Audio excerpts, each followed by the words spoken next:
Yo, baby, walk. What up?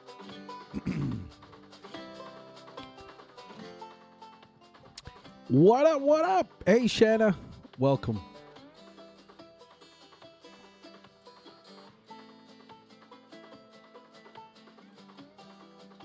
Welcome, welcome.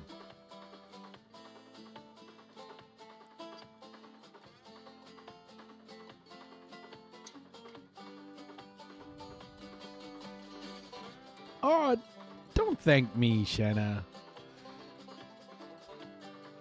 Do not thank me. I think it was Shiny who suggested it.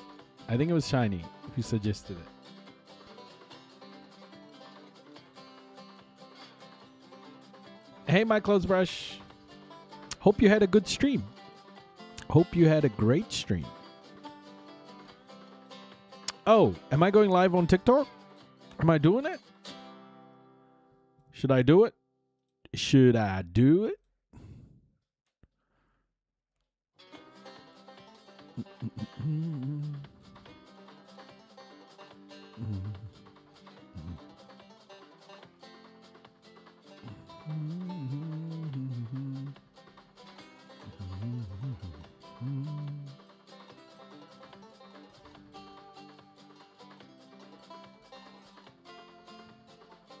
Hold up. Let me just... I forgot that I was going to go live on this. Cancel. The fuck?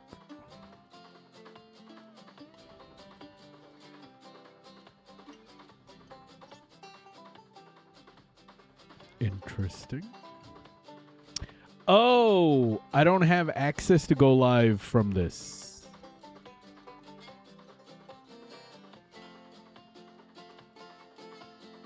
I don't have access. It's okay. I can't go live on TikTok.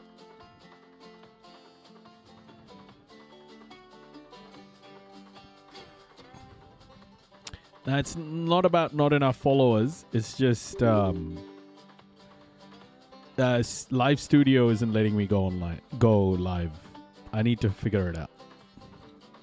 Maybe they just closed all of my backup accounts as well. Maybe they got to my backup accounts too, my clothes brush.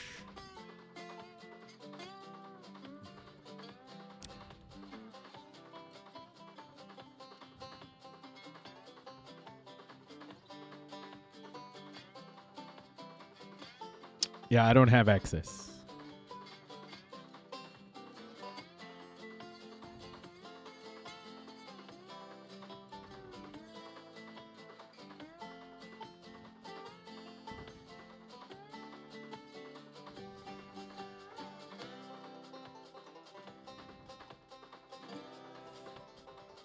Nah, it's all good. Yeah.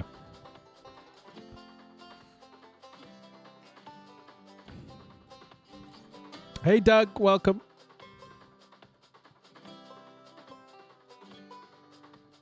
Doesn't matter. Who gives a shit? We'll just do this. Welcome, everybody. Welcome, welcome. It's just a distraction. Let's not think about it, please. Okay.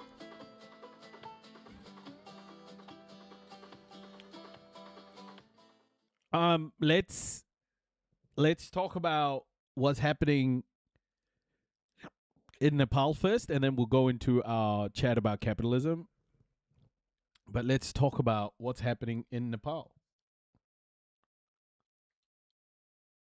Let's go. Give me 1 sec.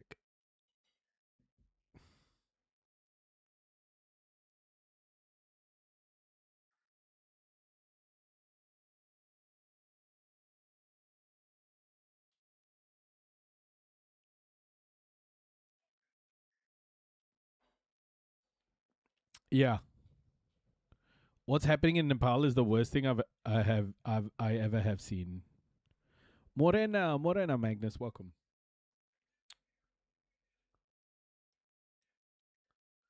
Let's hear about what caused it. So what really caused such a devastating flood? The U.S. Geological Survey, or USGS, says a glacial collapse and debris flow triggered the disaster, not an earthquake. Seismic activity was detected near the Nepal-China border yesterday morning. It was initially reported as a 4.4 magnitude earthquake. But after analyzing data, the USGS clarified an earthquake did not occur. Instead, what had been detected was a glacial collapse and debris flow, which caused what the USGS describes as catastrophic impacts downstream. The result was a raging wall of mud and debris engulfing communities, sweeping away buildings in its path. One expert described such flows like liquid concrete, moving so quickly they are almost impossible to outrun. They add that the Himalayas are especially vulnerable because landslides can block narrow rivers, causing water to build up before suddenly surging downstream. Well, joining me right now is Tom Robinson, Senior Lecturer in Disaster Risk and Resilience at the University of Canterbury. Well, thank you so much for joining us. You know, the USGS says it's a glacial collapse is the one that really caused the seismic activity, catastrophic downstream impacts in Nepal and Tibet. Perhaps you could walk us through what that really means. Yeah, so what that's implying is there was a glacier upstream from the areas where we've seen this this flood come through, and those glaciers are normally perched quite high up on the mountains. And as the planet is warming, those glaciers are getting more and more destable, and so we're starting to see glaciers like this starting to collapse, but perhaps not on this scale. So what we've seen is a massive chunk of ice, possibly triggered by another Yeah, landslide. Chrome It's hard Viper, to yes. say. Has fallen off of that glacier and tumbled Yeah, down the ketamine, very guillotine, steep yeah. valley. And so the earthquake that's been recorded Guillotine. here is Welcome. actually the ice and the rock landing on the ground, and the impact force that's caused has been recorded in this as shaking, essentially, that makes it look like an earthquake. So it shows you the amount of energy this thing's released as it's landed. And Nepal really is no stranger to such disasters. You know, perhaps you could give us also more context into the geography of Nepal. What is it about this part of the country that really makes it so vulnerable? Yeah, Nepal's particularly exposed to many natural hazards. So, firstly, the country is almost entirely mountainous. It sits right across the Himalayas. Those are the tallest mountains on the planet by some considerable margin. And so you have really difficult to access spots. You also have a very high seismic activity. It's right at a plate boundary where India is colliding with Eurasia, which causes large earthquakes. And then we also have a rapid monsoon season here, where through the summer months you get lots of moisture poured all over the Himalayas. So it's good to have you earthquakes, floods, landslides, debris flows are all incredibly common, and that makes the region incredibly vulnerable to these kind of natural hazards. Not helped by a small mountainous nation. It's fairly poor. The ability to respond to these kind of events and to build resilience is really tricky in developing nations like this. You know, I'm just wondering, Mr. Robinson, reports say that there was a significant rainfall before the disaster. So then, where did this enormous volume of water and debris really come from? Great question. And I think that's a question that's going to take us a wee while to answer. So, this is monsoon season. We're seeing lots of rain in the area, and rain definitely causes landslides and major floods. The speed with which this has come on tends to suggest to us that this isn't just normal flooding. And in fact, there's some satellite imagery that shows a large chunk of a glacier missing. It is quite hard to explain at the moment where all of this water has come from. We know if a large chunk of glacier fell off, that glacier would rapidly melt due to the friction with the rock, and so some of the water will have come from there. But this is a huge volume of water, so where the rest of that has come from remains an open question. But perhaps the initial landslide and ice avalanche temporarily blocked the river and allowed some water to... Cypher, you lost your... What are you doing, Cypher? What are you doing, mate? What are you doing? What are you doing? To build up. That remains kind of speculation. It's hard to say, but that's the kind of things we'll be looking at in the coming days and weeks to really understand the exact processes that have happened here to cause this. And Nepal has thousands of glaciers sitting above steep valleys. It's also populated areas as well. How likely are we to see a similar glacial collapse in the future? It's difficult to say with any accuracy how likely this is in other places of Nepal, but we do know we've seen very similar events before. So we've seen similar events in 2021 in Chamoli in Uttarakhand in India, and also Melamchi in another area of Nepal. Those were similar events, not exactly the same. But as you say, there's lots of glaciers across the Himalaya. Those glaciers are getting more and more unstable as the planet warms and as they start to recede up valley. So we should expect to see these kind of events. They shouldn't come as a surprise, and that's really the problem that we have is as these glaciers get more unstable, we are going to see, unfortunately, more events like this. Reports also say that the Himalayas are warming, glaciers are retreating. What really can be done to prevent future tragedies like this? And can communities be given enough warning so that they can perhaps get out of harm's way? Yeah, so I mean, really we need to tackle this at the root cause. So we need to do as much as we possibly can to limit further climate change. The planet has already warmed by 1.5 degrees, and we are well on track to exceed that. So doing as much as we can as a global community to limit the further warming will be a major step. In terms of some of that climate change, unfortunately, is already baked in. So even if we stop now, that's not going to solve entirely the problem. But we can look at what we can do in terms of disaster preparedness. We can look at what monitoring systems we can put in place, whether we can present early warning systems. However, for an event like this, it seems like there may have only been moments between when it occurred and when it impacted, and the videos we're seeing show the devastation and the size of it. So even then, early warning and evacuation becomes really problematic and really quite challenging. So we need to understand the hazards and the risks that these face much more clearly. And we need to understand what it is about this part of the Himalaya that makes these so devastating. Right. And one last question before we let you go. How could warming in the region really reshape rivers and water supply, not just for Nepal, but also for millions of people downstream? Yeah, so the Himalaya and the glaciers in the Himalaya act as kind of a water tower.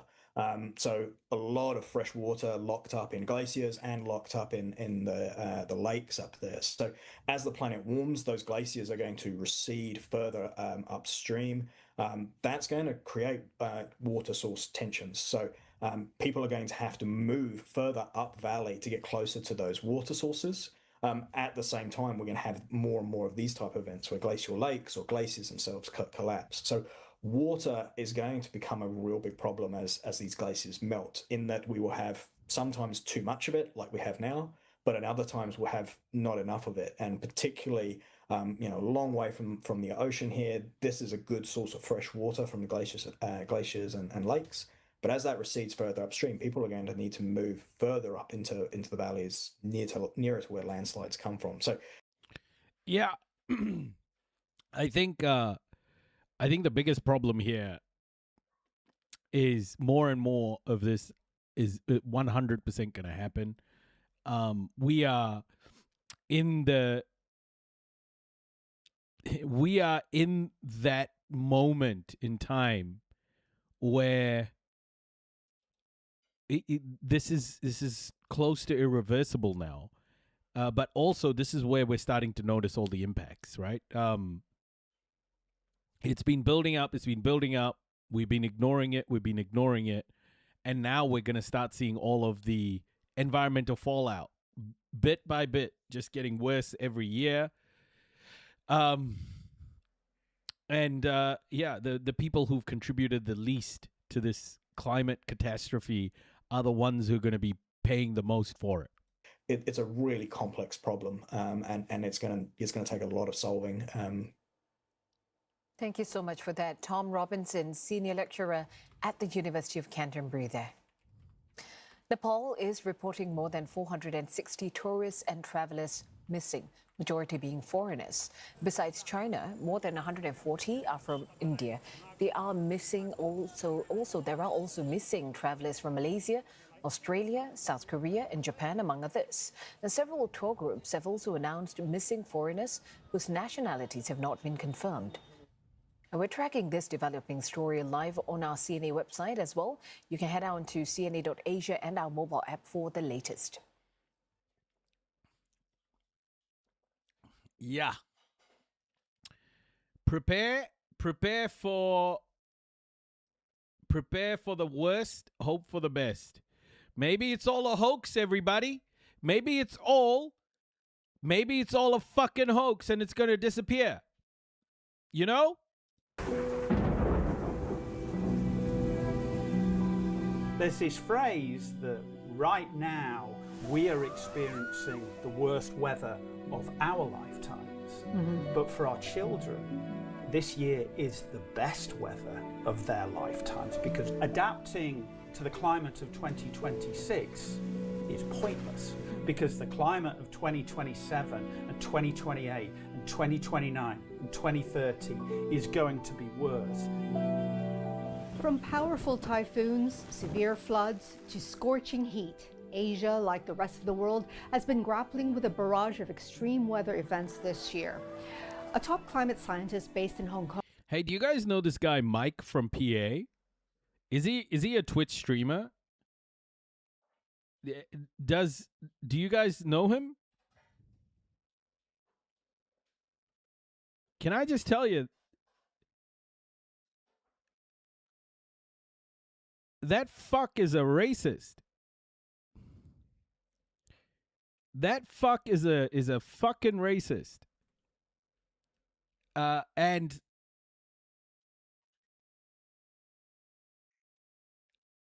I just want you guys to know, this is why white leftism is such a fucking hard subject. Because there are these LARPers who are acting like leftists, but they're actually just white supremacist fuckwits. Okay, this fuck here went on social media and said, India's the biggest supporter of Israel or something. And he's from the fucking US, that little shit. Who the fuck is this guy? White leftism, folks. Right here. Piece of shit. Mike from the Palestinian Authority finally blocked me because I said anti-Indian racism is bad. Yeah, this fuck here is just another white supremacist piece of shit.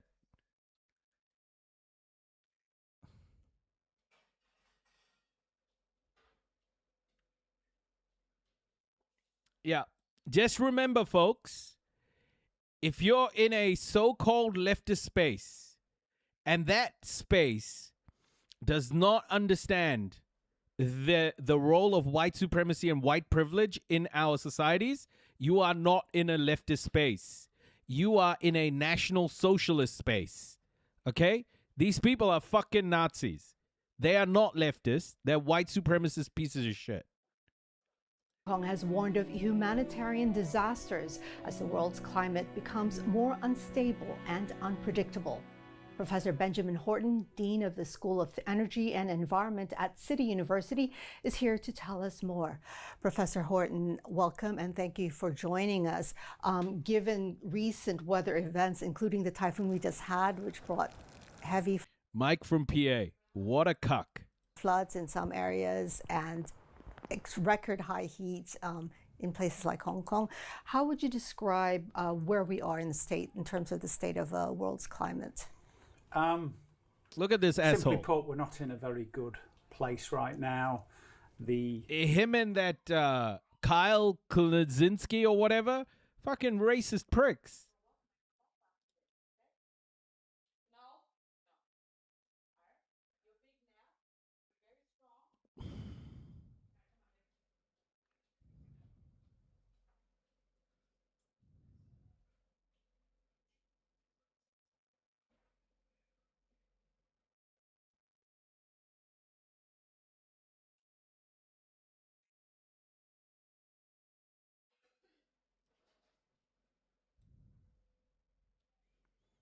I left that stream when he did the whole platinum glazing thing where he was all like, "Oh, he's the best hope."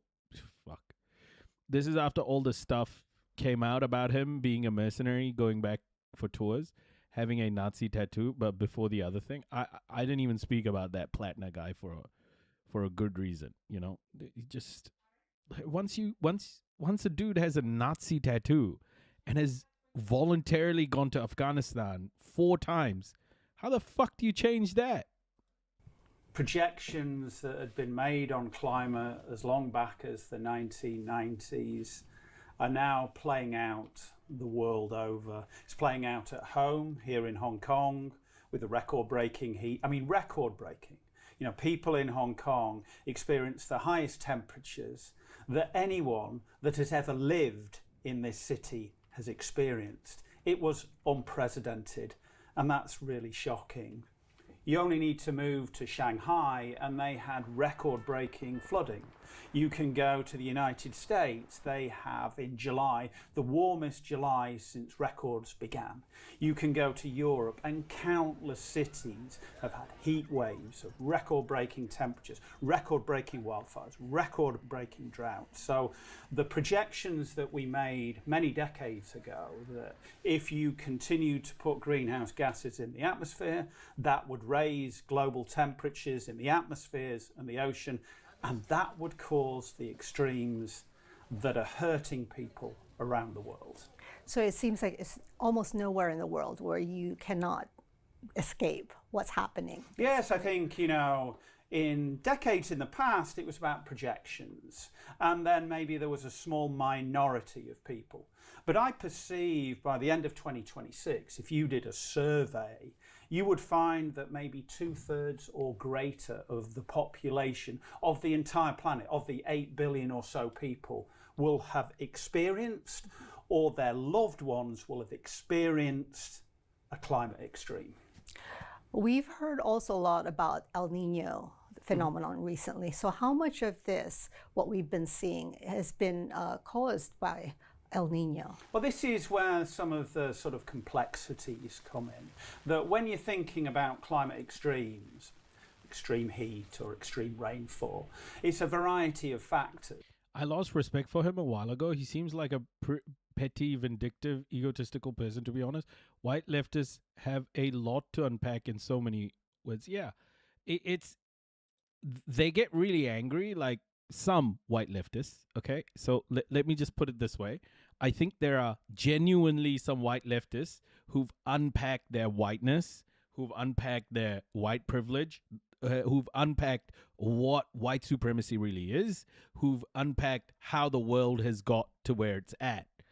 But I believe many white leftists still avoid the discussion about European colonization and instantly want to start talking about the class war because they just can't seem to connect the dots between why the world is the way it is and why white supremacy is the core of the issue in our world today.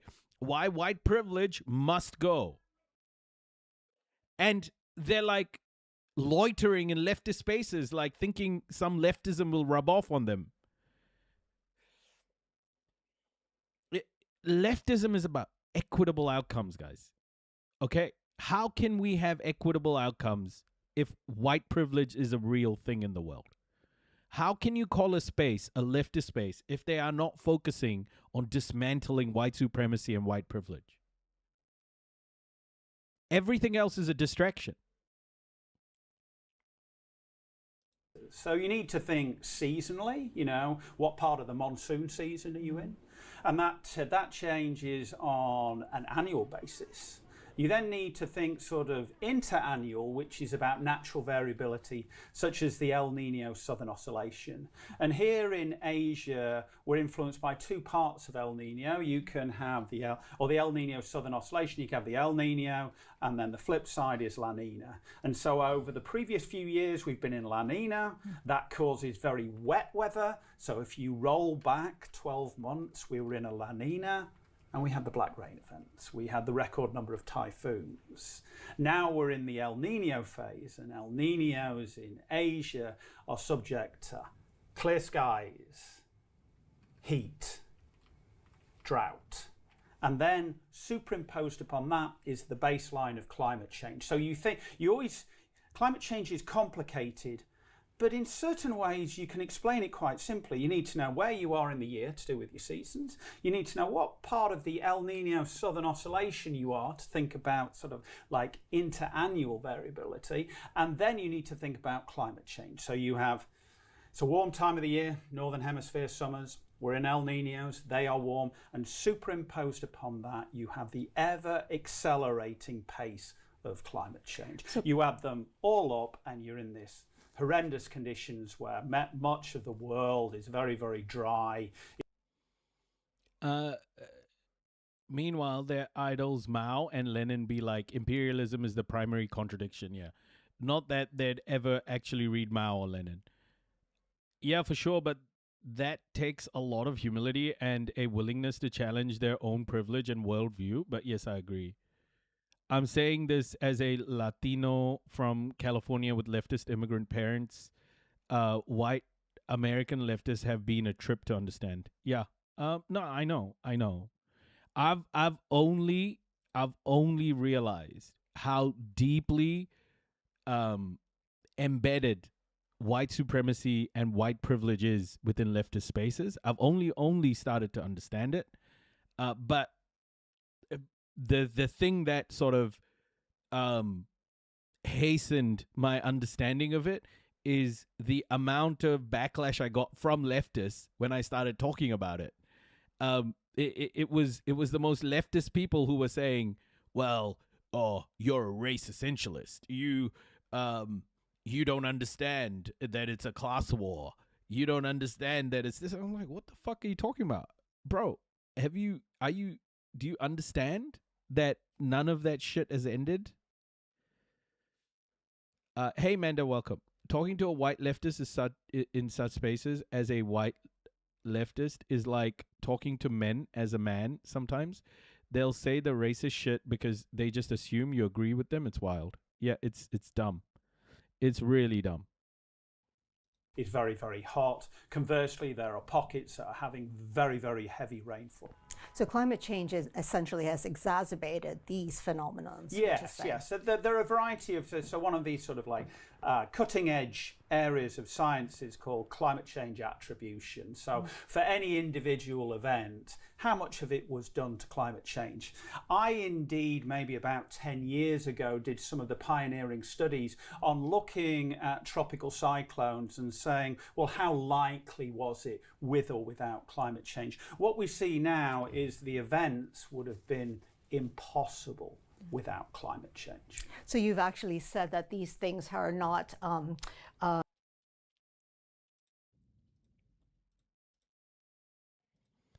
Hold up, guys. It's just loading.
Can you guys hear me?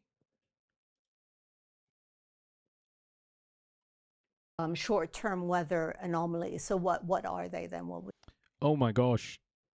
Okay, cool. Sorry. Something was fucking up. We can hear you, but the rest was frozen. Okay. It should be fine now. would you say? Well, I mean, I think one of the sort of communication angles that is really important is no matter how much we wish or we want, climate change follows physics, and we're not going to go back to the stable climates that we were used to 10, 20, 30 years ago. When you speak to senior citizens, the climates that they grew up in are not going to happen until we repair climate. What we're experiencing now, we will experience in future years unless we address the problem. The other point to raise, a lot of people I've heard talking about, we just need to adapt to it.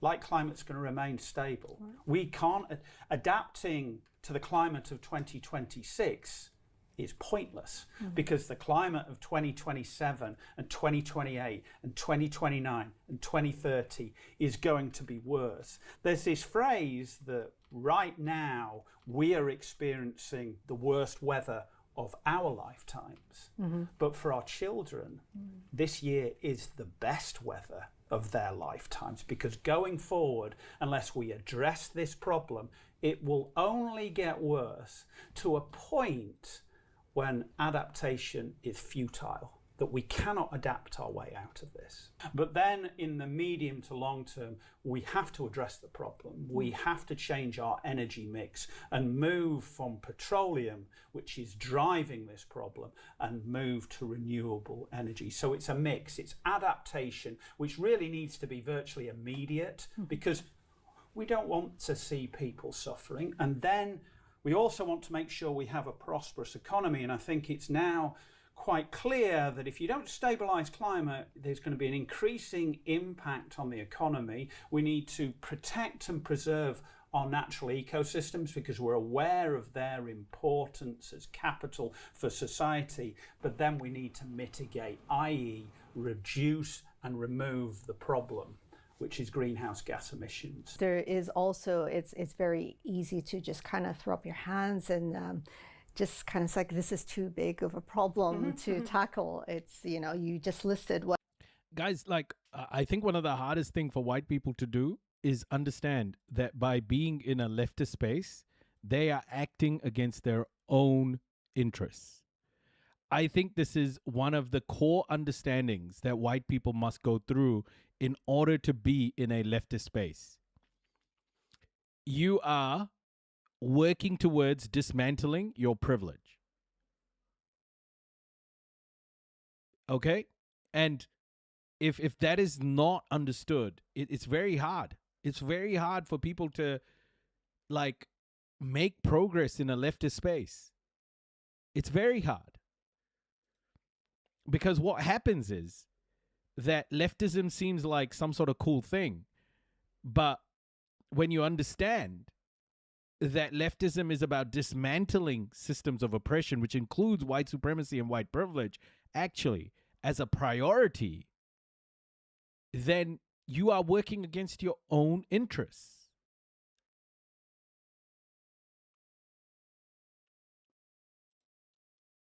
And I think there are a lot of people who just either figure that out too late and don't want to include that as part of their thinking, or they try and shoehorn some weird theory into all of this, or distract, right? Like, oh, it's a class war.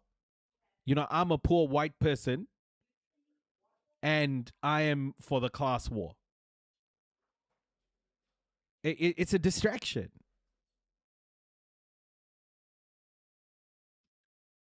What needs to be done? How do you answer to that then? Well, in some cases, I think that's what deniers or people who have vested interest in the petroleum industry want us to do. It's too big a problem, but it's not. And this is where intersectionality becomes very interesting. I'm working for my rights as a disabled person, but against my white privilege. Yeah, but you've always got to put things in context, Chrome Viper. always think about, like, if you're white, then always think about what a black disabled person would go through, or a minority disabled, Native American disabled person would go through, right? So you have to think about how race is actually embedded into every little bit. Every minority group has its own I think every minority itself has its own layer of racism built into it, you know?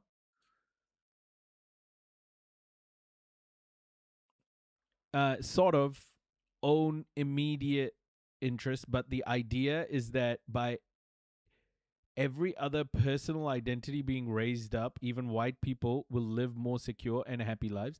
They just won't have the privilege. Yeah, exactly, your Flexo. And the privilege is the thing that is hard to let go of, right? That must be. Hey, Old Owl Hooten, welcome. I think it's bigger than that, though. Dismantling white privilege benefits white people. How? I've seen other autistic white people say they are the most oppressed, and like, you think you are more oppressed than an autistic kid in a cobalt mine in the Congo? Yeah, exactly, Chrome Viper. Like, or an autistic child who was in Nepal, right? Who's paying the price for climate change, which they have had no contribution to, next to nothing. Racism is the first pillar of white supremacy, and it encompasses colorism and tokenism. Yeah. Walaikum assalam, Jujus. The reply you read from your Flexo said what I said in different words. I see. Yeah, it's actually like the benefit to white people. I think there is a longer term benefit to the human race. Yes. But to say that it's a benefit to white people, I think is wrong. The benefit to the white people is that we don't blow ourselves up, and, you know, white people can also live together with everybody. Unironically, if you do, the class war, remove finance capital is usually what people mean. Without dismantling imperialism and racism, you literally get Nazi Germany. Yeah, exactly. That's why I think if you spoke to Mike from PA and you said, your white supremacy and white privilege, or your white privilege is leading you in the wrong direction, you'll probably get pissed off. It's and block you. Everybody has a role to play. The other thing that I'm aware of, I don't despair about climate change. I think that today, in August 2026, we're very like, look at this message, guys. Just look at this message. Lost 9 relatives in this flash flood. Mind's totally numb to this. How do I even process this? Fuck, it's so bad, man. It's so bad. I've got more videos, by the way, that we're going to go through. It's so fucking bad. Fortunate. We know more about how the natural world, the Earth, works than at any point in the Earth's history. We know exactly what happens if you increase greenhouse gas emissions and how it impacts every single one of the 8 billion people on the planet. The second aspect is that we also know exactly what the solutions are. Mm-hmm. If we're thinking about energy, we have the alternative in renewable. And then someone could say, well, isn't it more expensive? No, it's not. Well, China's showing the way that actually it does work. Oh, yes. I mean, one of the amazing things here is just the technology and the emphasis on green tech and trying to stabilize the environment. So I don't have despair, because I think we know more about the problem. We know the solutions. What I suffer from in some ways is frustration. When you know the problem and you know the solution. Masselhoff, thank you so much for the 5 gifted. Thank you. Kensai, Jack Bird Real, Toys, Toys, Kinky McMuffins, Auntie Libfem. Welcome.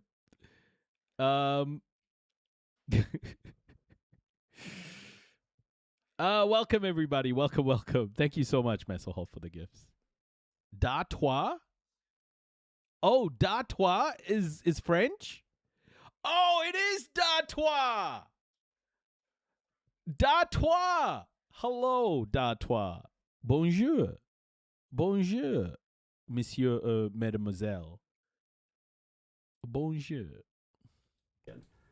And we're not able to do it because of the influence of a very, very small number of people.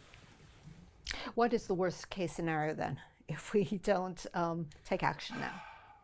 And how soon are we looking at? So I don't, that's quite a hard subject for me to think about because I know about it. So my sort of classic training is that I'm a geologist. It's how I sort of got into this, was to look at the history of the Earth in the past, and then to say, well, what was it like in the past and how does it compare to the present? As opposed to looking at the history of the Earth in the future. What?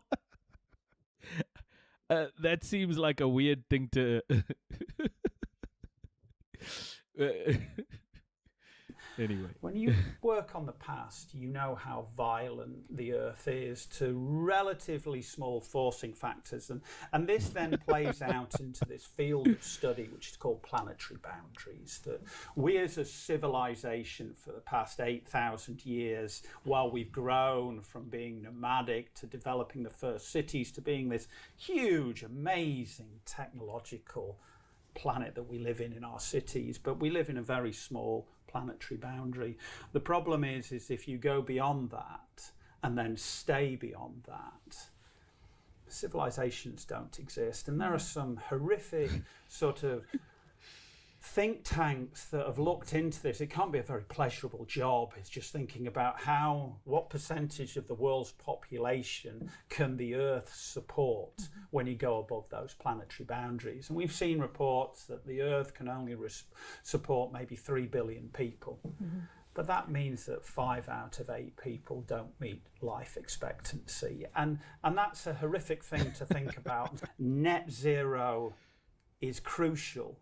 Just, for the survivability of civilization, we need net zero. That is, for every ton of carbon you put in the atmosphere, you balance it out by removal, and that has to happen. You paint a grim picture, yet you remain...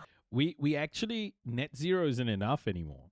It needs to be carbon negative. That's just eugenics rhetoric. Yeah, this guy's just talking out of his ass. We need to be carbon negative. Hopeful. So just to sum it up, what's the way forward then?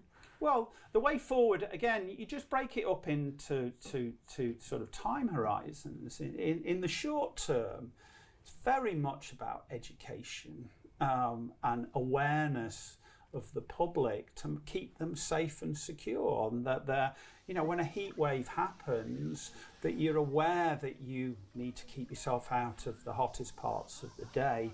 You need to remain hydrated. If part of your lifestyle is to be outside, make sure you know access to cooling centres. People who are responsible, for example, for construction workers, make sure you're aware of that because it's unprecedented. So whatever rules and regulations you had for 5 years ago, over the last few days, it was unprecedented, so you must have unprecedented. How are we looking after our school children here in Hong Kong to make sure that their recreational time outside, which is very important for mental health, is around climate change? So in the short term, it's education, awareness, keeping people safe and secure. In the medium term, it's adapting. We know how to theoretically cool Hong Kong. More complex than many other cities because it's so old and has so much culture, but that's why we love it and we must preserve it. But we need to think about greening the city. That is crucial. Because green infrastructure, as in meaning you have living walls, open waterways, creates cooling areas, natural cooling areas. We need to create wind corridors, again, natural cooling. We need to be aware that society has always done that. And then the other thing is we also have technology. So something that's pioneered at my university is reflective paint. So we have developed at CityU reflective paint that reflects over 90% of the heat from the sun. Just think about that. Why? Yeah, but it's kind of stupid, because if you are painting shit with reflective paint, and then there's like a massive layer of CO2 in the atmosphere, it's just going to reflect back. What are we talking about here, buddy? Hey, Big Jerry, kia ora, welcome. I always think that. Why isn't that implemented everywhere? Hong Kong. By the way, one of the biggest reflectors of heat are the ice caps, right? So his theory is right. It's just that we don't have enough landmass to paint everything with this reflective paint. I've looked at this before. I've gone pretty deep into reflective paint. Like, why couldn't every city, like, why are roads black, for example? You know, all of this stuff. So, there are ways to do it though, your Flexo. But there just isn't enough landmass that we could paint, right? Our cities aren't actually that big. Yeah, it's effectively capitalism to fix capitalism. Yeah, so stupid. Can be a test bed for having Lava. all the technology to make us a green, sustainable city that then it can export around the world. So the technology is here. You have the finance here. It's like it's an MLM. Yeah, you have the culture and the media here. He has an MLM. Make it happen. He has an MLM to sell reflective paint. Get on it, everybody. Woo! Well, the answer obviously can't be less profits for the shareholders. Yeah, exactly. Yeah, it's not going to fix it by itself. It's one measure we should default to going forward on top of dismantling capitalism. 100%. Kia ora, camper. Kia ora, kia ora. Okay, guys. This is a warning. We are going to go over some footage now of what's going on in Nepal, what happened in Nepal. I'm just letting you know some of this stuff I'm going to be scrolling away from, because there are bodies and stuff. So I'm not going to show you that. This guy's so aware of the very real consequences of climate change that it depresses him to think about it, and he thinks reflective paint is going to do something. We got to try everything, just vibing. We got to try everything. We got to try it all. Next thing you know, they're going to say, hey, would you take this climate change stopping vaccine? And I'd be like, fuck yeah, give me that vaccine. Give me 10 of those vaccines. Hey, Vikosani, welcome. Give me 20 of those vaccines, actually. Can I get a few of those climate change vaccines? Let's go. Let's get it done.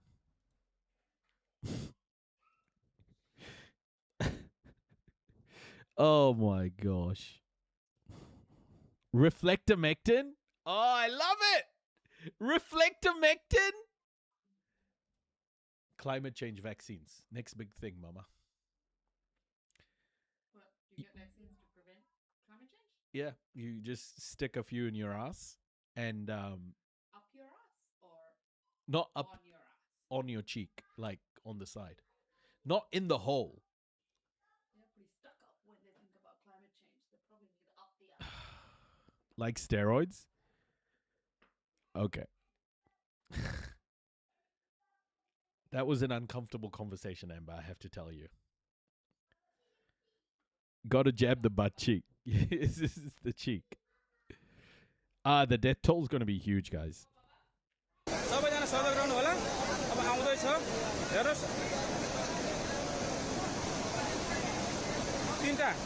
तीन सेक्सनको पुल ल्याएको छ मोकराबार पुल हेर्नुस् है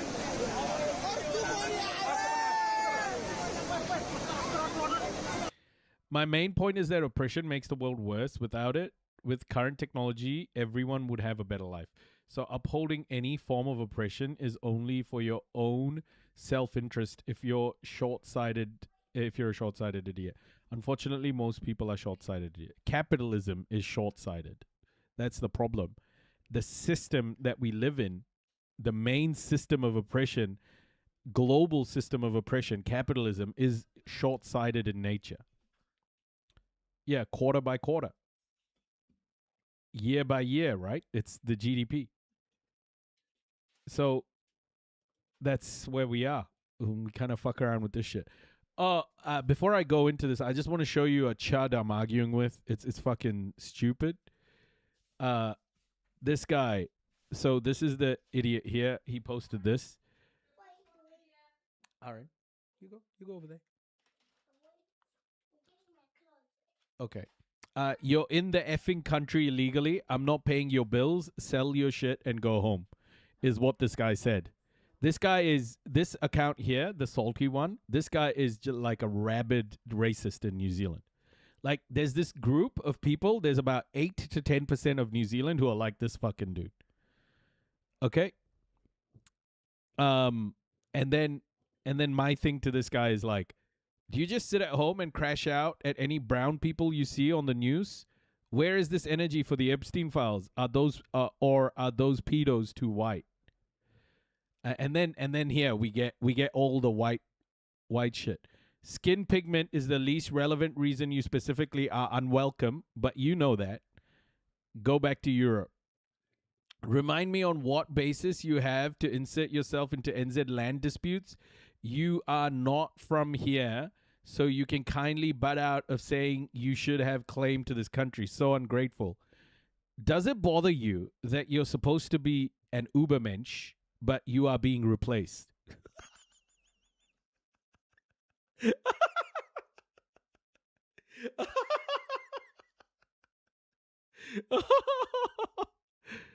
Does it bother you that more Indians die of diarrhea diseases per year per capita than gun homicides in the US?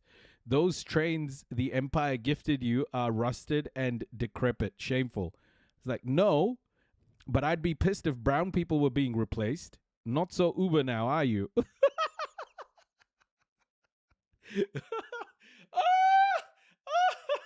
Oh my gosh. Okay. So why are you here? Just stick to it. Stick it to Whitey. Why is it Whitey's fault your people produce such a shit society that you'd rather live here? New Zealand isn't a white country, you gimp. You get the fuck out.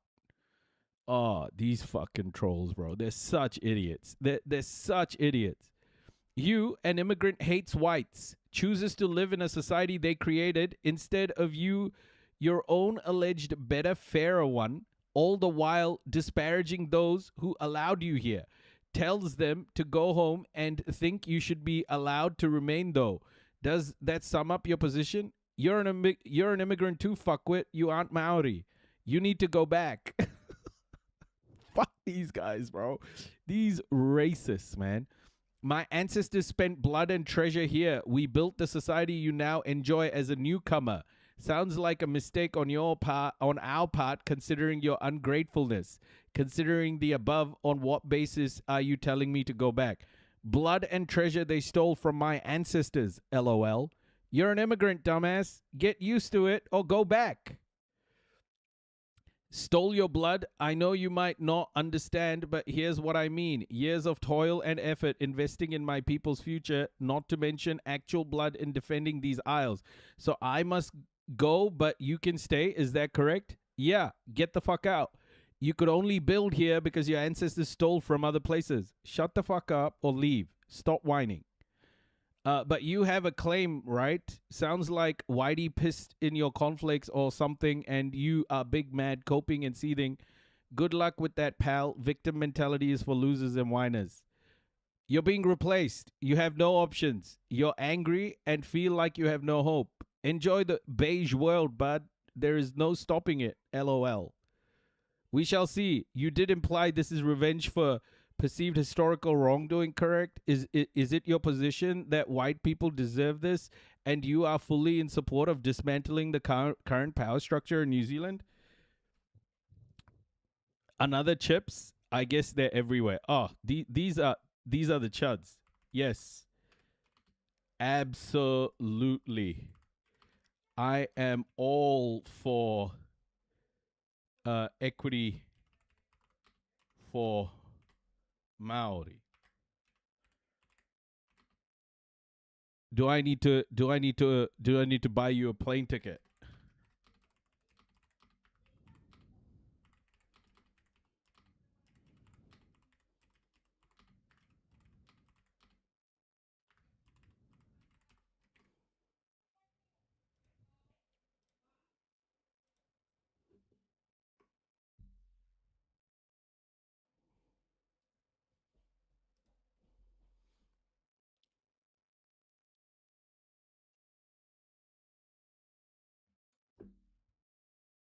Look at this idiot. Look at this idiot.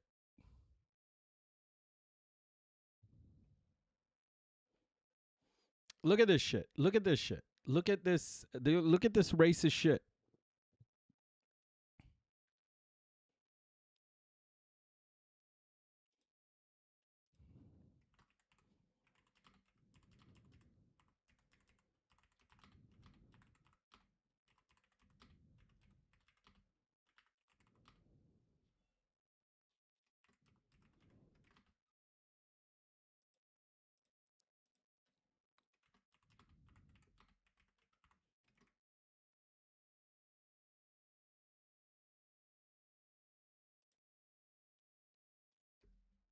By the way, this account here, highly racist account, is an Asian guy. This dude is an Asian guy who tweets racist shit about black people, about Islam, about India, about everybody. So this guy is quite a big account who has a lot of following.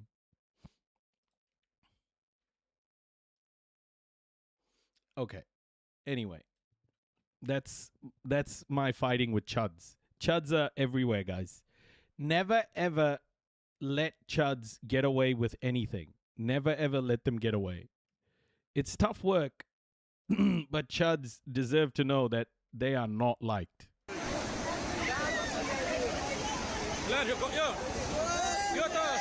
You see chuds like that, the outwardly racist people, the outwardly racist white supremacists, they are actually easier to deal with than the white supremacist leftists or white supremacist libs, because they behave like they're on your side, but they haven't acknowledged their white privilege yet. This is the problem. This is the problem, and I think this is what's happening right now. Is I think there are a lot of white leftists who just are completely not understanding that they come with baggage. The weird thing I didn't realize was so common until hanging here is how many anti-racist racists there are. How many anti-racist racists? What does that mean?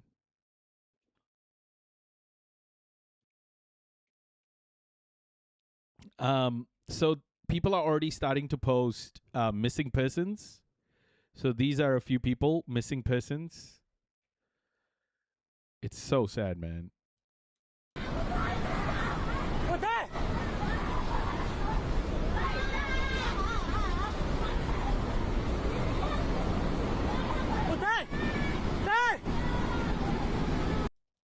It's called white fear, yeah. White fear.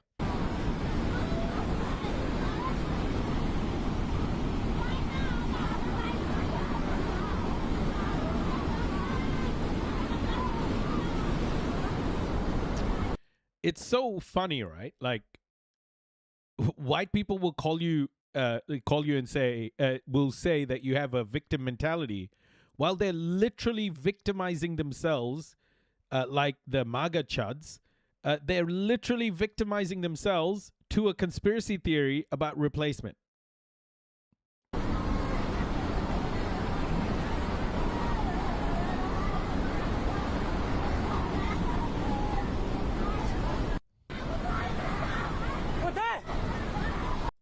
Yeah, not like, the people who advocate against racism outwardly then do some blatant racist stuff. Yeah. bro, like I'm telling you guys, I experience racism every fucking day, or bigotry at least, just directed towards Indian people, directed towards me, directed towards people of color, black people. I see it all of the time. When you are not white, you can see that. You tend to see it all of the time, because that's what your life is like. You know, you're just meant to consume all of this racist shit and just like be okay with it. That's why none of this stuff goes unnoticed. Even when you make the smallest little microaggression, it doesn't go unnoticed. Just think about that. When you're having a conversation next time with a person of color, just think about the fact that every microaggression you're making is being noticed. Whether that person gives a fuck or not, different story. But every little thing that you do where it reinforces a particular prejudice is being noticed. Everything.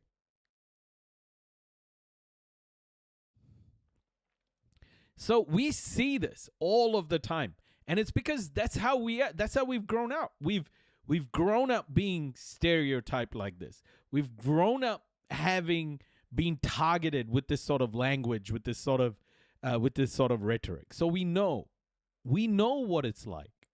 So when a MAGA person, says this shit, actually, fuck it. It doesn't matter. MAGA's MAGA. They're all a bunch of fucking idiots anyway. And they're racist. I don't spend too much time with MAGA people, by the way. This chud just pissed me off, so I've spoken to him. I probably spend more time talking about racism in spaces that are supposed to be positive to me. Racism in spaces that are supposed to be where I belong. Supposedly.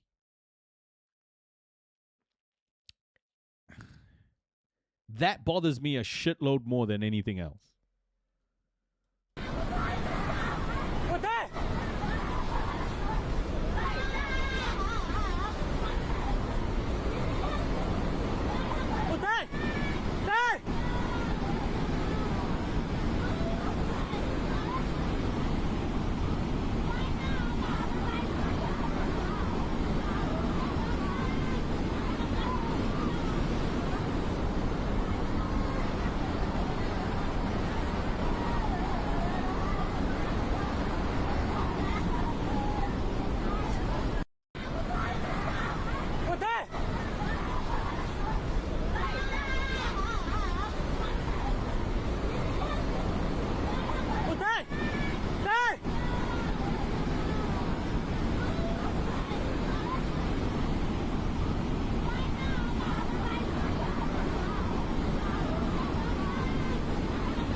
Trishuli बजार केही छैन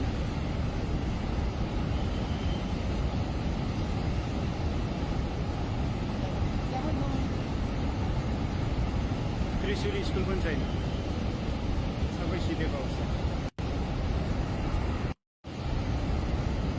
त्रिशुली बजार केही छैन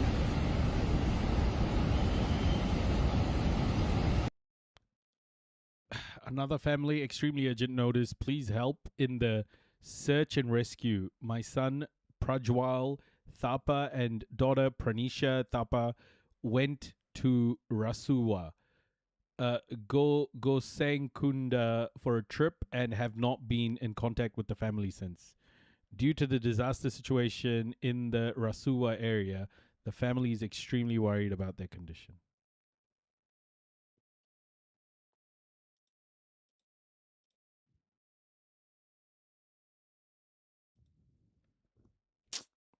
So sad, man. We need to take the high ground, Infected Ghost. Absolutely not. Fuck the high ground. I don't want to take the high ground. If you were in my skin, I think it would have been a bit different. Fuck the high ground. I'm going to defend myself. I don't give a fuck if it's a chud online or a chud in my chat. Fuck the high ground. Although there's high ground behind me, I'd much rather stand here and fight. Fuck the high ground. Did Malcolm X take the high ground? If I get shot taking the low ground and fighting on the front lines, let it be.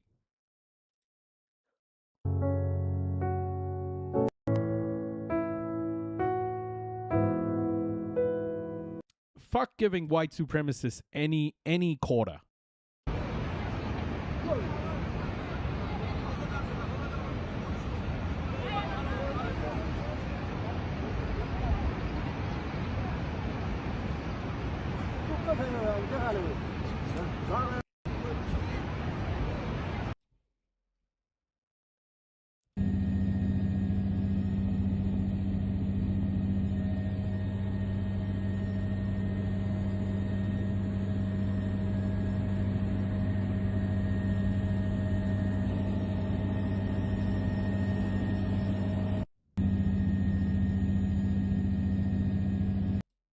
I think leftists are like supposed to be like these nice people.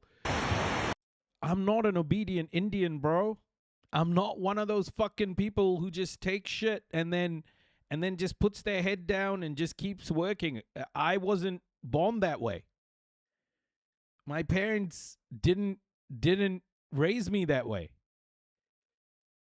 I know one way to react to racist fuckers, and that is with force. I have zero qualms about sticking it to racists face to face or online, wherever. Do not give racists an inch. Not an inch.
I can't play this. Cylinder हेर दुईटा कपसको बगाले तीनटा चारवटा कति cylinder दार खात पार्नु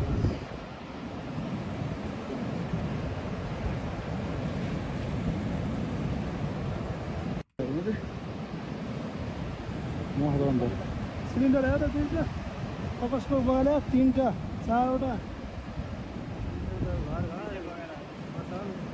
कति सिलिन्डर दार खात पार्नु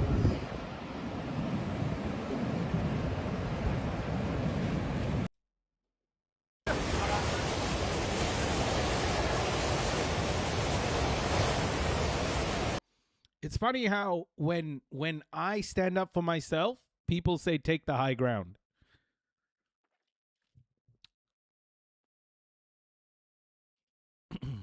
fuck the high ground.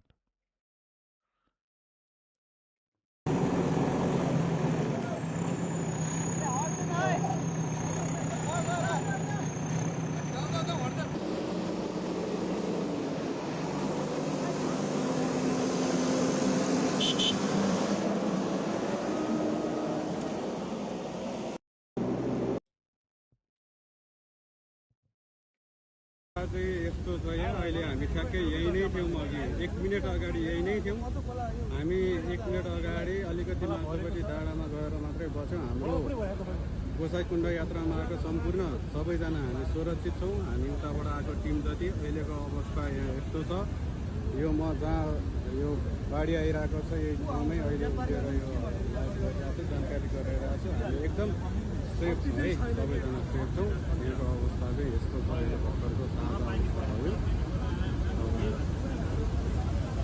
अहिलेको अवस्था यहाँ दिदी चाहिँ भोगाएर फेरि उत्रिएर आउनु भएको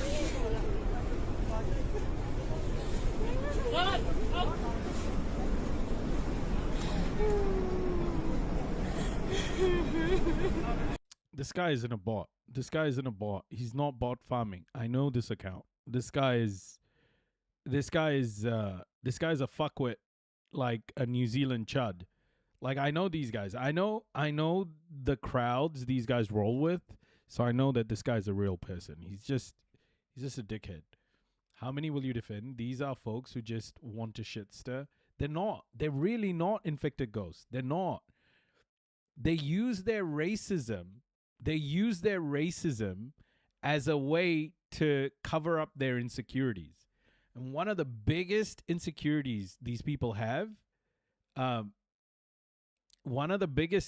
why they repost that guy. I know that, but I know these guys aren't bots. I know them.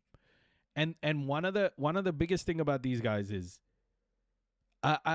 they have these insecurities, and I don't do it because of this guy. The blank field dude is much of a muchness. It's the people who see the comments, right? Whenever I speak to chuds, it's rarely about speaking to those chuds to their face, like rarely about speaking to those chuds directly by themselves. It's about the people who see the conversation as well. Because I want people to understand. I want people of color to understand that they can stand up for themselves. And they can be confident that all of that pain and insecurity that they're feeling because they're being targeted by this isn't the right thing. It isn't good. It isn't good.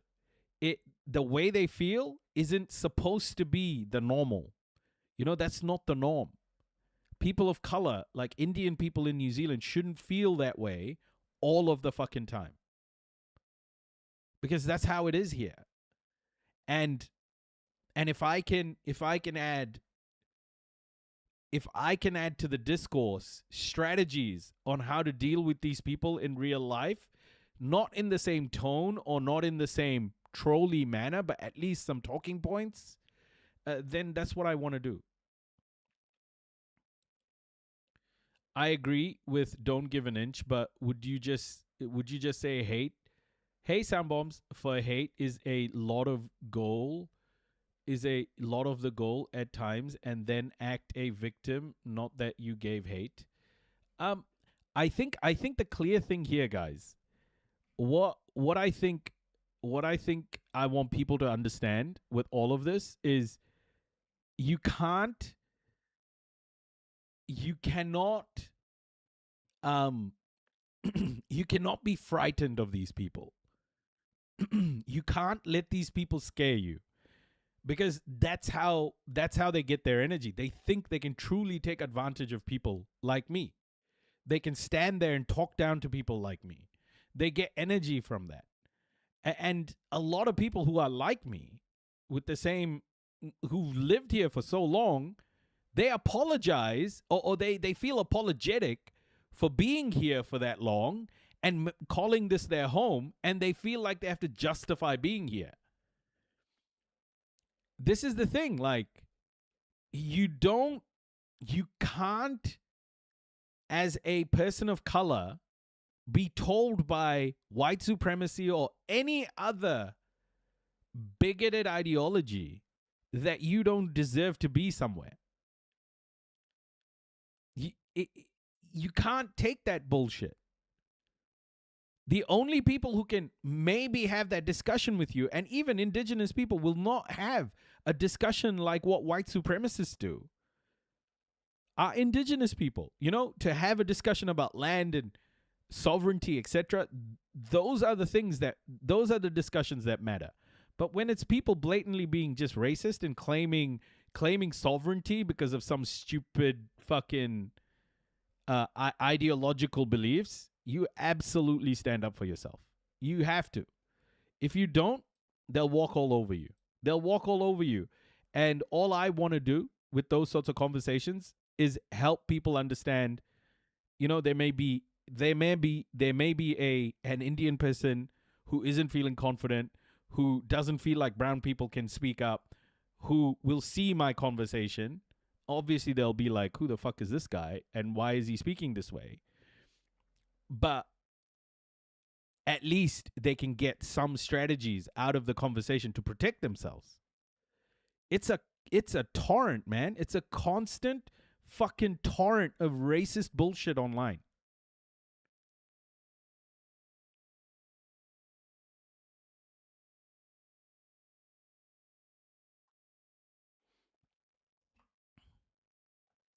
Yeah, and what you got to understand is once you start playing into their strategy of how to approach a conversation, you're gone. What you got to understand is their insecurity. One thing I've seen is when I talk about racism, thank you, Rainfall. Thank you. One thing is when I talk about racism, I get people, especially on LinkedIn, I'll get people calling me things like a race hustler, right? But the fact of the matter is, the person calling me a race hustler is themselves thinking about the issues with the replacement. Never ever fall into the trap of like speaking the narrative of these fucking racists. Okay? Never fall into that trap. They'll call you like, you know, a street shitter, or your people die of diarrhea, or whatever the fuck they want to say. You could get pulled into a conversation about the history of European colonization, blah, blah, blah. It'll become a long thread. But what you've got to understand is these people are deeply insecure. They're insecure as fuck, and you cannot get into the conversation of accepting their statement about you. You can't. And these things, a lot of brown people who get abused this way every single day, whether it's with microaggressions or people asking them where are they originally from, or where were they born, or, you know, questioning every little bit of their identity so that they can get put in a box. You got to have strategies. You got to look after yourself, man. You can't constantly be driven into the ground by white supremacist chuds or even white leftists. You can't be talked down to. You can't let yourself be talked down to. You got to speak with confidence. You've got to understand that you belong. No one can tell you that you don't belong anywhere. You belong. And that is a mindset. And for black and brown people, especially people who come from India, this is a big problem. They don't feel like they belong. They're made to feel like they don't belong.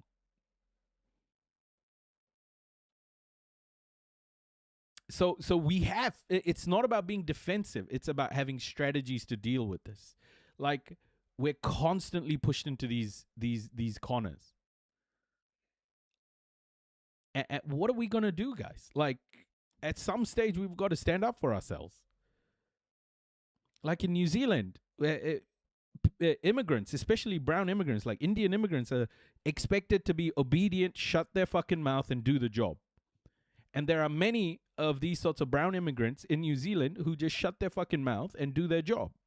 Not being involved in political conversations because they don't feel comfortable. Not being involved in so many different things because the the whiteness in New Zealand has basically ostracized them and only uses them for their labor. In a world like that, you got to stand up for yourself. You got to fucking stand up for yourself. I can't stand watching Indian people being talked down to. I can't stand being spoken down to. I hate it. I fucking hate it. I saw a message today from an Indian lady who was trying to justify her living in New Zealand. Her living in New Zealand. She's been in the country for 37 years. She doesn't have anything to justify to these fucking chuds.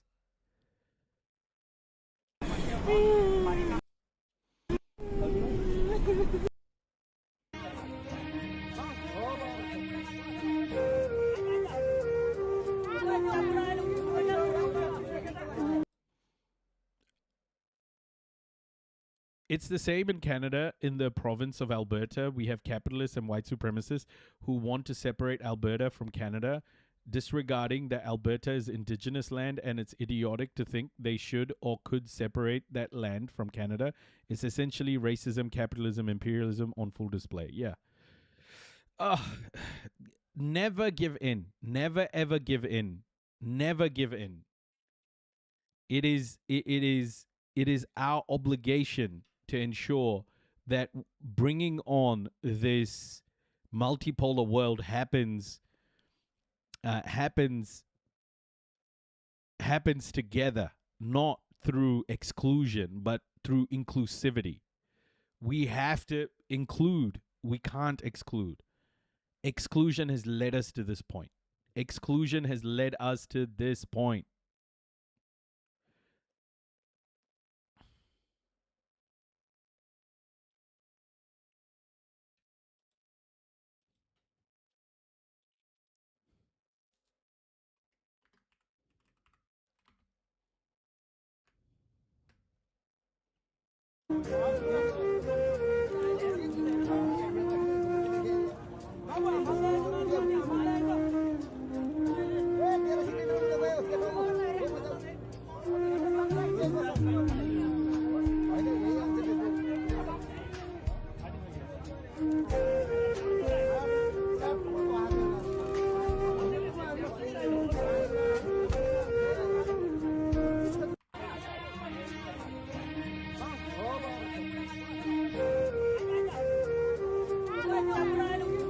Why are they playing this fucking shitty music when it's like the most ridiculously awful scene?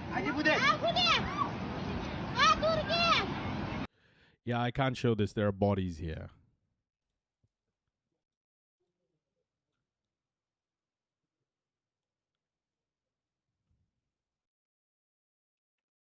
प्राकृतिक विपत्तिमा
Videos like this make me so anxious, man. Just watching these videos where these dudes are like on their phone just fucking recording, and I know exactly what's coming down the hill, and I'm like, guys, get the fuck out. Get the fuck out.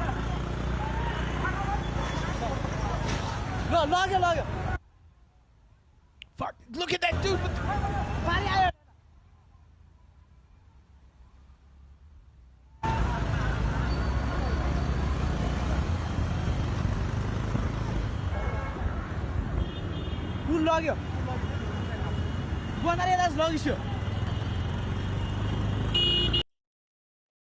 Horrific. Honestly, bro, what the fuck is this? What is this? Why? Why would you stand here? You slip and fall into that churning water, you're as good as dead.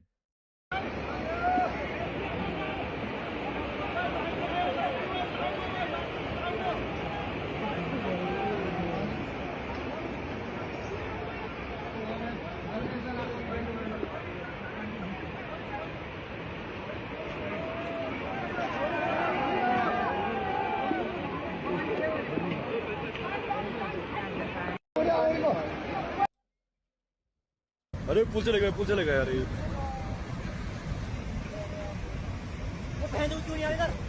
Just the scale of this, just so incredible.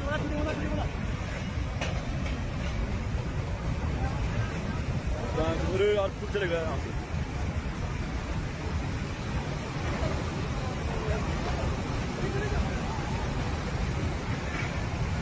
सारा चलेगा भाई पुल का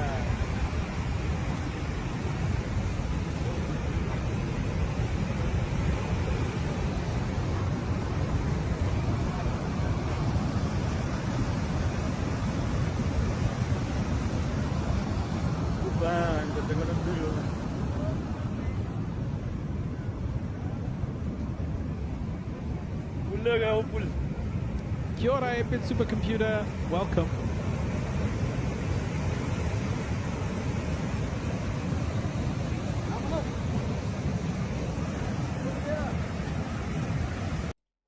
Man.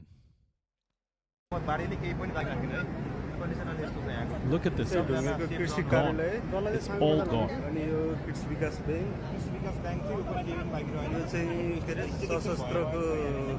Jail थियो सबै गयो अझै खोला बढ्दैछ अरे भन्ने कुरोहरुको जानकारी छ त्यो पनि छैन यहाँ All right. I'll keep an eye on this. Again, as I said, I'll keep bringing updates. But the latest toll for now that I'm seeing is hold up. I just saw a toll just recently. It's around 500 people killed and about 270 bodies found in the flood so far and about 1,600 people missing.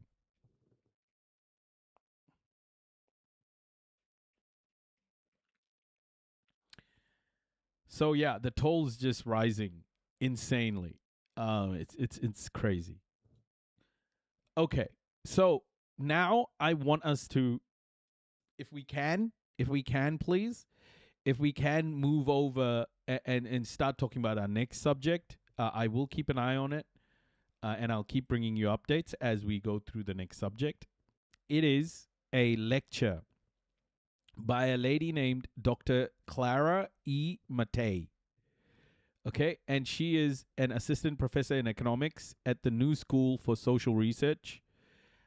And she is talking about the capital order, how economists invented austerity and paved the way to fascism. And I want us to have this conversation about capitalism and the capital order. I want us to think about this a lot more. And I thought that this lecture would be a good start for all of this. So let's get into it. After the leggi fascistissimas had passed. Okay. Straight into it, everybody. No break. So welcome to the Institute for Innovation and Public Purpose here at UCL. I'm the director, Mariana Mazzucato, and I'm so thrilled, stand up, to introduce to you Clara Matei. Thank you. I'm especially thrilled because I feel like even though we don't see each other very often, we have the same history. So she's an associate professor at the New School, but also did her training, her PhD, partly, both in Strasbourg, but also at the University of Pisa, where many of us here at the Institute have very much been in contact with that university, given its central role in kind of new economic thinking around the Schumpeterian and new economics of innovation. Yes. So we are absolutely thrilled to have you here, because what the Institute tries to do is kind of debunk all the, can we use some bad words, kind of theory which drives a lot of problematic policy. There's a strict link between the policies that many of us know are problematic, austerity being just one, and the theory that has actually allowed it to thrive. And austerity is back. We know it didn't work after the financial crisis, which was caused by too much private debt.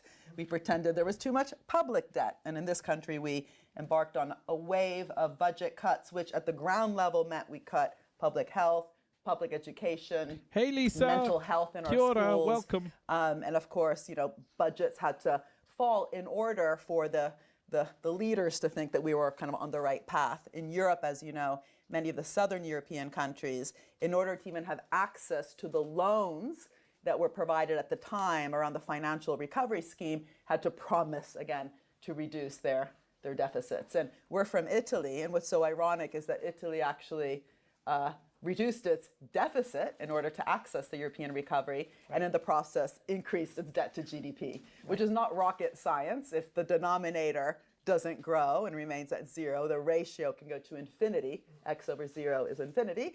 So even a mild deficit, and there was a lot of pressure to bring it below 3%. Some countries brought it to 0%. Some countries started to run surpluses, and yet debt to GDP rose. So even on its own logic, it doesn't work. Right. But we're so thrilled to have you, because a lot of, the way to fight these problematic policies is to debunk the underlying theory that is driving it. These aren't just wrong because someone woke up one day and did the wrong thing. We believe in the Institute that it's really always important to link that problematic theory, problematic practice. And your book is exceptional.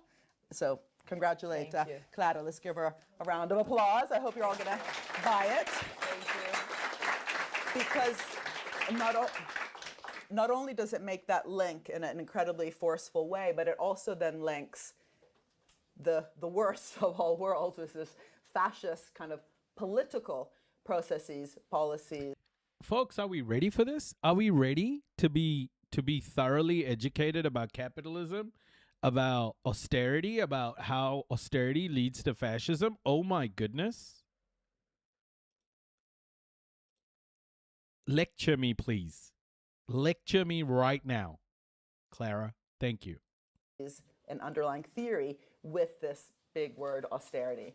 And in a country where we are about to embark again on a wave of austerity, this couldn't be more timely. So what we're going to do is give you maximum 30 minutes. Then both Alberto and I, it's a bit of an Italian mafia here, the week that the big mafia boss was actually caught.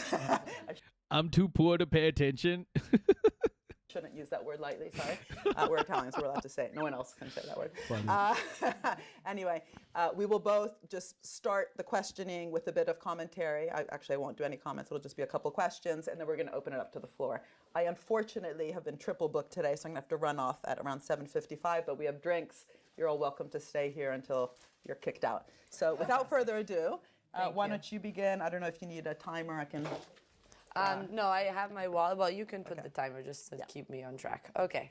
So I just wanted to start off by saying that there's a new Oxfam report that came out just in concomitance with the Davos meetings. And just the headline of it is that the richest 1% bagged nearly twice as much wealth as the rest of the world put together over the past 2 years. So inequality keeps rising. It does not stop. And the increase in inequality is the result of what I call in my book the success of austerity. And in fact, we are in a moment, especially in the UK today, that austerity is back with a vengeance. It's not normally used as a term, but it underlines the main tropes of contemporary policies. So the hike in interest rates we are seeing now for more than 6 months all around the globe, together with cuts, especially in the social sector. So the fact that while we're spending more money, of course, in the military sector, there is a constant transfer of resources away from schools, from hospitals, and from all sorts of public benefits. And this goes hand in hand with the third element of austerity. So we talked about monetary, fiscal, industrial, which is fundamentally constant privatization, deregulation of the labor market, and direct attacks on organized labor. So in order to make sense of this fact that austerity is back with a vengeance, it is important to avoid just dismissing it as pure irrationality and figuring out why is it so persistent and why does it shape our lives? In the claim of the book is that it has shaped our life for more than 100 years, and somehow that austerity is actually structural to capitalism. It is actually in the DNA of our socioeconomic system somehow.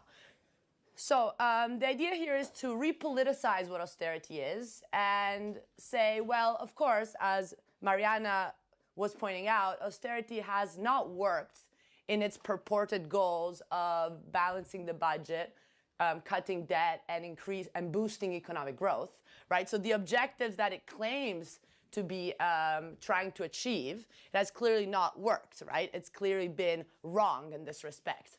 However, in a way, if we look at it from a lens of class analysis, which is something that few economists do, then we realize that austerity is successful in something much deeper.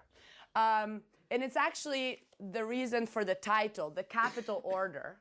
The idea is that capital as wealth, capital as GDP growth, requires... As a bit of an austerity blooper reel for a smile after the lecture, Noisy. Oh, nice. Capital as the fundamental social relation that governs our society, by which we all accept our condition as low-paid wage workers. So in this sense, austerity is persistent because it protects the capital order. It serves as a buffer in moments in which the capital order is challenged. Austerity helps preserve our condition of market dependence, precariousness, thus the possibility of keeping wages low and expectations for profits high. So this is kind of the thesis of the book, is that austerity functions politically to safeguard the foundations of our capitalist socioeconomic system, which is the fact that wage relations and private property of the means of production cannot be contested. And this logic of austerity, which in a way is appearing very clearly, I think, in the UK today, the temporality here is quite obvious. There's been the Great Resignation. There's been actually a huge amount of social upheavals, triggered, of course, by... I honestly thought she was going to say there's been the Great Replacement. The mounting inflation. It was so close. And the reaction. The book came out on the day Chancellor of the Exchequer, Hunt, announced 300 billions or a huge amount of cuts in the social sector, of course, while the Bank of England was increasing the interest rates. So the idea here is that we need to connect monetary and fiscal policy with industrial policy, labor relation. And if we instead look at monetary and fiscal policy as something separate from our daily lives and the shaping of our human behavior, I think that doesn't really get to why austerity then is constantly used, even if, you know, the center, Mariana's work, the work of many other very important scholars show that it is wrong in the sense that it does not work to increase for its stated goals. So this idea emerges quite clearly if we look at the moment in which austerity emerged for the first time in such clear-cut terms, which is the moment in which capitalism underwent the biggest existential crisis of all. And I'm referring to the years immediately after the First World War. The book begins telling the story of how the Great War, 1914-1918, was a moment of enormous shock for the laissez-faire economic order until that moment, in which state interventionism, more collectivism, the fact that the state actually became the main employer and the main producer, fundamentally shook the idea that private property of the means of production and wage relations were somehow natural givens that were... Oh, Cypher, did you gift a sub? Thank you, Cypher. Thank you for gifting a sub. Chris, there you go. Amazing. Thank you so much, Cypher. Thank you. In a way, facts that no one could challenge.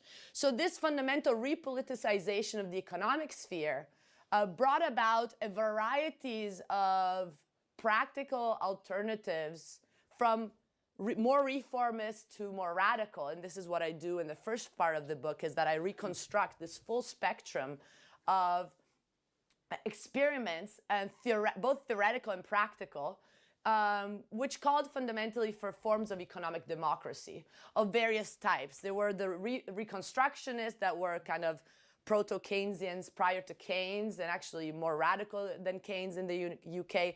The book is a comparison between what happened in Italy and what happened in Great Britain.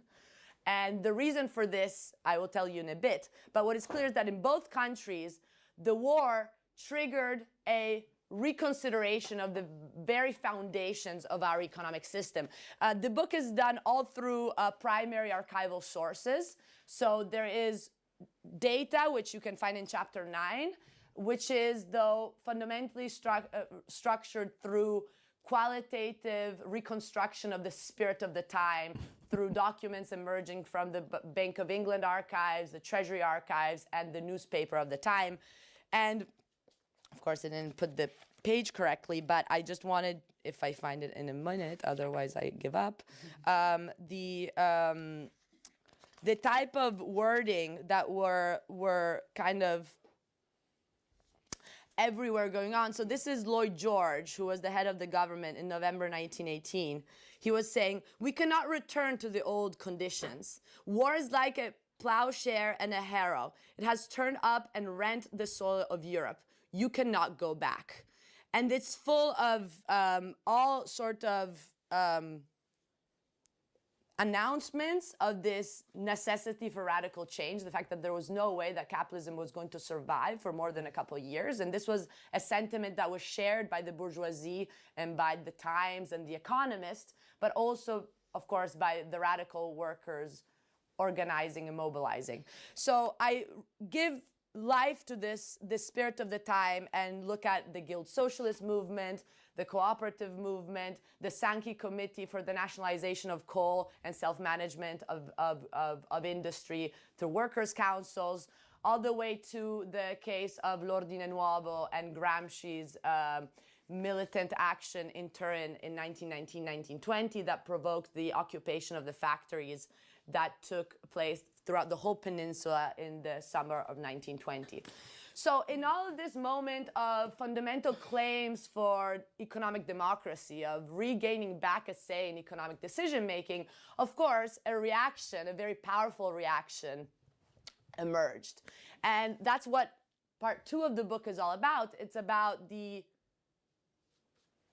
role, especially I focus on the role of economic experts in their position as representatives of the new paradigm of economic which was emerging, the so-called pure economics, that is the outcome of the marginalist turn and the foundation of the neoclassical economic framework, what is still unfortunately dominant today.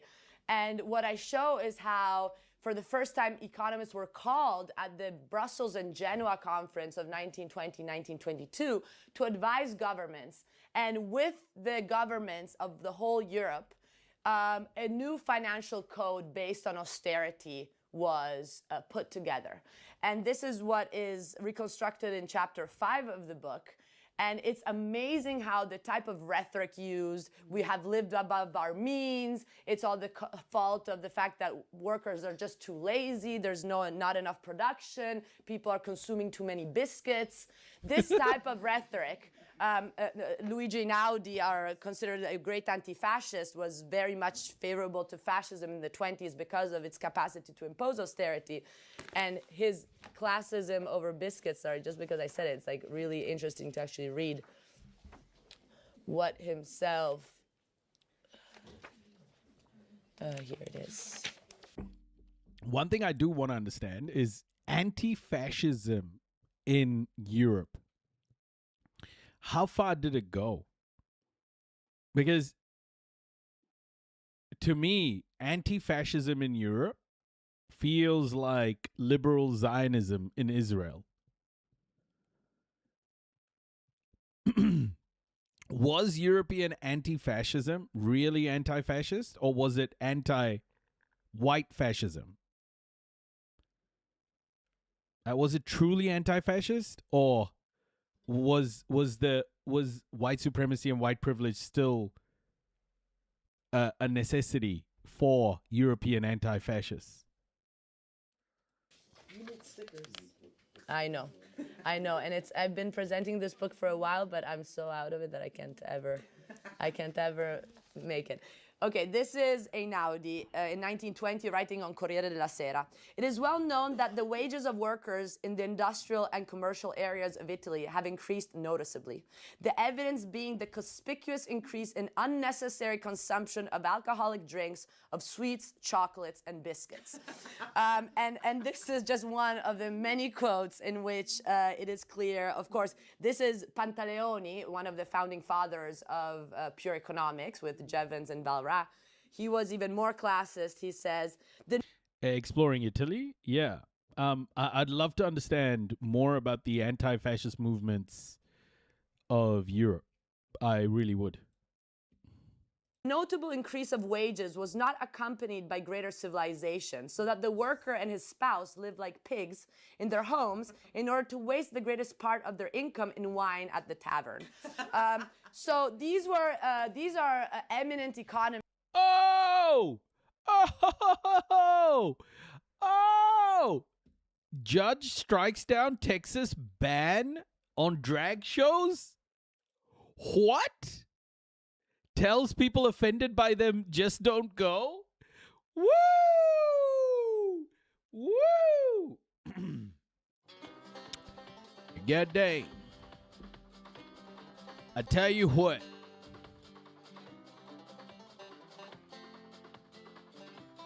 The goddamn drag shows, they're back in. The fuck we doing here, Texas? What we doing here? I can't get no drag queens on the streets. The fuck we doing?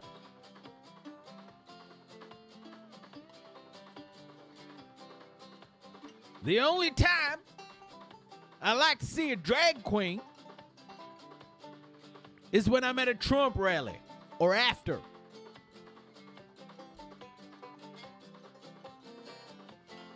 I wasn't supposed to tell you that, but there it is.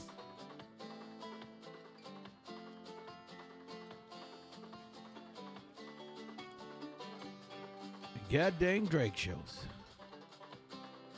Hot diggity. The fuck we gonna do now? What the fuck we gonna do now, Cletus?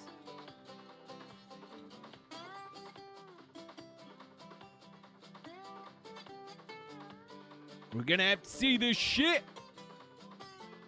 for a while longer. Fuck's going on, Cletus? God dang drag shows. God dang it. Well, fuck.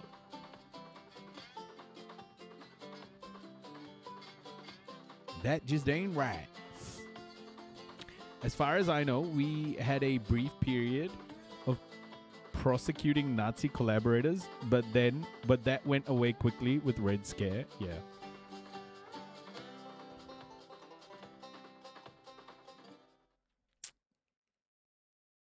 This is good. This is good.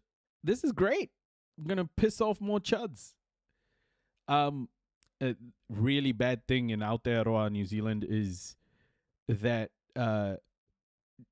drag story times at libraries and stuff get interrupted by Nazis, eh? They get interrupted by Nazis.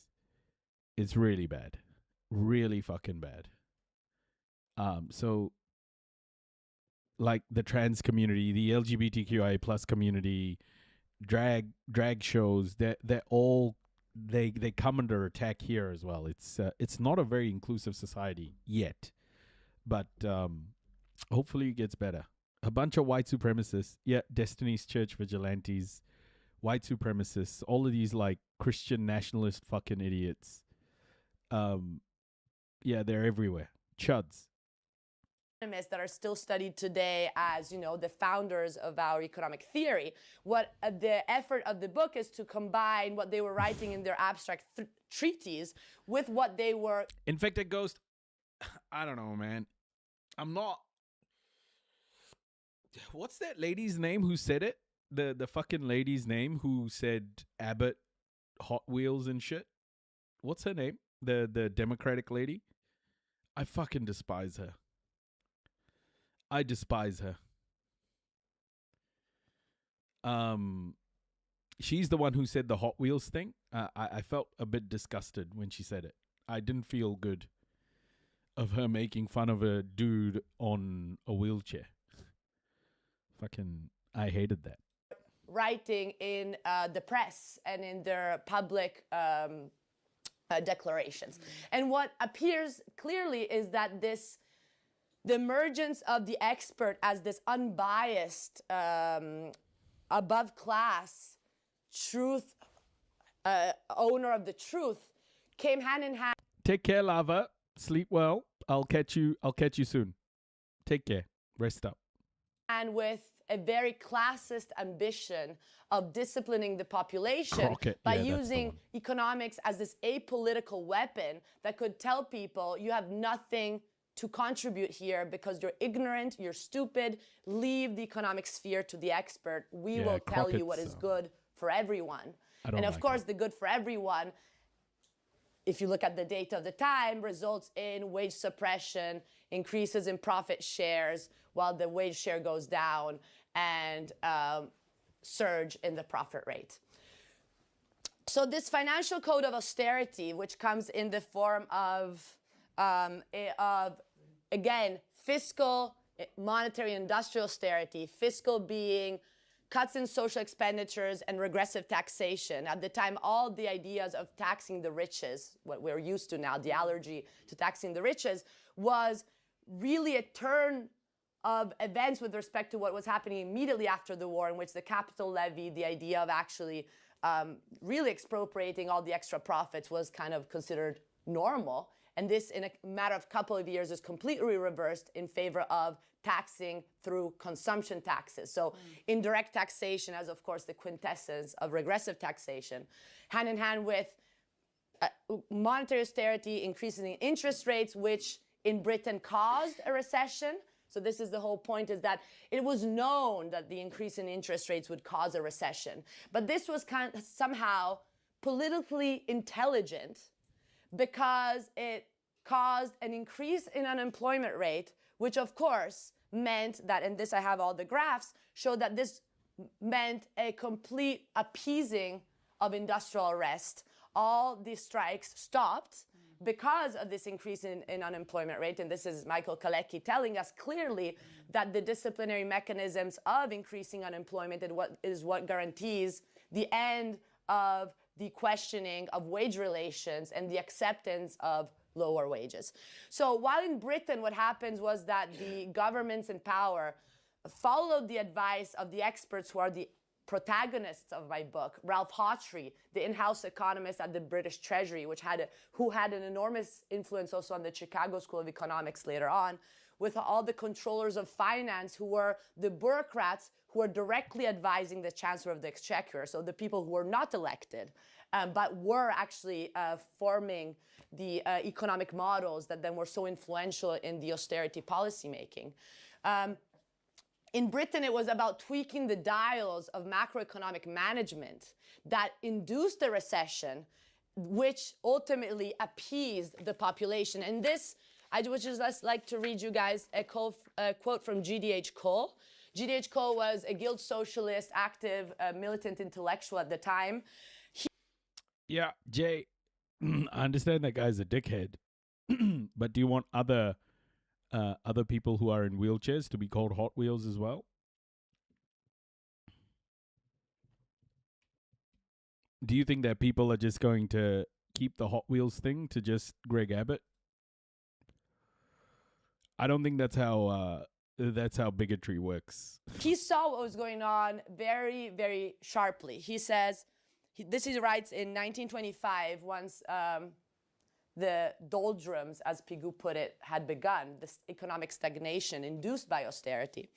The big working class offensive had been successfully stalled off, and British capitalism, though threatened with economic adversity, felt itself once more safely in the saddle and well able to cope, both industrially and politically, with any attempt that might still be made from the labor side to unseat it. So he makes it very clear that if we look at austerity from a point of view of class relation, austerity may not be good in stabilizing the economy, but it's very good at stabilizing class relations. So again, the short-term cost of economic downturn for a longer-term gain of securing the capital order, which is kind of what is most important if we want to safeguard capitalism. Yeah, the problem is though, Jay, like it's not about Abbott. It's about the other people who will become collateral damage, you know? Other people in who actually probably don't even like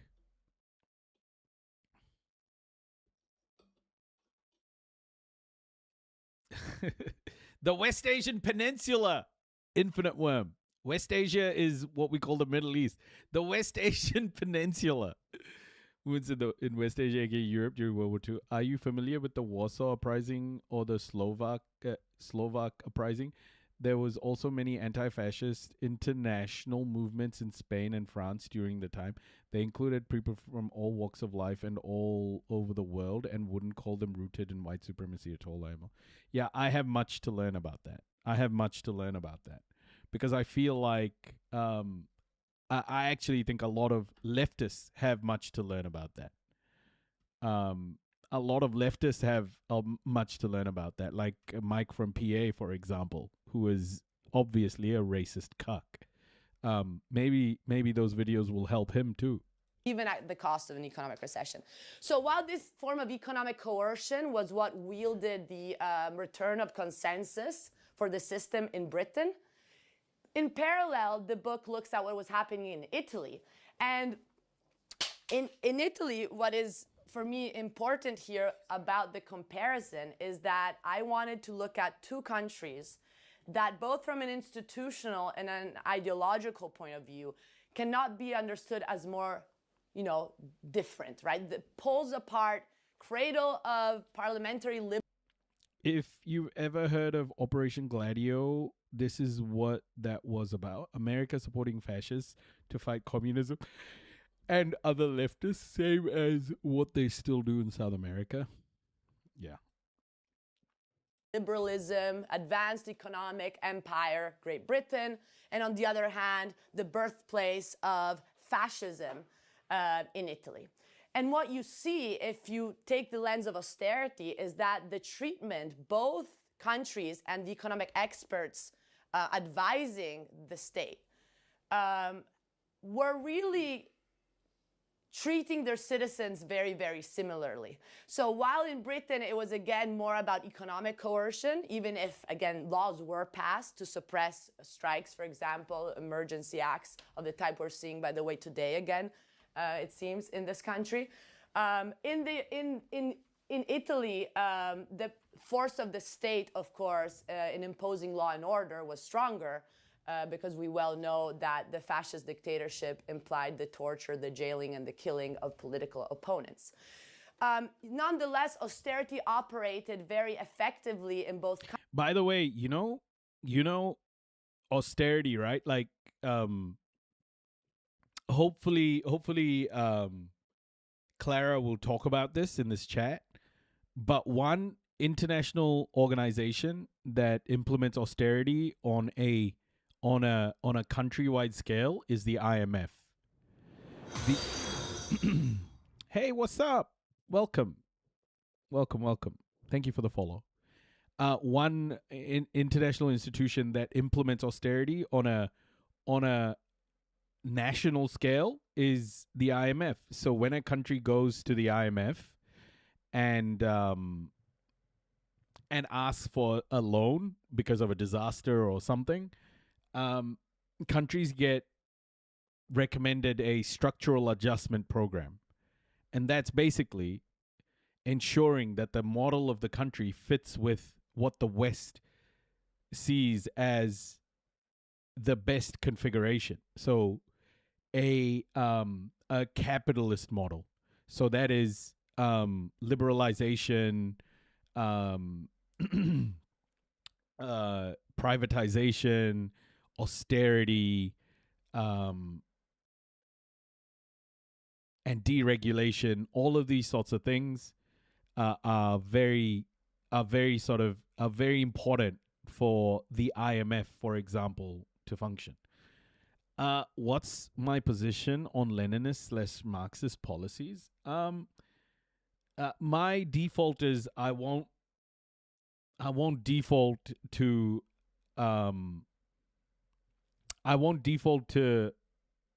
white people from Europe telling me about how the world should be. I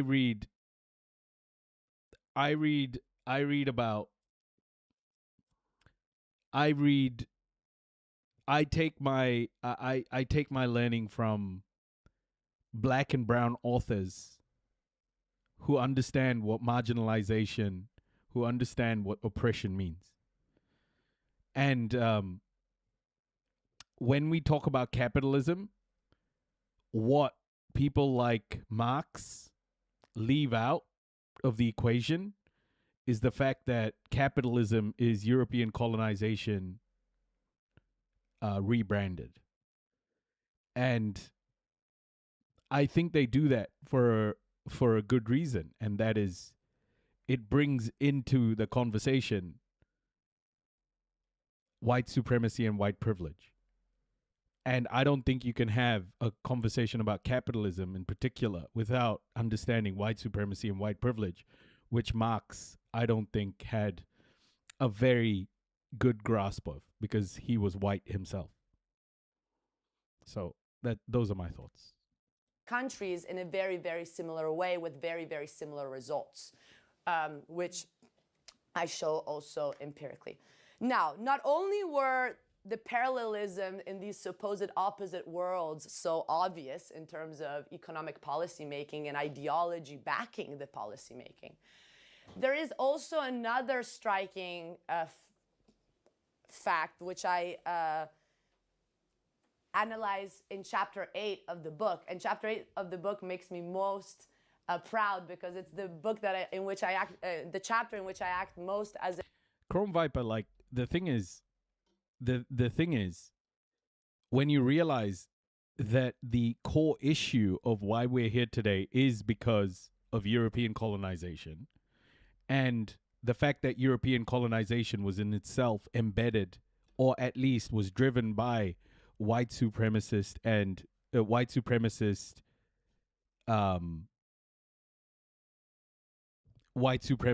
values, to not discuss that as a central point of what capitalism is, and to treat capitalism as just an economic phenomena, is to me a very white thing to do, is a white supremacist thing to do.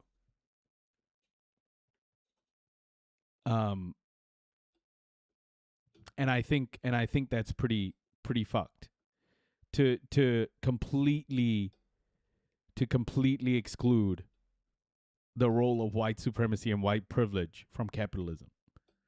Noisy, have you read his 1850s essays on India and the British colonial rule? No, I haven't. As a historian, by reconstructing everything from scratch, because there's nothing on this topic, which is how supportive of Mussolini's regime the whole British liberal elite was in the 1920s, because Mussolini was the best student of austerity in those years. So I went into the archives of the Treasury and the Bank of England. If we are talking about economics and fascists, Nazis had such a weird economic system. The way it was described to me was a bit of capitalist / nationalized industry and some private ownership, but not really. I don't know if someone knows it better. Feel free to chime in. I think fascists protect capital. Fascists protect capital, and a lot of private investment was made in with Mussolini and with Hitler. They had a lot of private backers. They had a lot of private backing, and the thing though, the economic system didn't exist as a black box. That's why books on Nazi economics misses like, I don't see how you can discuss the Nazi economic system without the concentration camps, you know, like, because slave labor was a big deal. So Nazism was very much about capitalism because it was about exploiting labor. It's just that they mass murdered the labor after using them. And what you see is quotes such as, and I can even end here if we want to keep it real brief, so then I can expand later. No, what I mean is that the economy of the concentration camps was part of how they kept their country going, because they used the concentration camps as labor. You get what I mean, right? Those people weren't just in concentration camps, like starving to death, like sitting on their, like in a room somewhere. They were being worked to death as well.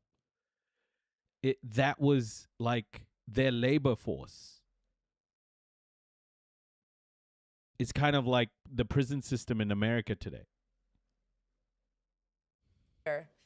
But quotes such as the one of Montagu Norman. Montagu Norman was the head of the Bank of England. And in 1926, after the Leggi Fascistissimes had passed, so after actually Mussolini had shown the full-blown violent face of fascism, he writes to this. He writes I'll check to it Jack out. Morgan of I will JP. check it out. I will check it out. I will absolutely check it out. Thank you for the share.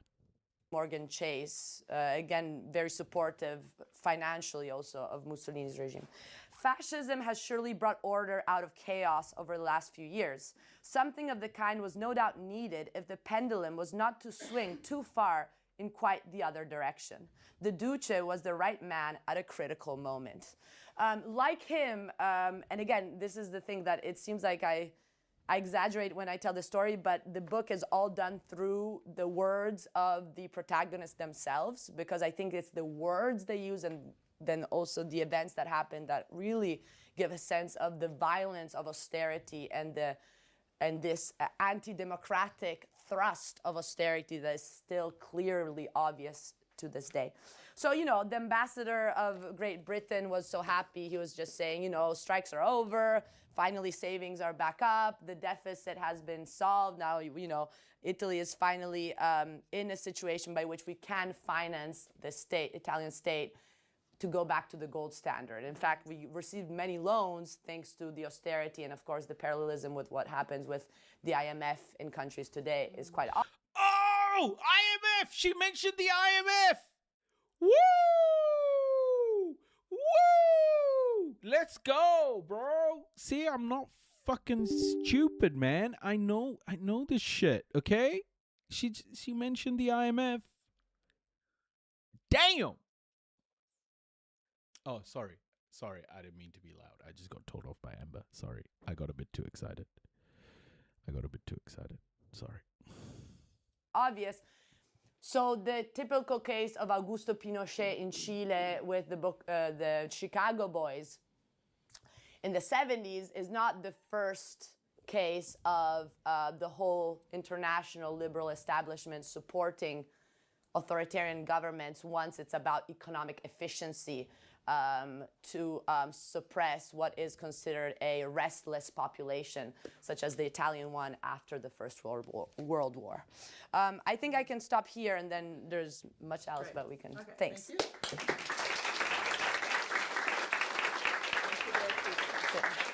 Oops. Woo. So I'm just going to prompt her a bit, then Alberto will as well. Alberto, in fact, join us, please, here. And then we're going to open it up. So I was actually going to ask you a different set of questions until you mentioned Mussolini. Yes, Frantz Fanon. Every single human being should read Frantz Fanon. Please, please read Frantz Fanon. Please read him. Please. Okay? Just read him. He's awesome.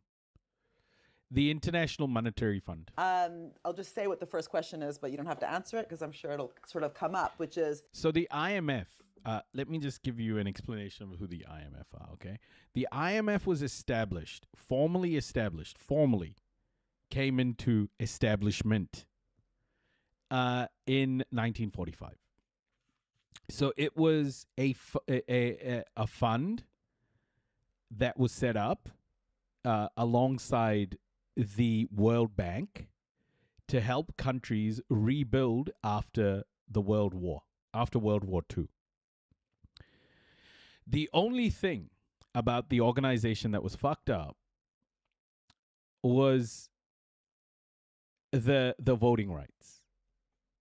The voting rights. So who made the rules?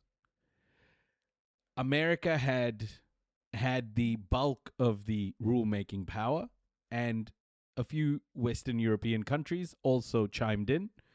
But America had the unilateral voting rights in terms of like they could pass laws unilaterally without needing anyone else to vote. But Western Europe also has voting power. Okay, they were created to help countries build. And Europe used the IMF to begin with as well. And when the IMF was created was also when the US dollar became the backbone of world trade. US dollar became the global currency at that stage. The crazy thing about the IMF is it was created when the world was still colonized, right, by Western Europe, and America was getting into the colonial game as well. It was created at that stage, and Indian representatives from India went to this IMF like establishment meeting. Guess who represented India? A bunch of fucking British people who were living in India and extracting wealth from India. Indians weren't even at the fucking thing because India was a colony then.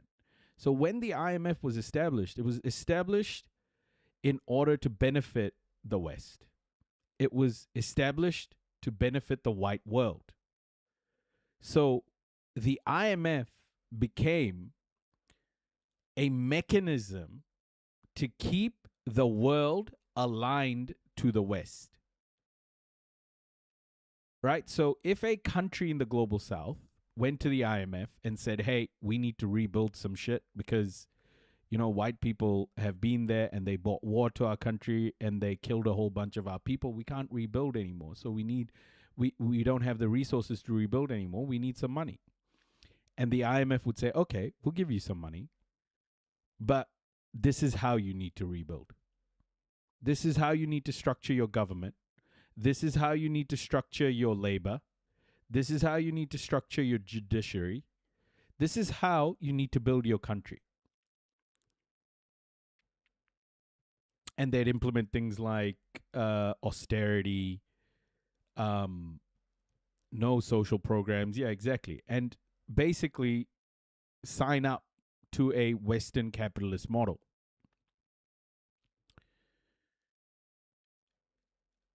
Oh, look at what's happening in Algeria.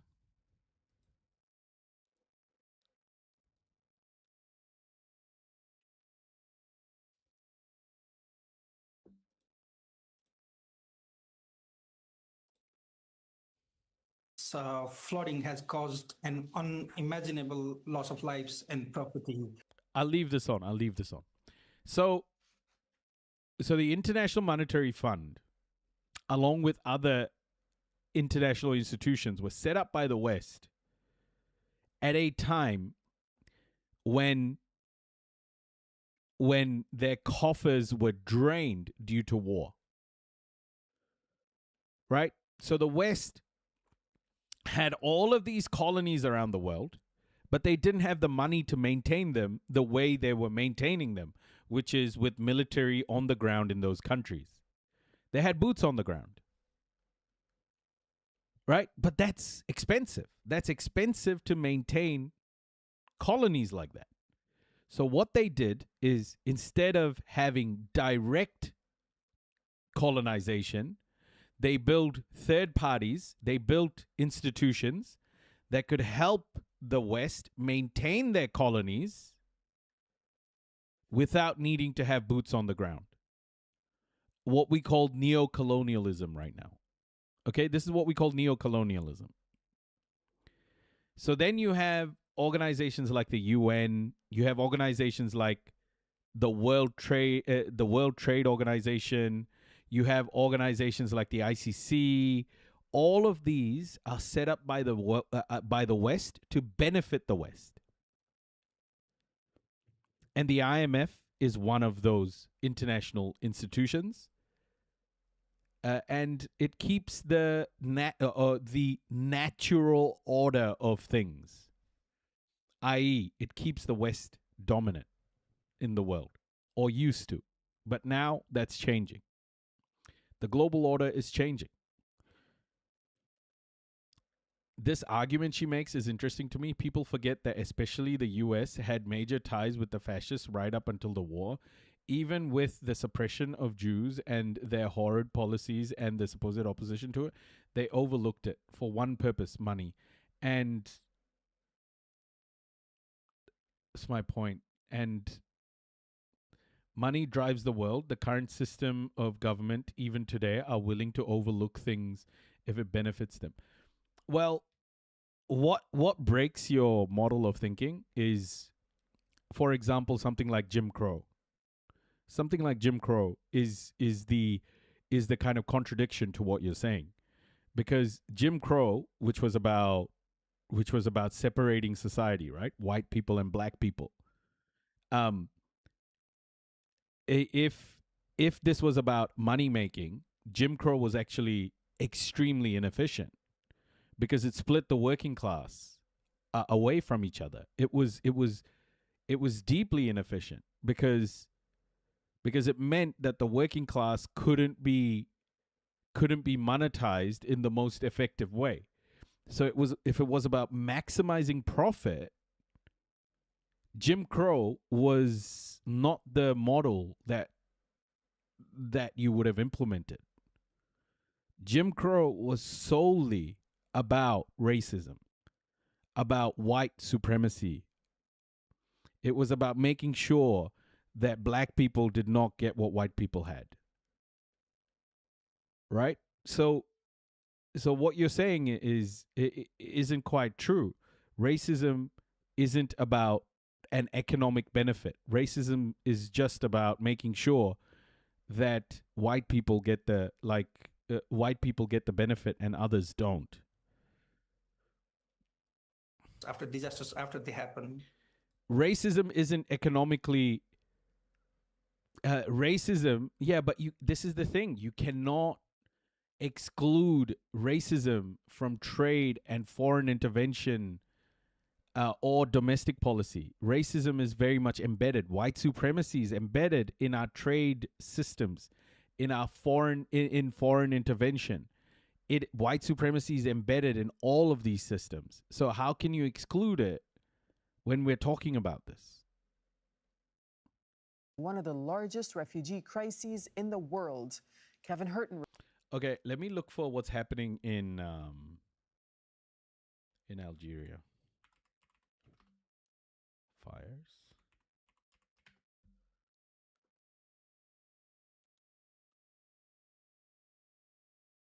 Is it Algeria? Did you say Algeria?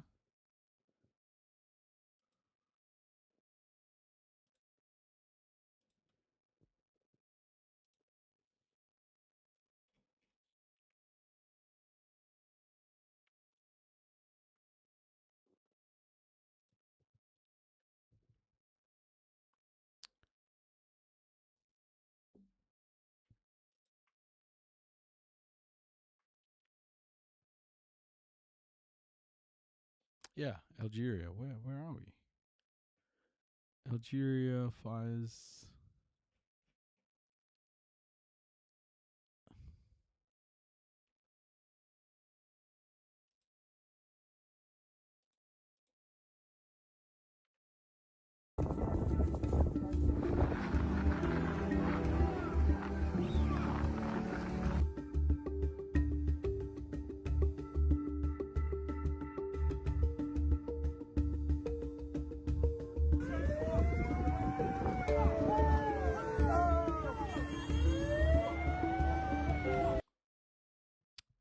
Economics by itself isn't racist. A policy and the way it's done can be, but economics don't immediately equate to racism. Well, in our current world it does. You can't exclude racism from economics. Like, people who do that are ignoring a large part of how the world works, and it's not. And I think economists are actually very prone to doing this. They try and understand the world without white supremacy and white privilege, and just racism. And they fail often because they exclude the operating system of the world. Like, they constantly fuck it up. And I believe it's because they exclude the role of racism.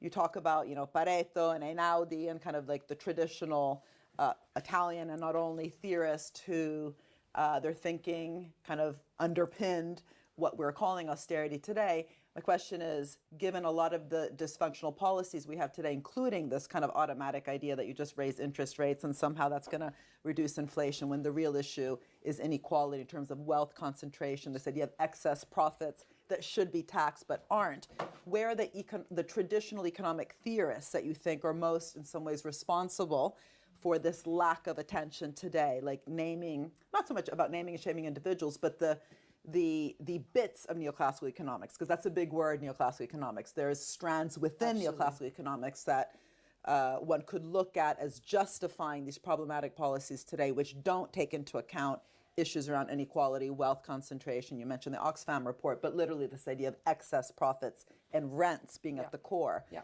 Okay, I was going to ask that, but I'm not. I will, sort of, not really. Mussolini. So one of the things Mussolini also did is very much against actually a lot of the stuff that you talked about. So setting up the Istituzione della Ricostruzione Italiana, the famous IRI, a big state-owned enterprise, that's kind of in the opposite bucket that we would usually have put austerity. In fact, Liz Truss's government.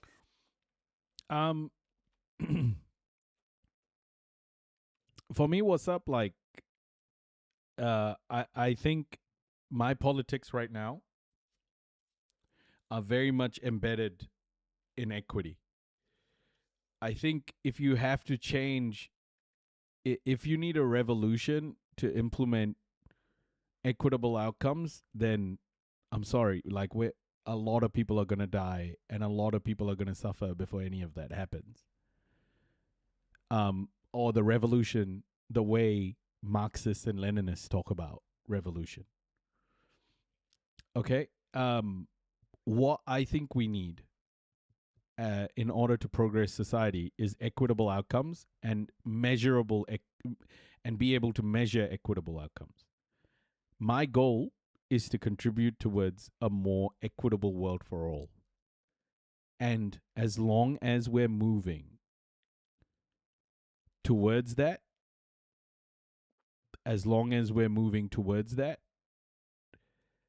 I think for me, you can call me whatever the fuck you want to call me. But for me, that's the most important thing because it's measurable. It's measurable. And I can't tell you how the world will look when we have an equitable world for all. But I can tell you whether an action now will lead towards that world or not. So, yeah, that's the way I see the world. I am sick of like modeling a world without a roadmap. I'm sick of it. I'm so sick of it. I'm so sick of like utopias. This is the world we have, and we have to make it better. They were blamed for having, begun with these policies of, reducing taxes for the rich, introducing austerity, but they were very explicit also on deregulation, union bashing, but also privatization, which wasn't talked about actually when people said, oh yeah, finally the financial markets are punishing them. So isn't that a bit of a oxymoron, right? That we have on the one hand someone who, as you say, is kind of justifying and is embedding austerity at the deep level, Mussolini, but who's also very pro-statist in the sense of investment and public ownership and public enterprise. If you can just say something about that, yes. Then we'll move on to Alberto. Because it is, yes, you didn't mention that. Thank you. So the phase in which Mussolini does put together IRI matters because it's a moment in which the capital order in the country had already been regained through austerity. So I think this is very important because actually the polemic against what was called le bardature di guerra, so kind of the overstepping of the state in taking over many of the the private sectors during the war was something that was a campaign that was really at the forefront of all liberal economists and fascist economists alike at the early 20s. So really the reuniting under we need to privatize. And actually Mussolini undertook, there's a very good article focusing on this by Branca, I think, I don't know, it's cited in the book, in which he says it's actually the biggest large-scale privatization campaign in modern capitalism, happens in Italy in the 20s. Everything is privatized until 25, 26. And this is very important because, of course, it increases the market dependence of workers. The first thing Mussolini does is actually fire 63,000 public employees with the idea that in this way you can... in this way, you can achieve what still someone like Alberto Alesina was writing a couple of years ago, which is you can lower the reservation wage of the workers and make sure that everyone accepts competing in the private market and thus gets disciplined by this market, right? So there's this first phase of privatization that I think is very, very important in securing the end of industrial unrest because it disempowers the workers. And following that, then I think there is a space for the state to intervene economically without this causing political unrest. While already in 1919, 1920, also when the British government was actually wanting to maintain state intervention, actually wanted to increase nationalization, like in the case of coal, the famous Sankey Committee. What you saw there is that these reformist objectives were actually achieving results that were not reformist at all because the demand for more radical social change were being further in a way triggered. So if that makes sense, is that I think there are limits of when the state can intervene to make it not a politically dangerous circumstance. So I think it's only when Mussolini is sure that the wages are repressed by decree in 1926 and 1927 with the labor charter that you can then go on and ultimately think about increasing productivity also through state interventionism. Wait, then if state interventionism is the problem, when it has a negative impact on workers, what about when state interventionism is what something like China is doing right now? You know, state-based capitalism. You know, what is that? Is that the same, or is that okay because China's doing it? I don't know. Like, as long as it's having a positive impact on the working class, it's okay for the state to intervene. In fact, I think last thing I want to say is that there is a sense in which, and I think, again, this is because historians usually tell stories that are very congenial to maintaining consensus for the present, and it's incredible because we're used to thinking of economists as having a big political role. Historians have just as much of a political role in telling us a story about the past that it really informs and forecloses our imagination for the future, in my mind. And what is clear, for example, to give an example, the fact that usually associate fascism with corporatism, and you understand corporatism as something very different from the market economy that is, you know, typical of our current state of affairs, or in a way, you know, just to simplify. But the point is that corporatism is seen as a beast of its own. And this is a problem because then fascism is, you say, well, there's the liberal phase of fascism, which is the austerity phase, but that's not really fascism. Fascism comes later in the form of corporatism. But actually, if you see, the only element of continuity in fascist economic policies is wage repression and prioritizing private investors. What Meloni today are extreme right government calls the real producers. The producer is not the worker anymore. That's again something that's clear in the economic model, right? It's the saver investor who becomes central, and the real producer is the private investor. So in the corporatism was never challenging private investors as central to the economic machine. Then the idea was that the state could help and take a role, but you would never challenge wage relations and private property of the means of production, and wage repression remains a constant even when forms of greater interventionism are put into place. Very interesting. Alberto. Well, first of all, thank you for inviting me, because this was the incentive to read the book, which was for a long time in my to-do list, and eventually I did. And this said, I need to confess, because I'm an economist, I do formal macro models, therefore supposedly telling us the truth, and I'm also Italian. So if we read the book, you could get very upset with the support that economists gave to fascism and authoritarian governments. And thank you for inviting me, because it was very stimulating and interesting. And because, as you said, I mean, going back through the history help us to understand a bit better what is going on right now, and some current topics, I would say. So the relationship between democracy, economic democracy, and the technocrats, and perhaps also understanding a little bit better some decision taken right now by monetary institutions, the decision to increase the interest rates, and so on and so forth. Reading the book, I want to raise this point and discuss with you this point. So I do fully agree with you that austerity, the the trinity of austerity, fiscal austerity, monetary austerity, and industrial austerity, is absolutely consistent, I would say, with the fundamentals or the backbones of capitalism. So the private ownerships of the means of production, wage relationships. But then reading the book, it came to my mind also all the discussion about the many different forms of capitalism. So capitalism is not always the same. The backbones probably yes, definitively yes, but not the many different forms that capitalism took through. See, my view on capitalism and why governments tend to tend to become corrupt, with capitalism so closely linked to government functioning, is because just as, you know,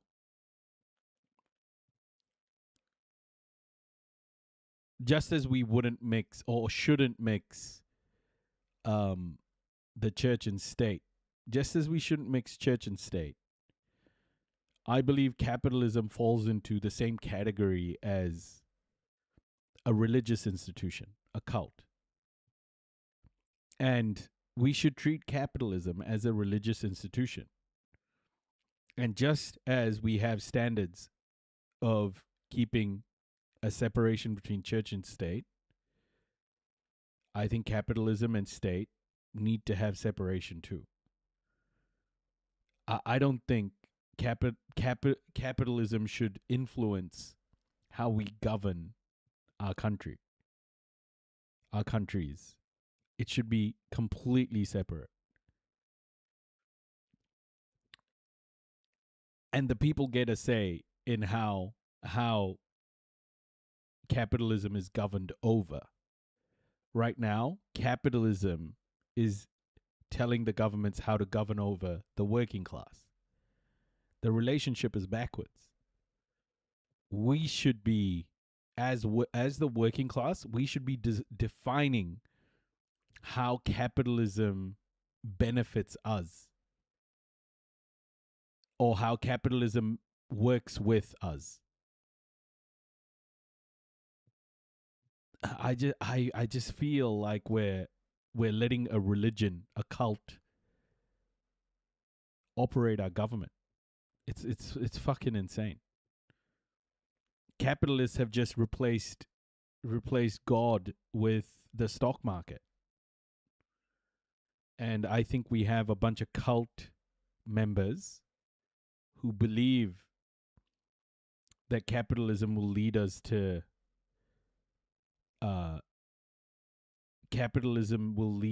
some sort of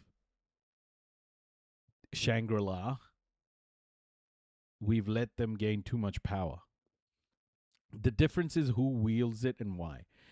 Is it in the hands of the privileged to help them exploit the many, or in the hands of the many to rectify historical injustices until there is true equity and there are more classes? Yeah, I agree with you. Capitalism is about consolidation of capital. Therefore, its endgame is a single entity in control of the entire economy.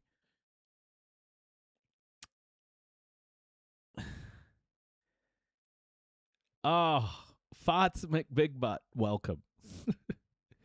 I hope you have a good sleep. I think capitalism is more than just consolidation of capital. Capitalism is European colonization. It's capitalism is white supremacy. Capitalism is about creating white privilege. Because European colonization and capitalism are the same things. The capital part, again, is about centralizing, or it's about consolidating capital in the West. So yeah, I mean, you've got to. I think people misunderstand what capitalism is all the time. It's not like consolidation of capital in the global South, because that's not how European colonization worked. It was about consolidation of capital in the Bank of England and in Amsterdam. Right? So capitalism is a lot more than just consolidation of capital. It's the consolidation of capital by the West, by white people. So let's at least get that right. That understanding of capitalism is super important. I feel many people make it seem like capitalism is just the same everywhere. It's not. Through decades. Even thinking at what you mentioned directly in the book, the proposal coming from the reconstructionist. So the idea of reforming capitalism, giving capitalism a nicer face, if you want, and including to some extent workers into capitalism. There have been the golden age of capitalism in which policies implemented were precisely going in the opposite direction with respect to what austerity is right now, or it is meant to be right now. So I'm wondering whether, and very interesting, you also mentioned the U-turn in Keynes' mind, in Keynes' view. Keynes was a supportive of austerity at the time, and then there was the Keynesian revolution coming after the outbreak of the Great Depression. So I'm wondering, accepting, and I fully agree with you, that austerity could be the safeguard of the fundamentals of capitalism, if it is not possible to develop capitalism or to change capitalism with much more inclusive stance. Because this was what happened in the end, in the 30 years after the end of the Second World War. One tricky issue is to understand whether the so-called golden age of capitalism was the exception rather than the rule. One could say, okay, that was the exception and not the rule. So I would like to raise this point with you. Thank you. Thank you very much. So the intention here is exactly to try to shake a little bit of what is the common sense understanding that the problem is neoliberalism, and that neoliberalism is the exception, and it's we can revert to a more humane face of capitalism. I really think that if one looks at history through the lens of austerity, what you can see is not only that Keynes ultimately was Keynes was someone who was very politically aware, and he realizes still in 1942, so after he writes the general theory and has, repudiated Say's law, and so criticized the treasury view and all of this, he is someone who really says, if I had to go back, I would inflict the same dosage of dear money that in my book, I went through the archives. He was advocating for a 10% interest rate in 1920, so even higher than what the Bank of England was doing.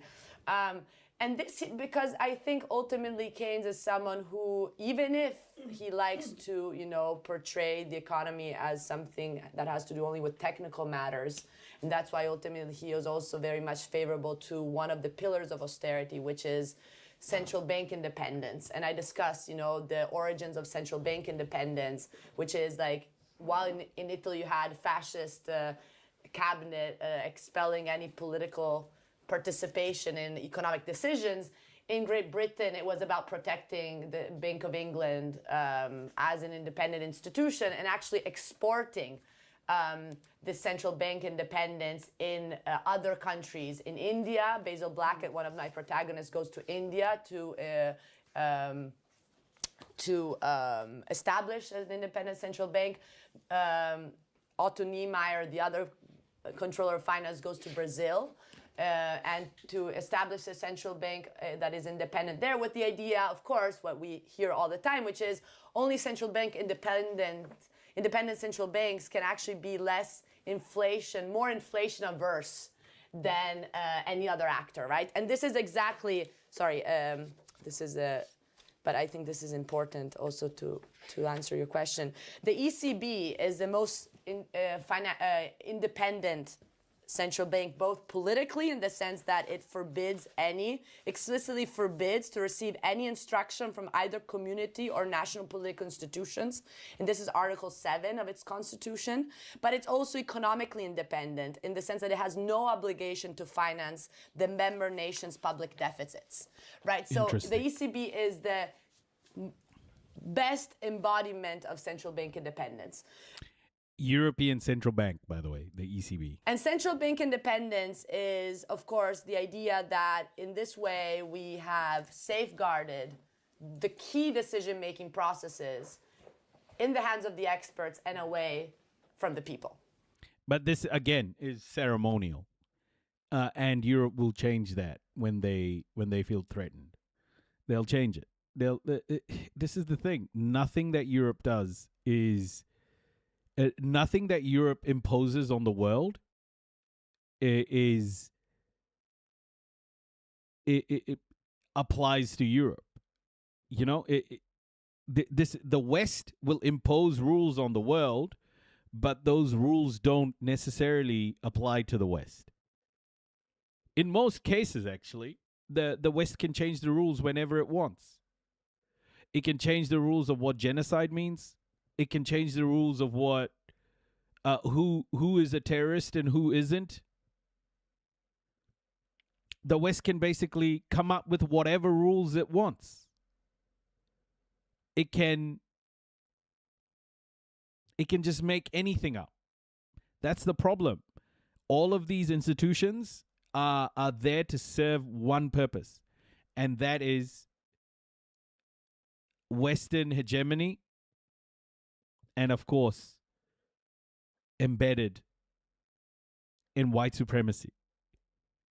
And unilaterally, if those ideologies are threatened, the West will do whatever the fuck it wants. The rules won't even matter anymore. They won't even fucking matter. And, you know, there's other ways in which you can de-democratize the economy. For example, as in Italy right now, we have introduced the balanced budget clause in our constitution. So different ways, but certainly central bank independence is a very important way of securing austerity as the norm. And going back to Keynes, Keynes was someone who really saw the importance of excluding the general public from economic decisions and keeping it in the hands of the expert. And this is something that he saw very clearly when he was confronted with the revolutionary potentials that were emerging after the First World War. So even once he changes his theoretical framework, he himself says there is a class war and I'm on the side of the educated bourgeoisie, and this is just his position, and this is, you know, quoting him directly. So he never kind of hid where he stood in terms of the class struggle. And I think in a way this speaks to the fact that when it comes to safeguarding what someone like Jeff Mann in his book on Keynes calls the fragile crust of bourgeois civilization, then Keynes is pro-austerity, right? So again, I think there's a space to be Keynesian once this general social order is secured.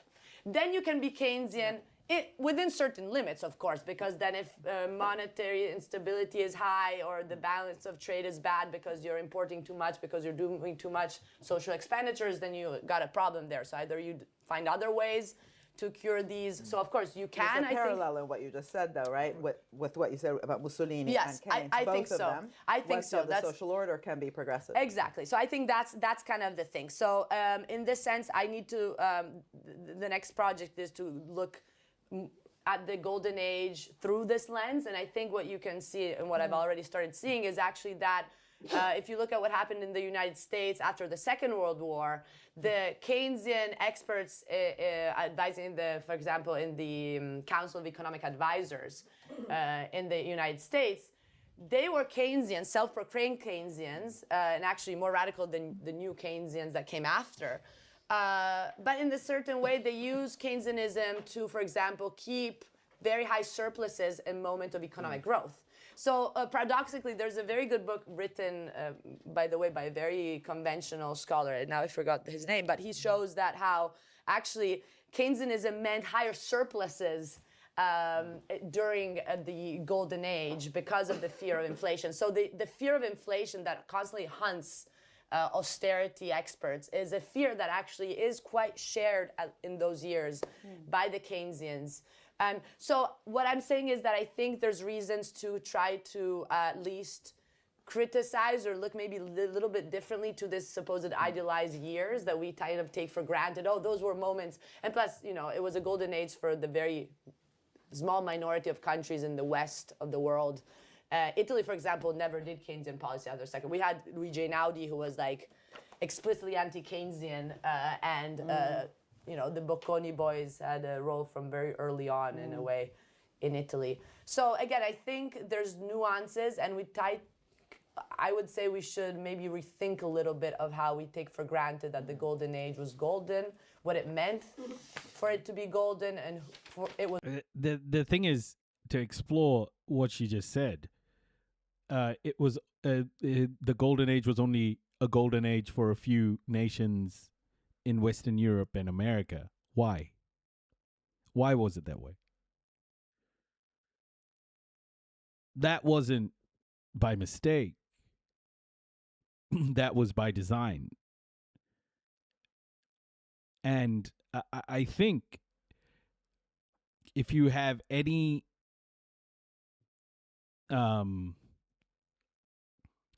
any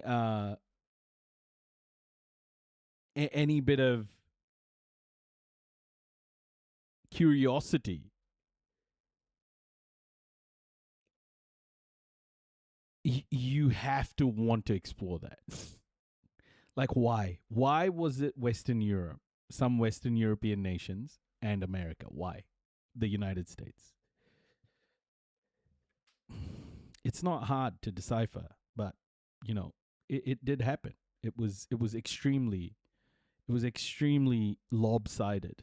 Was golden for whom exactly? So in that sense, of course, that's why it's not really a conventional historical reconstruction, but I think this is the idea of coming up with a book that tries to, you know, give some tools to maybe question what is normally taken for granted.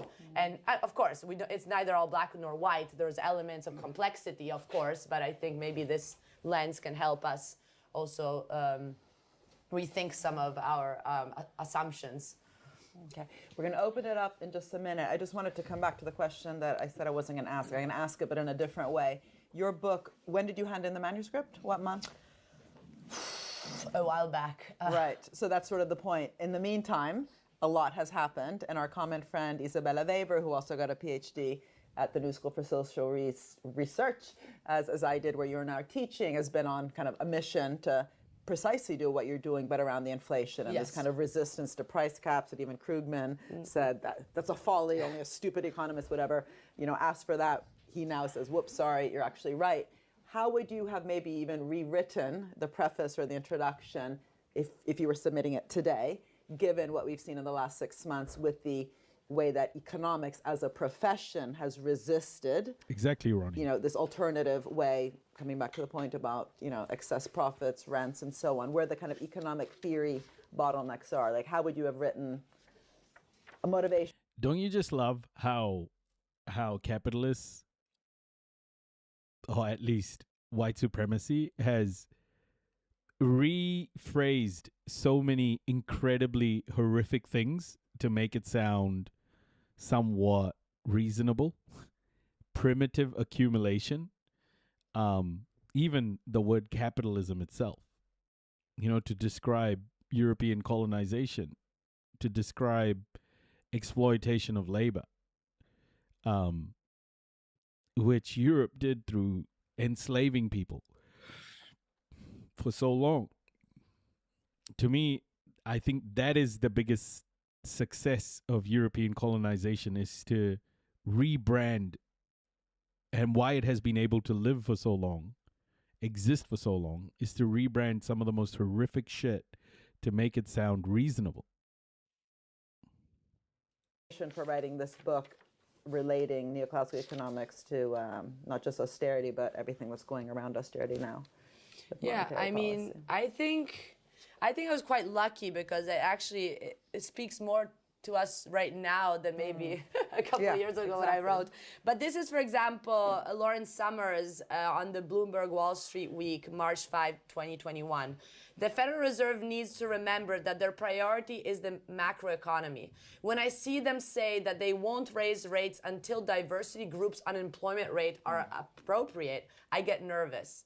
If they take inflation seriously, monitor it closely, and are prepared to cause pain, they will be able to control inflation. So I think this is kind of the go-to narrative that has even boosted further in these last years, is the idea that inflation is a problem and there is no alternative but imposing your money. And this is obvious to how Isabella Weber has been really attacked brutally because of the idea that, you know, hey, even the United States after the during and after the Second World War were imposing price caps, and this doesn't require necessarily a revolution or a general, in the words of my book, a general disorder of the capital order. You could, you know, there's, so. The VOC, I don't know what the VOC is. Like Switzerland, for example, right? Switzerland didn't have slaves directly, but it benefited from slavery. You know, I added the Capital Order by Clara Mattei to the book recommendations channel. Join Noisy. Ah, nice. The Dutch trading company, first publicly traded. Oh, okay. Got you. I think in the sense that it proves the case of how the objective of curing inflation and balancing the budget is really somehow less important or often used as a pretext to a much deeper problem that Larry Summers is pointing out in this. Sorry, but bit of a random question, but do you remember where you first came across Gomez Inez de Zurara? Stamped from the Beginning by Kendi, Ibrahim X. Kendi. Good book. To her point about Golden Age and the surplus, once production's exchange value was prioritized over the use value, then production within that sphere forced states to prioritize accumulation. Surplus gets used by ruling class as both security and fuel for more consumption. As a result, labor gets treated as a cost then cheapened / disciplined. Yeah. Which is why globalization would have seemed completely logical to the West. Globalization would have seemed completely logical. Because they would have gone, oh, why do we have to do all of this dirty work? We're accumulating wealth here. Let's just ship off all the dirty work and accumulate wealth and continue to make life better as much as possible over here. What we'll do is we'll just provide services. And we'll make more money that way. So they would have gone, okay, so manufacturing can go overseas. We'll turn our countries into service countries so that our people can work and create new revenue that's basically service for the manufacturing. So things like insurance and all of these other service, financial services, slavery as a service, yeah. and then we can provide those services to the manufacturing, to the countries that manufacture. So we're double counting revenue. So we can make profit from the products that are being made for cheap, and we can provide the services to those people to use and make revenue from that as well. Of course, it would have seemed completely obvious to a capitalist. Globalization would have seemed completely like the most incredible thing that the West can do. It would have been seen as the next step of the West's evolution. Outsource production and manufacturing. Outsource manufacturing becomes service-based economies. How did that work out? Dipshits. This quote, and still right now, which is, hey, the labor market is too tight. The labor market is too tight. People are not going back to work. There is a huge problem with the Great Resignation. There is a big anti-work movement in the United States emerging. There are strikes in sectors that until very recently had been completely deregulated, right? The new unions, Amazon, Starbucks. You sound like a Marxist. No, this is what happened in the world. This is what the West did. Whatever. This is a moment in which this is why there's no option but deflation and no other kind of ways to cure inflation, because we got to discipline the people to go back and allow us to avoid cost of labor being too high, because otherwise our economy is not going anywhere and we are in trouble. So I think there's a sense by which the austerity economists are aware and are making Maybe I'm quite just explicit closeted. in the words Maybe they're I'm just using, closeted. even someone like Jerome Powell, The Marxist I believe, immigrant. of what is really at stake right now, which is Oh, this dear. disorder of of capital as a social relation. And I think this is true also in Britain right now. I mean, if it's all about balancing the budget, then you could do it by increasing taxes on the wealthy, especially in a moment in which the wealthy have, again, like possessed so much of circulating value at this moment. Or, you know, even right now, the fact that they're not reaching an agreement with there's right now the polemic, because actually this railway strike has been really expensive. And so why, you know, it's illogical if it's about really saving money, then just get it. But there's something deeper. You don't want to reach an agreement because it's a political point. Like you can't have it so that you can't give them greater rights, because then maybe they'll ask for more and then we're going to be screwed.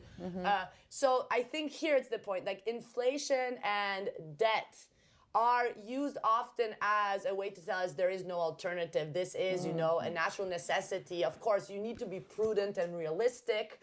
And it's synonymous with the economic policy is austerity. You know, if you ask any economist, it's not even called austerity, but it's just like, it's what the economists tell you to do. But ultimately, I think there is a rationale that is deeply political. And I think, you know, then there's other elements again of the story, but I just want to stress that this element, especially if we are economists and political economists, we need to keep in mind that there's always, and Keynes knew this very well, inflation was never only an economic problem, it was a deeply political problem. He has many quotes that I cite in the books, and this I'll stop talking. See, this is what I mean. This is what I mean. Where is what's up? Where is what's up? Where is what's up? What's up? What's up? Did you just hear that? Did you hear that? Let me just play that again. You know, then there's other elements again of the story, but I just want to stress that this element, especially if we are economists and political economists, we need to keep in mind that there's always, and Keynes knew this very well, inflation was never only an economic problem, it was a deeply political problem.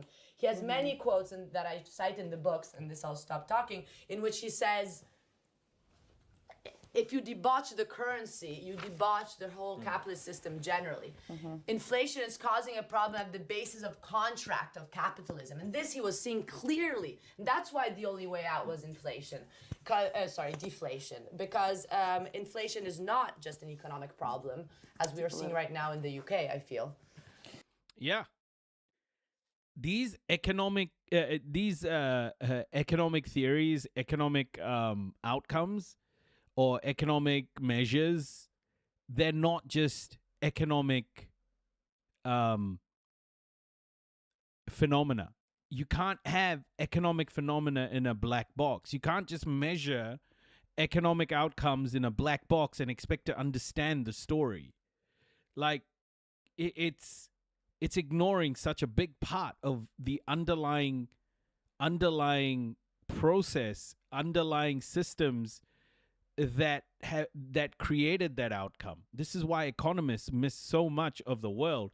They just see the world as like these economic outcomes that are measurable and then it's done. But they miss the whole political, racial,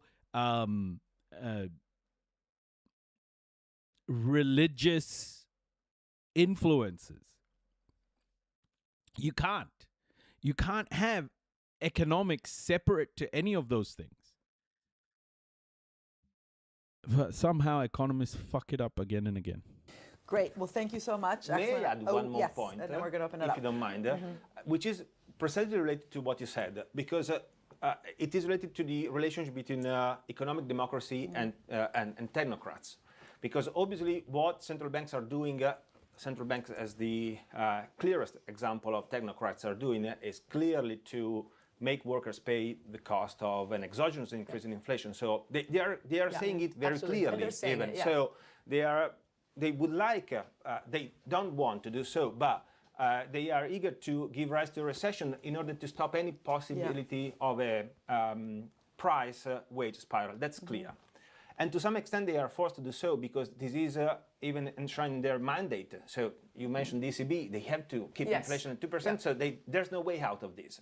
And this is clearly the best way to keep out of people the power to make decisions about economic policies. And it's clear that any kind of economic policy is a political decision.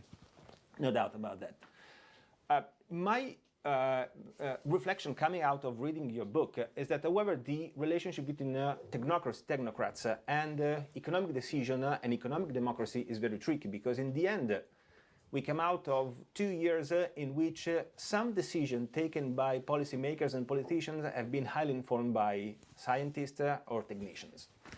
And this should bring us to how to define this relationship between experts in some sectors, technocrats, economics or rocket science, and political decision. My impression is that there should be a dialogue between them, provided that some crucial values are included in our constitutions and they are intangible. I mean, they cannot be touched, and those values hopefully are as much progressive as possible.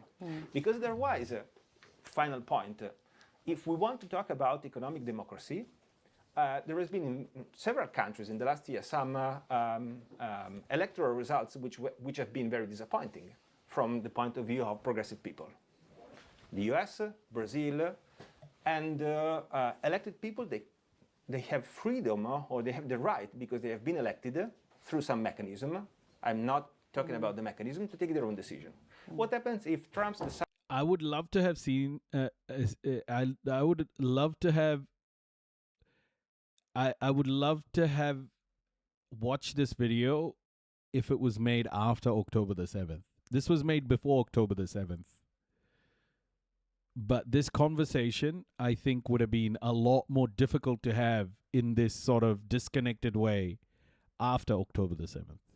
Decides to make a very regressive change in the taxation system. He has been elected.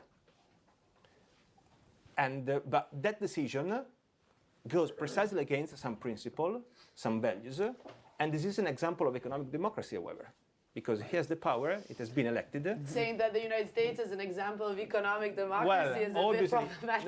That there's no democracy whatsoever in the United States. I'm not entering. I'm keen to bring in the audience. So just finish what are you good? Yeah, I'm good. Just for the general discussion. Yeah. This guy's accent is making me want pizza. Is that racist, chat? Pizza pie, pizza, economic capitalism, pizza pie, pepperoni. Is that racist, chat? Yeah, no, it's very. Okay. Did you want to respond, or should we? I think we should open up. Why don't we take 2 or 3 questions? Do you have a piece of paper to write? Should I give you a piece of paper? I can. Really? Yeah. Oh my gosh, she's younger than I am. Okay, fine. Yeah. Yeah, but I think we need to do first here and then some. Yeah. So should we do 2 and 2, or I would say we do 3 first, answer, and then we can do a couple. Yeah. Okay. So I'm gonna try to mix also gender and all sorts of other things. So we're saying 1, 2, and 3. I don't see any women. They're all guys. I'm Italian. It's not racist. Yeah. I want pizza so now also. Hi. And if just remember them, yeah? We'll do 3. Yeah, we'll still listen to you. Is it working? It's just online. Okay, sure. So my question is a little bit related. Oh, maybe if you can just say your name and Oh, yes. My name is Antonio. I'm Spanish and I've been here for 3 years. It's a little bit related what we were speaking about. It's more about social democracy versus socialism status. And I was listening to this political commentator, David Pacman, and he had Yanis Varoufakis in one of his channels, right? And he asking about, hey, some of us on the left, we don't want to go all revolutionary, and we want to sort of make capitalism a little bit more human. Now, Yanis Varoufakis shut him down, saying, hey, this is... Okay, firstly, David Pacman is not on the left. That's the first mistake this guy has made. David Pacman is not a leftist. Okay, let's just go there. David Pacman is the white liberal that Malcolm X was talking about. So it's not going to happen anymore. It's not possible. And Giannis argues that now value creation and the source of value comes mostly from the financial sector, financial institutions, financial products, and all that thing, right? Back in the past, maybe you can sit down with factory owners, and what he thinks is that economic value was coming from factories and for products and for things that you can, I don't know, real value and you can measure. Since now, not only power, but value creation has shifted to the banking sector, we don't really have the tools to do anything anymore, because even if you want to regulate them, they're way ahead of you, right? Like, how do you regulate Facebook? How do you regulate all these things? That's my question. Just, I want to know her opinion, but also, what's the way to go from here? Great, awesome. Why don't we go to that side, and then we'll come back here. Thank you. Oh, maybe. Daniel. Hi, thanks for the talk. My name's Dan. I'm a research fellow at IIPP. It was great to hear the kind of 3 pillars of austerity, and I think most of the time you hear austerity and you think about the fiscal version, so it was great to hear you kind of elaborate on those 3. I'm interested in what you think kind of an economics of anti-austerity looks like, in particular in the monetary sphere. So I think in the fiscal sphere, you can imagine it quite easily. It's kind of continued expenditure. It's maybe MMT, I don't know, you can get into that.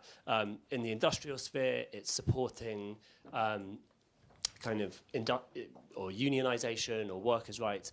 In the monetary sphere, if there is a kind of high inflation environment, what is an anti-austerity economics response? Is it to allow that to continue? Are there other ways of kind of dealing with inflation? Would be interested to hear. Hey, MLM Illustrator, welcome. Thank you. Making it harder for the mic. Sorry, going back and forth. Jake, and then we'll have answers, and then Carolina, if there's some women on the line, that'd be good. Yeah. Okay, good. Jake Sumner, and I think I'm an honorary fellow here. I think you've really well articulated the political choices around austerity. Oh, a man just told a woman that she's articulated something very well. That's a microaggression, okay? Guys, don't tell anybody they're articulating themselves well. It's a microaggression. It's just passive aggressive. Is it necessary? And, I just hark back to the ragged trouser philanthropist, which I sort of dipped into the other day, and it's all the same arguments are being made then, and about how important capital is to create all the wealth and suppression of wages and everything. So it's existed for some time, and it's resurgent now. And all the things that people have said, unions, etc. I've written a paper on this myself around how important they are to try and stabilise and increase wages, terms and conditions, and it's no wonder that they are attacked and tried to be suppressed. What I didn't quite understand, though, and it's in your title, is the connection with fascism, because obviously it was primarily 2 examples. You're trying to compare Britain and Italy, and a couple of other things were thrown in, but surely there's in the move to fascism, you create the environment for it, but then it's the othering of of people's, it's their fault. Look at them, look at that. As it was, for example, Jews in Germany or others. And obviously it was not an initial process in Italy, but then it did come to that, and you see that now. Blaming immigrants for taking jobs, etc., etc., etc. So isn't that the you create the environment through austerity, then it's the othering, and then unfortunately now fueled with social media, fueled with a media. What's the question, bro? Particularly in Britain. What the fuck is the question? Mix, which what the fuck is the question? Has just said may lead to some of those outcomes in democracies where people think their own economic interests are best served by preserving austerity. Good. Thank you. Okay, thank you very much. Maybe defining fascism too.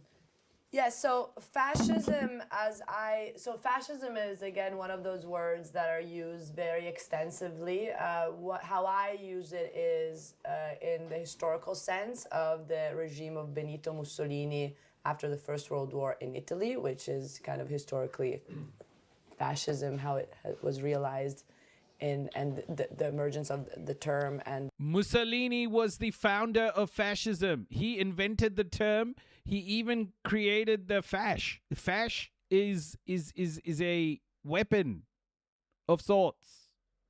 It's like, isn't it the fucking hammer thing?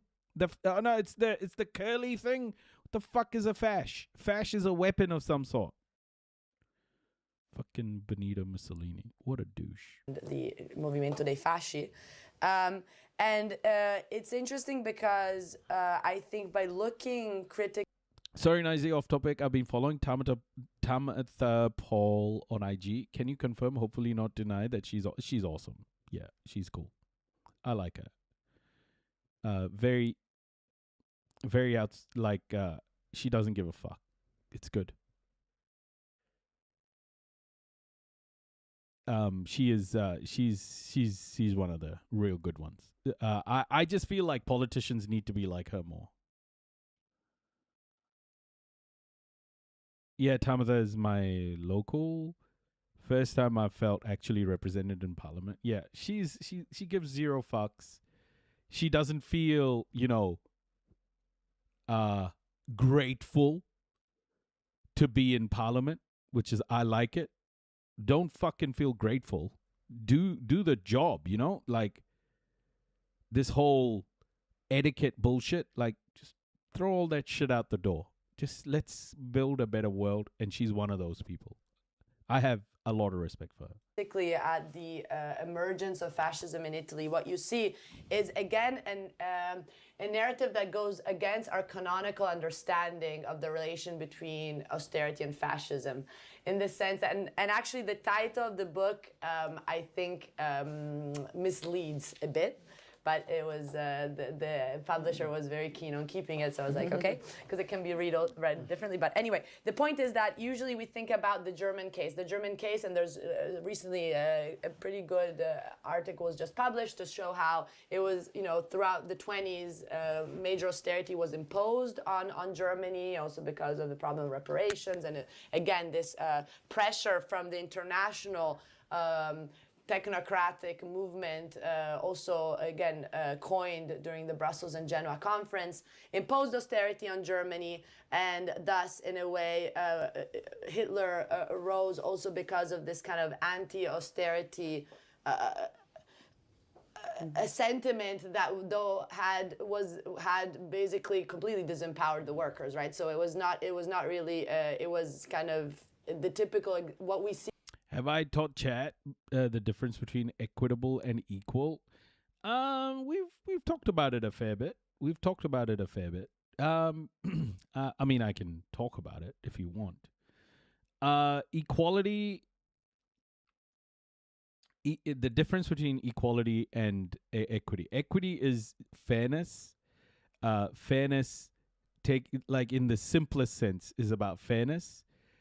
Equality is. I like this example. Oh, what she's giving? Is she giving an example about this? Hold on. And thus, in a way, Hitler arose also because of this kind of anti-austerity a sentiment that though had basically completely disempowered the workers, right? So it was not really it was kind of the typical what we see right now, I think, with Meloni in power in Italy, is that you see that the fact that she was elected, even if the majority of Italians, I mean, many Italians didn't vote at all. So the party that won in Italy was the non-voting party, just to be clear, because people are just really disillusioned right now. The result of austerity is also that people think in a way that Meloni is the way out of austerity because she was the only one to have a few words critical of the Troika and a program. If one read the program prior to her election, it was quite an ambitious program of social expenditures, especially for families, and a natalist cause of actually increasing money for preschools and whatnot. Okay, so it was actually quite a socially expansive program, and she was the only voice out of the choir critiquing Draghi, for example, who was kind of like the embodiment of the austerity kind of lineage. I think the mistake that people make with equity is that equity is equal outcome when it's not. That image is actually wrong, Jen. That image is actually not accurate. Equity is about fairness. It's not about equal outcomes. It's about fairness. And this is the thing that people need to understand is equity is making sure the starting line is fair. It's not about making sure the end is the same. It's about making sure the starting line is fair. So for the example I like to give about equity is free school lunches for kids. Free healthy school lunches for kids. Because not all children are going to have access to healthy lunches. So some children will go empty stomach to school, hungry to school. Some children will eat like junk food because it's cheap. And some kids, because of their privileges, will get healthy school food, healthy food to eat. So you have these kids who have varying degrees of healthy food to no food, and they're all measured by the same test, right? They're all measured the same way in our education system.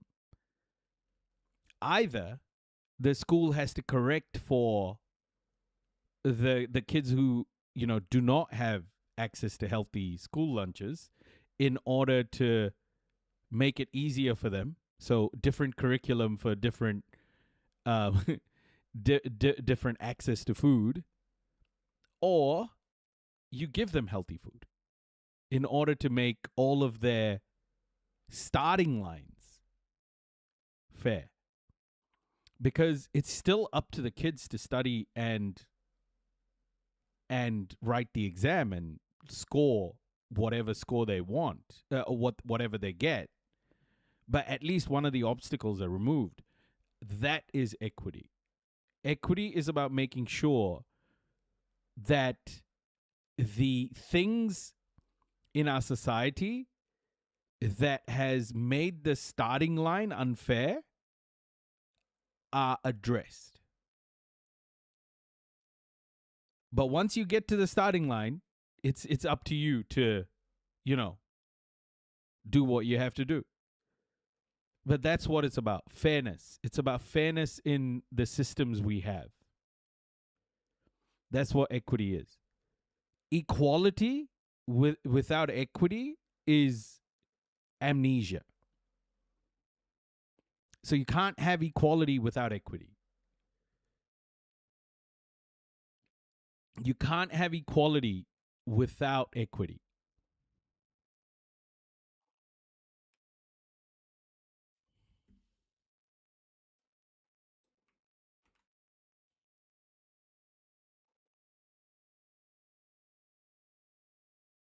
Correct.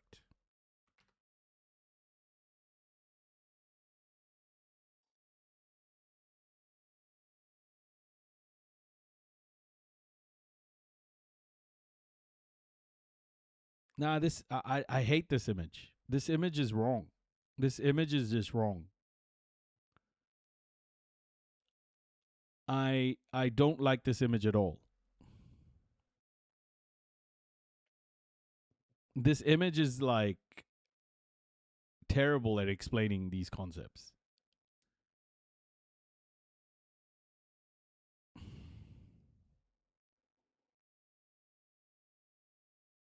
I think this image is what's creating the confusion. I think the best example of equity is free school lunches. I think it's the easiest thing. Everyone understands it. This is just ridiculous.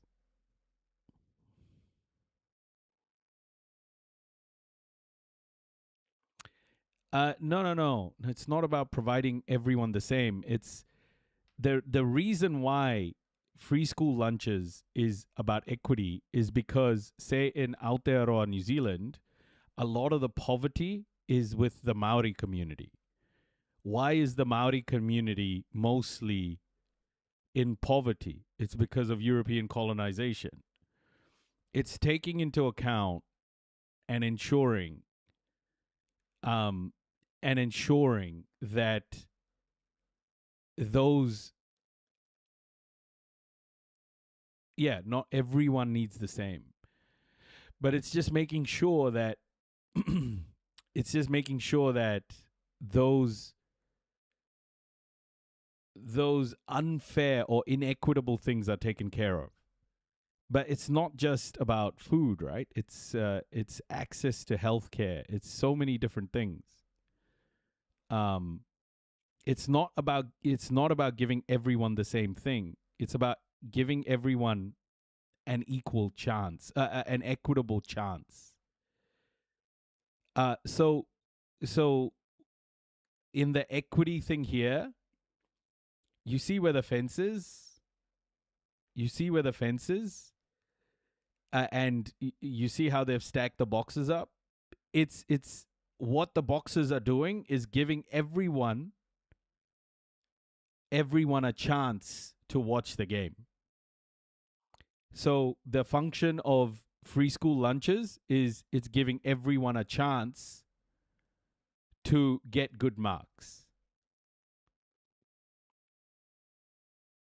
It's giving everyone an opportunity to get good marks. So the free school lunches are playing the role of the boxes here.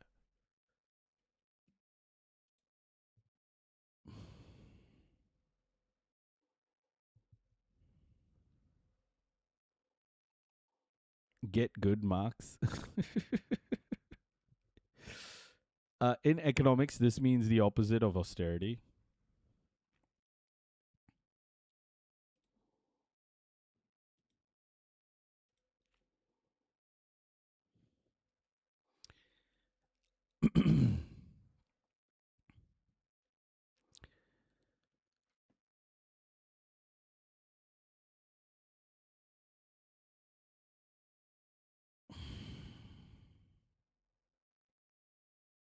This sounds like communism. I can't enjoy a sports ball game unless I know some poor schlubs don't get to watch.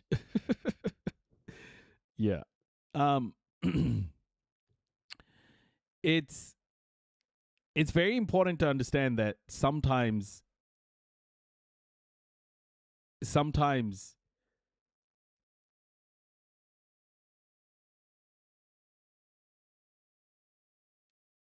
implementing free school lunches or free healthy school lunches doesn't mean that all kids will have it. It's just the ones who need it the most will probably use that service. But it's having that service is equitable because it means that the kids who can't get healthy school lunches don't get left behind.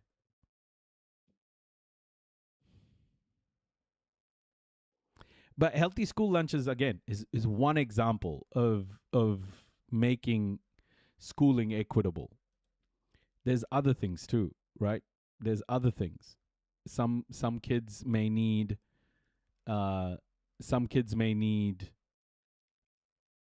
cultural intervention, or some kids may need the ability to get to school. Free school lunches is how I ate through school. That's awesome. Free school lunches are, I think, the most important equitable thing a society can do. Free healthy school lunches. If we truly cared about the society that we live in, free healthy school lunches is the no-brainer to make our society a more equitable society for all. It's just the most basic fucking thing.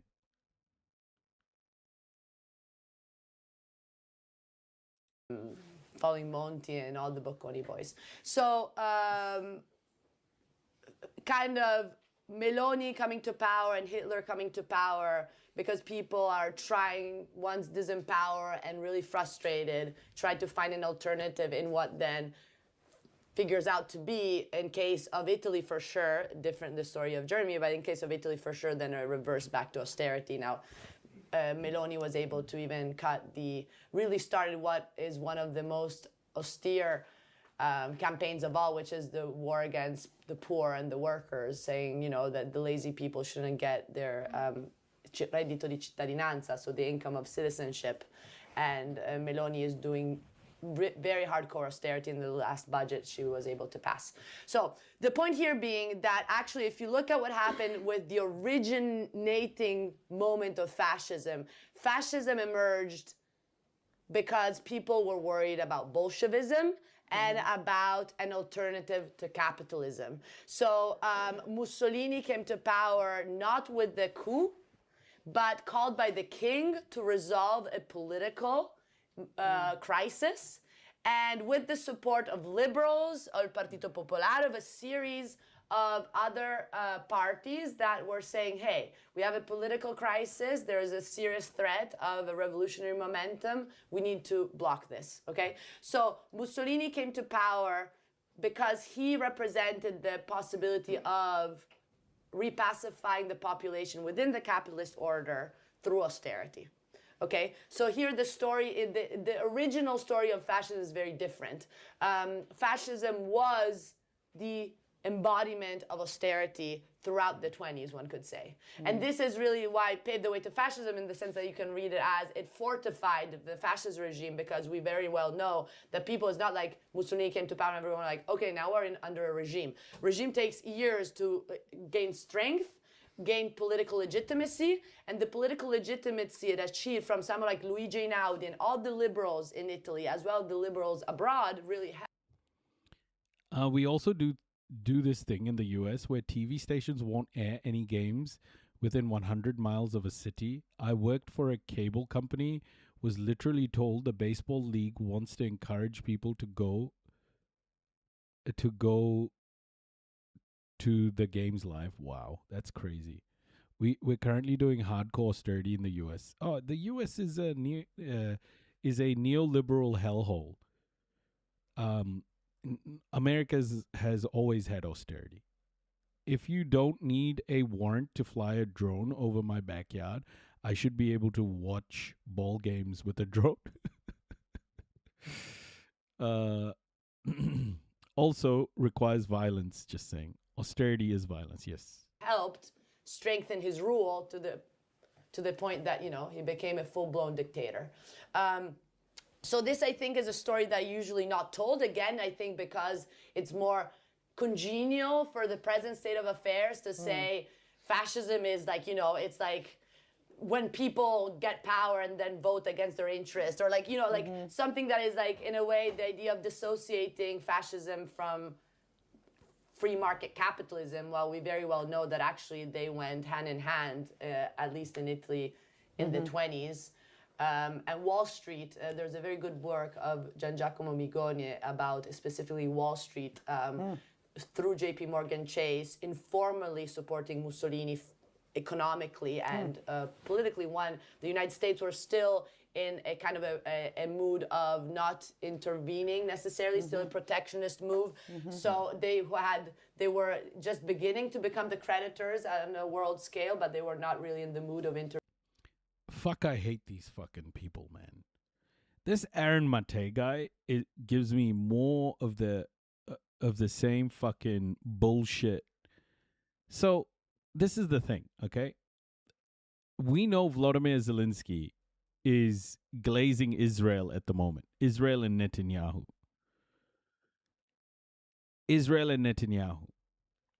Does that make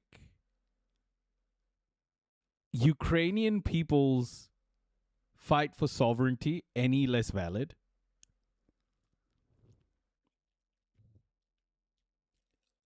Honest question. Does Volodymyr Zelensky, being a Zionist, make the Ukrainian fight for sovereignty any less valid?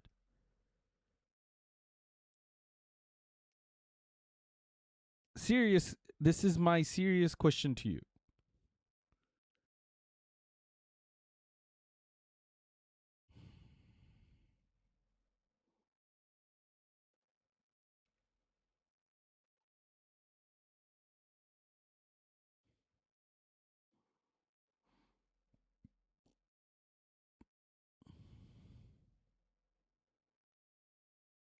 Like, why are people like Aaron Mate saying things like, if you have the Ukraine and Palestine flags in your bio, Zelensky would like a word?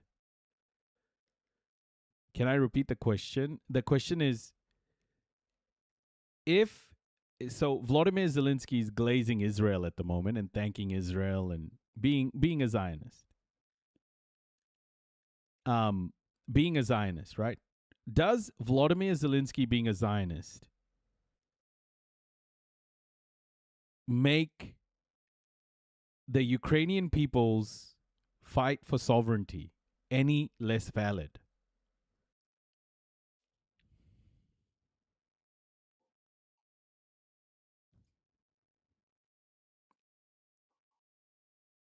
I just don't get this thinking. I just don't get this thinking from these people, man. Like, these are pro-Russian fucking douchebags. How is Volodymyr Zelensky being a Zionist make it less valid for the Ukrainian people to want to protect their sovereignty? How is it less valid? It's people like Aaron Mate, you know, they have no consistency.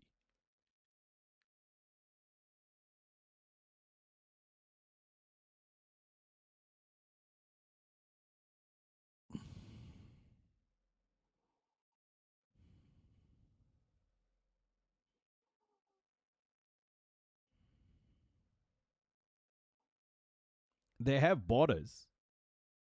They have internationally recognized borders, which is more than fucking Israel.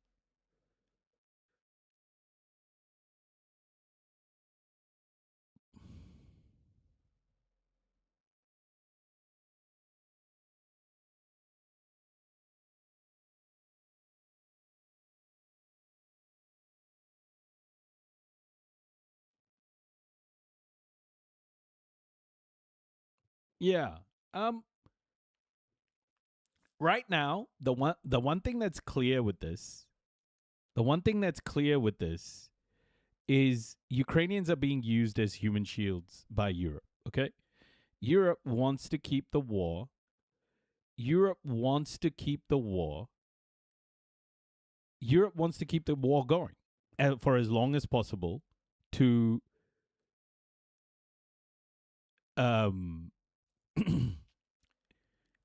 Ukrainians have become the pawn. Do I think he's actually Zionist or is it politically convenient? I'll tell you this, Ronnie, like, if Volodymyr Zelensky said anything negative about Israel, his funding from America would be gone in an instant. He would be gone. Zelensky is hanging on to any little bit of power. America's not going to let him say anything bad. I only got 5 hours sleep last night. I got to sign off for today. Night all. Oh, good night. Paul Marie, 8-bit supercomputer. Rest well. Whatever the case, okay? Whether you think he's a Zionist or not doesn't make a difference here. Whatever Volodymyr Zelensky is, does it make the Ukrainian fight for sovereignty any less valid? Like, what the fuck are people like Aaron Mate doing? What are they doing?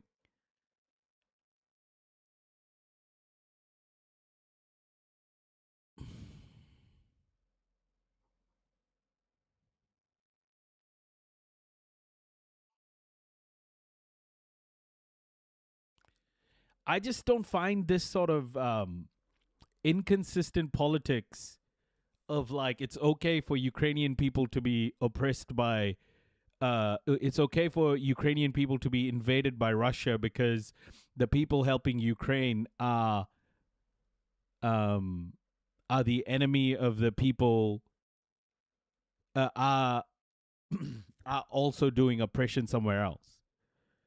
It's like, but the Ukrainian people, by international law, have the right to protect their borders.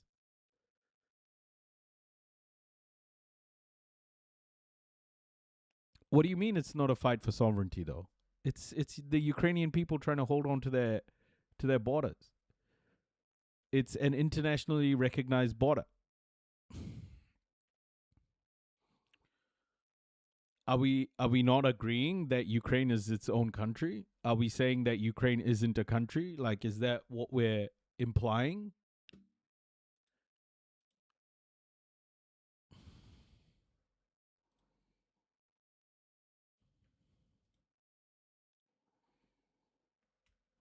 Because I think that's wrong. Russia invaded Ukraine, man. Russia full scale invaded Ukraine. I don't see what the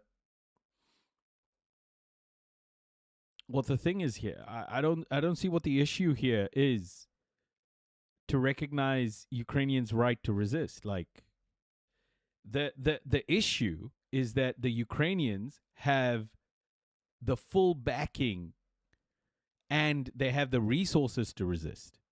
They're being given, they're being funded, being given weapons, they're being given protection. The problem is Palestinians don't have that backing.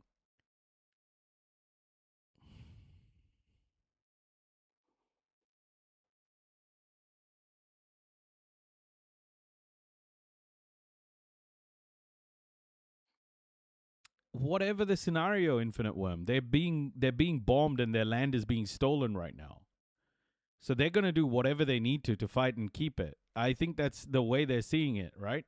Like if you were in Ukraine and one of the largest militaries in the world invaded you, would you be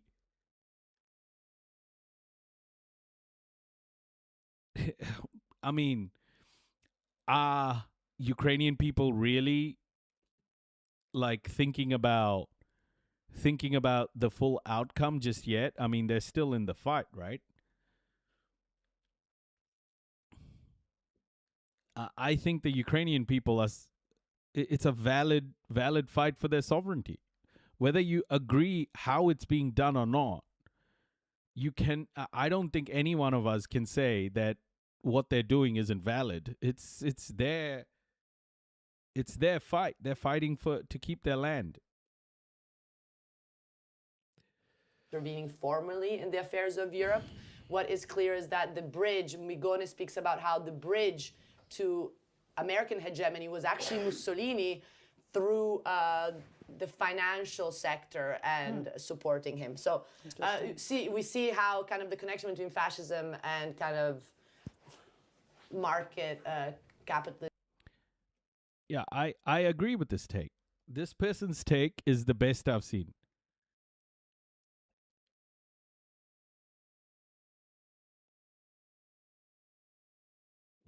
No, I don't think it's about Aaron Mate being pro-Russian or not. It's this mentality people have devised through history, which I don't understand, that how countries are defined incomplete by the left and right spectrum based on an outcome. This is why, to be honest, I find it shallow in many people that they conflate the Palestinian cause is cause for the left and the Israeli cause as that of the right. Same for any other event. Sorry, for me, that is not critical thinking. Yeah, I'm not saying it's invalid. I'm saying that everything from their uniforms to their ammo is Western supplied. So when Ukraine wins, it'll be a bigger win for the West, not Ukraine. So there we are. So what? Like,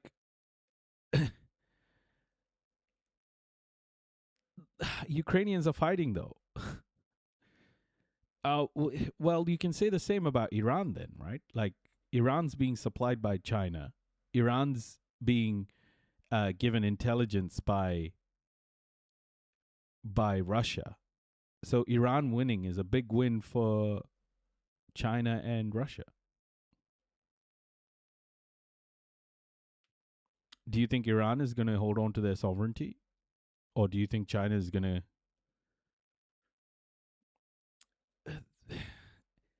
Yeah, I know it strengthens NATO and Western powers. But it's the Ukrainian people's fight. Like, do you think the Ukrainian people are like, oh, we should stop fighting because it'll strengthen NATO and the West? Like, I don't think that's a choice here. It's like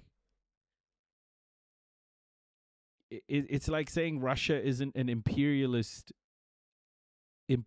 country.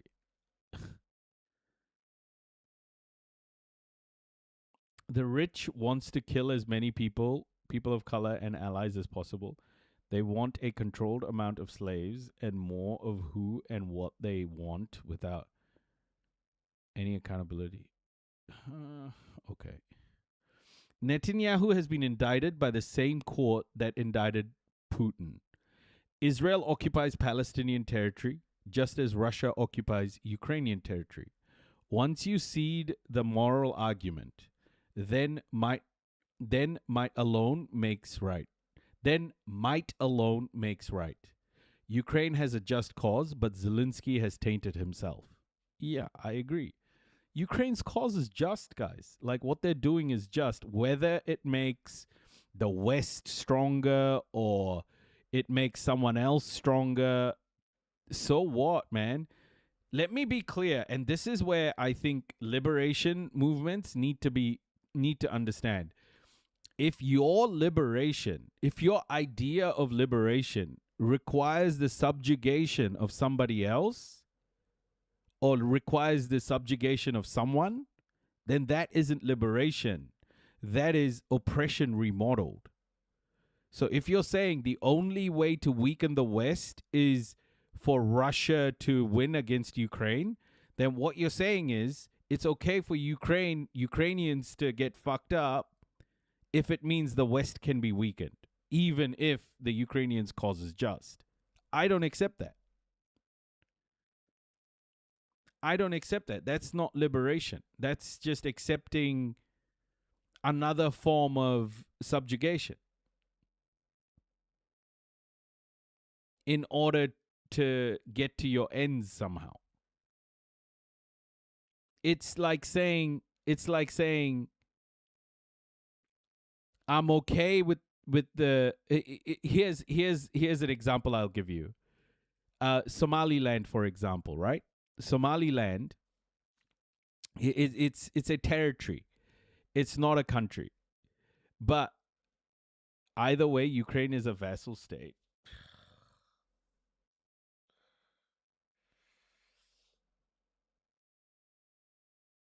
But is it just for them to fight for their sovereignty? Is it just for them to fight for their sovereignty?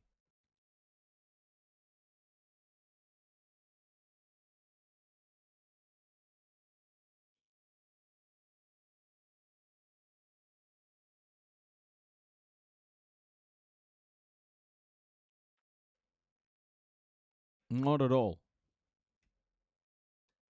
Of course it is. Of course it is. So now you're just not agreeing that it's a fight for their sovereignty.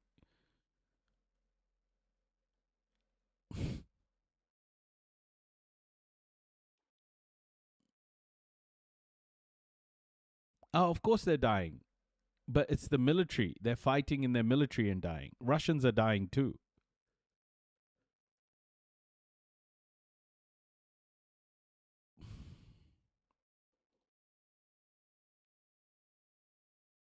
Did Russia invade Ukraine?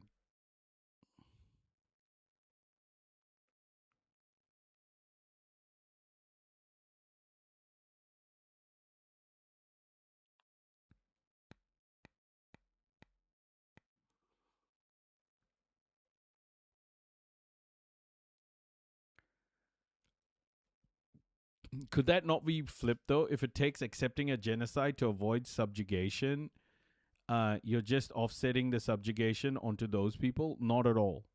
Not at all. Because subjugation isn't, it shouldn't have to be inevitable. It's like the mistake is the subjugation. The mistake is the violence, which is happening to the Palestinian people.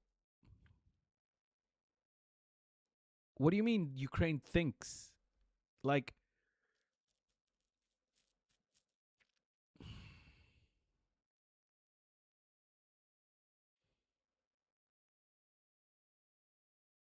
yeah, okay. I get you. I get what you're trying to say.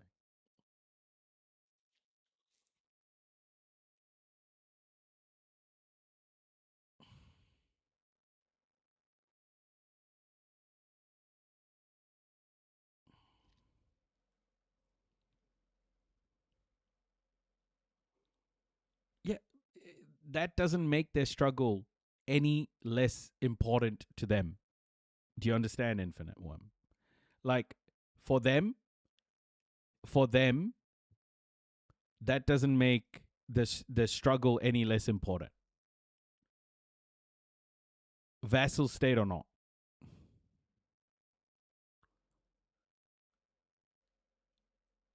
I think what you're trying to say is they should just lose because they're going to be a vassal state anyway. That's what it feels like you're trying to say.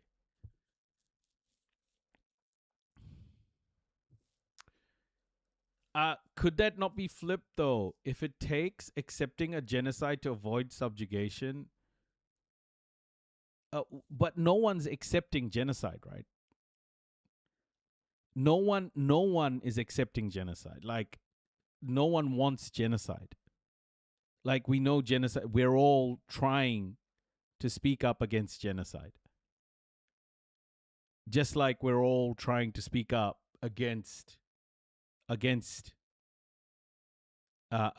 injustices in the world, including like theocracy. But if your thought process is theocracy is okay if it means a free Palestine, then it's fucked up. If your thought process is, I wish Bashar al-Assad was still the leader of Syria because weapons were being sent to Hezbollah, who would then fight the Zionist state of Israel, and somehow that would lead to the Palestinians being free, I think that's a disgusting thing. I think that's disgusting.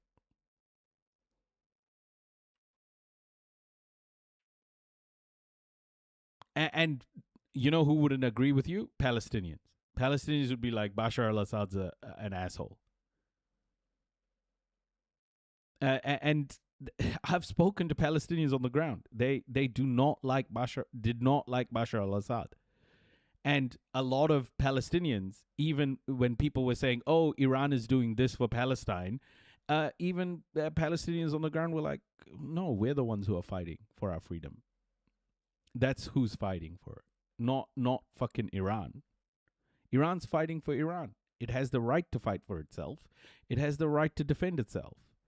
And it is defending itself against imperialism. But to say that Iran is somehow fighting for the freedom of Palestinians is absolutely insane. And that's how I see it. And for people to say it's okay for Iran to be a theocracy if it means a free Palestine, to me, I just don't understand that. My stance is Ukraine is tool and between a rock and a hard place. But yes, of course, I understand why people would die to protect their sovereignty. Okay. The question was simple, Infinite Worm. Does Zelensky being a Zionist make the Ukrainian struggle any less valid? That was the question. And I don't think it does. Ukrainians have the right to defend themselves.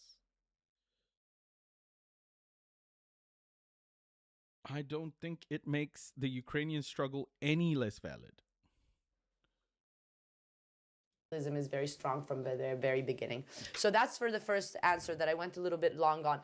On the second one, well, interesting what Varoufakis says. I would be more of the idea of what Rob. Yes, in a way it does. Why? Why?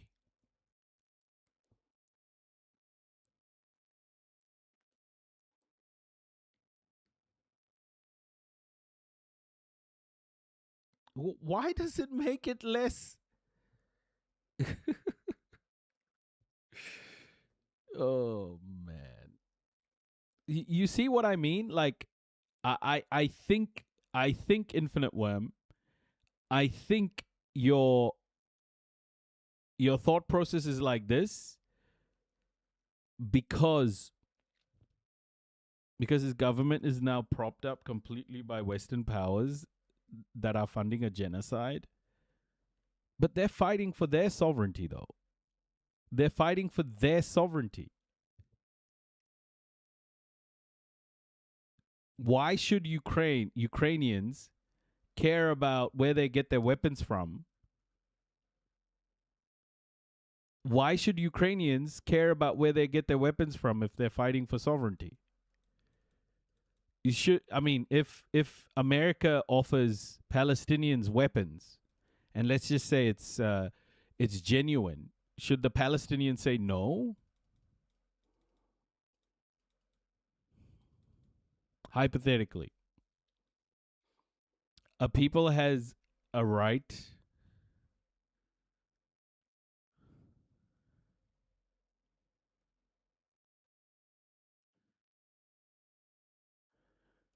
A people has the right to self-determination. The Russian Federation is imperialist, yes.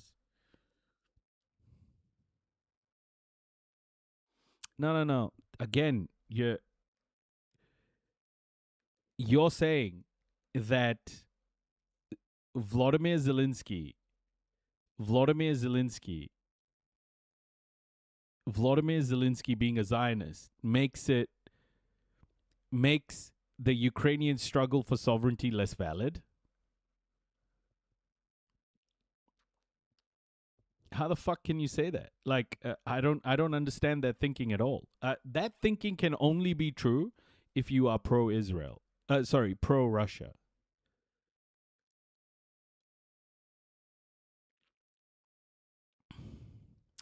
Let me show you this. Okay? Let me show you this.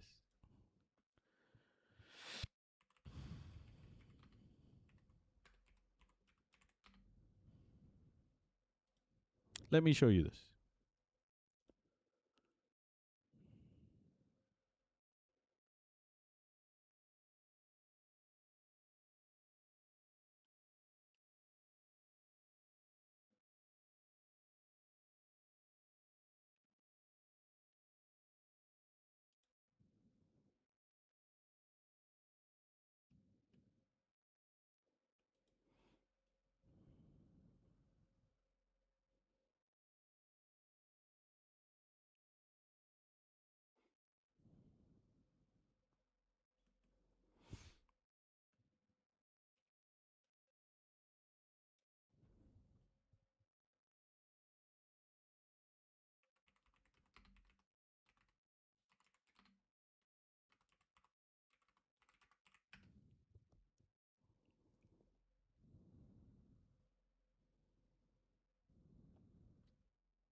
So Russia and Israel have had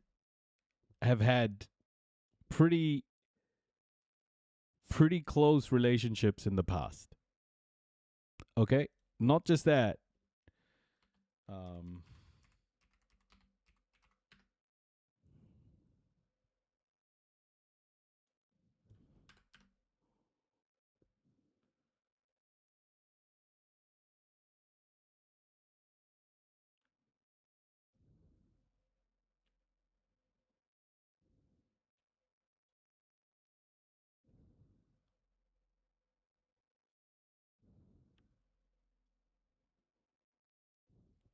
So Putin often invites Netanyahu to the Freedom Day. Is it called the Freedom Day? I'm trying to find out. Victory Day. Victory Day.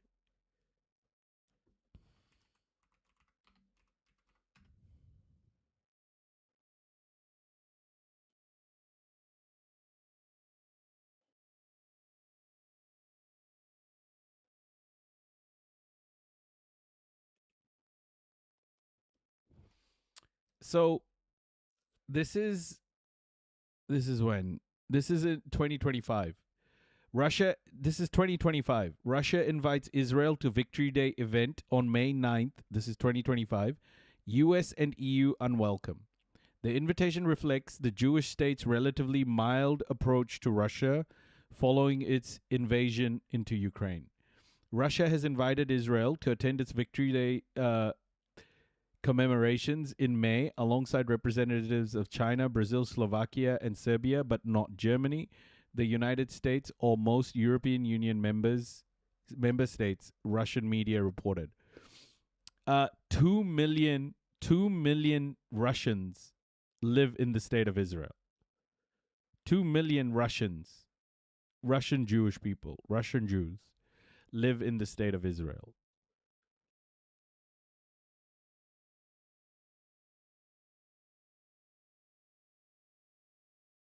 Like, if you're talking about the West being very corrupt, I agree with you.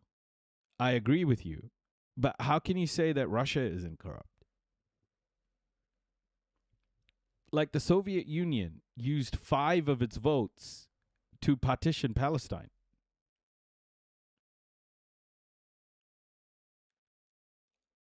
The Soviet Union used 5 of its votes to allow. Yeah, but the thing is,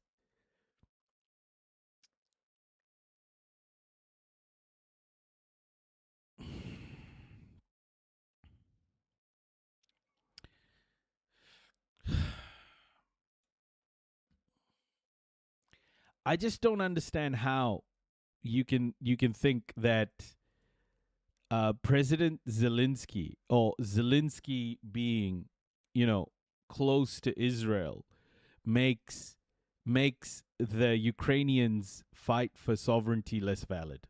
I just don't understand it. I don't understand it. I will not understand that line of thinking at all.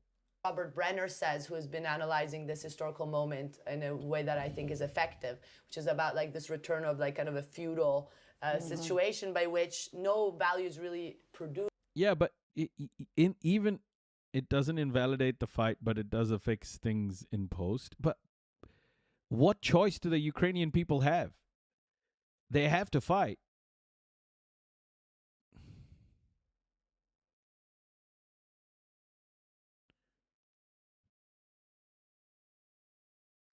No, that's not for you to decide, though, Infinite Worm. Like, to the Ukrainian people, they are fighting for their sovereignty. Whether you have other information or not doesn't make their fight for their sovereignty less just. You understand? You're like, oh, yeah, they can fight, but no, that's not for you to judge.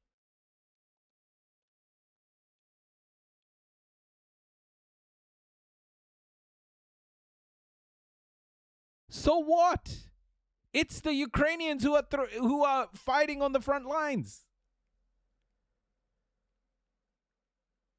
That's what you're not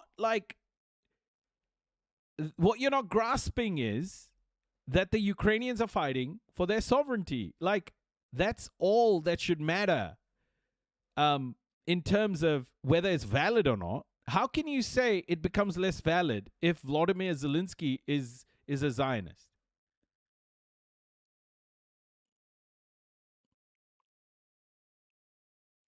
Yeah, but that doesn't make their fight less valid.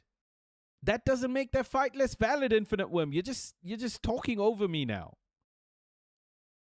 any longer, it's just being appropriated. So kind of, and this is something that studying with Duncan Foley or other economists at the New School is something that clearly comes from Marxian understanding of how our economic system works, in the sense that, of course, I know why as well. Death Not a Blizzard. It's fucking insane. Like, how the value is produced at the level of production through exploitation of labor, while the financial sector is just about appropriation of this value in circulation, right? So that's just, it depends on the theoretical framework, but I would go more, if according to my kind of economic understanding with this analysis, the way forward that connects to the idea of a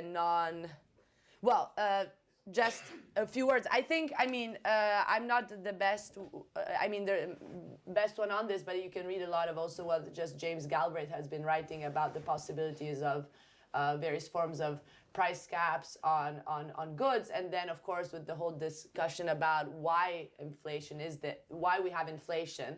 And while the Austerians that I describe in the book, of course, attributed to this excessive consumption from the general public, so the inflationary spiral coming out of an overconsumptionist model. Let me put it this way, Infinite Worm. It doesn't matter how you think the war will end up.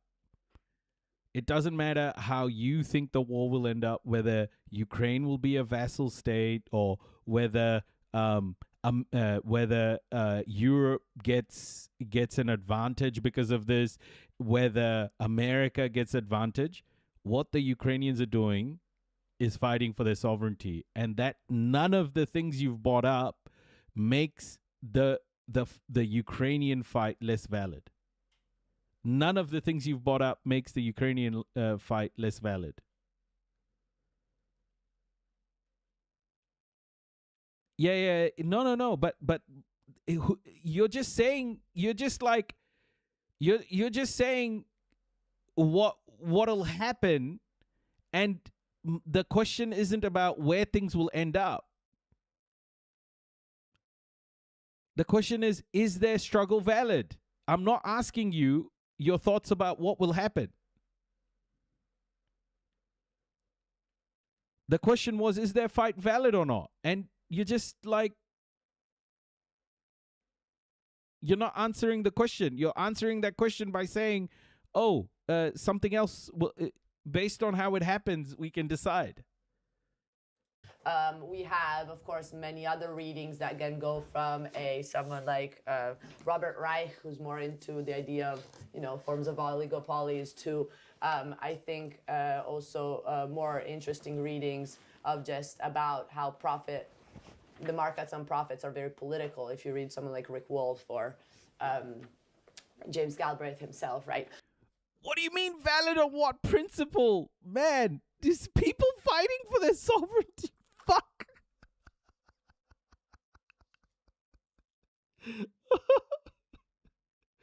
Oh my gosh, man. Come on. So in that case, of course, then if it's about how you understand the origins of inflation, then you could solve inflation in ways that clearly require political intervention in actually curbing the power of those who actually decide on the level of prices, and not instead, kind of again diminishing the consumption power of the general public. But that's and the way forward. I'm profoundly anti-capitalist, and this is, I think it came out very clearly from the discussion, and I know that we have different understandings here. So I think there's very little leeway if we want to maintain the general framework. This said, I also think that there is a problem in how we understand revolution in our mind. Again, a category that has been deeply affected by how historians have told the past of the 20th and 21st century. Revolution doesn't have to be like the bloodshed, and there's revolutionary, as I described in the first part of the book. In Britain, it was revolutionary ends through constitutional means. And there's many understandings now of, the importance of neighborhood councils, the gaining bringing back agency of people who are ultimately don't even recognize themselves as workers anymore, but who participate in forms of decision making that could really concretely show us alternative ways forward. And I don't think one can just have a template that is abstract, but we need to kind of like be living the moment. That's what is so cool about the l'ordine nuovo that I described, is that while you live processes, you also can start thinking about new processes, right? So I think that action and thought go together, and that's why I'm not going to tell you, oh, this is the way forward, but you know, that, just to get us thinking. I am unfortunately going to have to go because I've been triple booked, and I'm going to one of these neighborhood associations Good. that has been massively affected by It's very austerity. important. In support. I'm also going to give you our book that just came Thank out, you so which much. blames McKinsey for everything, actually. Fantastic. Thank you so much. And I'm going to pass over to Carolina, but thank you so much. Thank you, Mariana. This work is so important, especially in debunking a lot of the myths. Right, exactly. Like that fascism only arises when everyone is just, you know, without any hope. This kind of intricate structural relationship between austerity and fascism is super original. So thank you Thank for you so coming much. here and Yeah, I think they would. Absolutely. Absolutely. I don't think the Ukrainian fight for sovereignty is dependent on who's supporting them. I think the Ukrainian fight for sovereignty is dependent on them wanting to continue to have a country. What the fuck sort of question is that, Infinite One? Like, honestly. and we hope to Thank see you. back. So Yeah, I will thank go you. out quietly. We could begin while I go out. Okay, so let's get two questions from the. Thank you for the book. Very happy. It's very light too. It's cool. So before we go back to the audience, let's get two questions from our online audience. We had over 100 people online, so that's great. So we have one about the ECB from Patricia Pino Argumedo. Hope I'm pronouncing her surname right. So does the ECB hold ultimate accountability to the European Parliament or the European Commission? Do these bodies have the power to instruct the ECB to finance deficit, or can the ECB refuse even under such instruction? Is it okay? Don't need to repeat? Just the very first part. Which one is it? Patricia. Yeah. And should I try one more? Yes. So we have one, I think it's more existential, from Roberto Campbell. But I think actually, let's see how we're going to approach that after this. If you're going to be on the fence for Ukraine and Russia, then you're doing exactly the same as the people sitting on the fence with Palestine and Israel. Being on the fence with Ukraine and Russia is enabling Russia to continue to do what it's doing. Like, if we're going to have consistent international law, be consistent, you know? Like, don't just... It's incredibly simple. An imperialist power, Russia, invaded someone else's territory. Ukraine, the victim, is fighting back. White supremacy means they're supported by the U.S. when the U.S. doesn't support Palestine, etc. This doesn't change the validity of Ukrainian fight. Yeah, exactly. Marxist discussion a little bit. So so Roberto Campbell, he is asking us, or you, I'm constantly asked by my less engaged colleagues why. Why is the right trying to hold more wealth? Why, etc.? How can I succinctly explain what's going on the right now, and how that relates to impeding the catastrophe of climate change? I think that's change, yeah. So this is like more existential, as I said. So 2 questions here. Should we go to the audience, like another 2? Yes, one more. So do you want to go first? Oh, I think, Angelo, you need to... Did you get the question? The same can be said that if you support Ukraine, you support Biden and it. No, if I support Ukraine, I support Ukraine. Like, by international law, Ukraine has the right to defend its borders. Just like Palestine, by international law, has the right to defend itself, has the right to defend itself against occupation. Like, the only inconsistent position is to not understand that Ukraine has the right to defend itself, or that Palestinians don't have the right to defend themselves.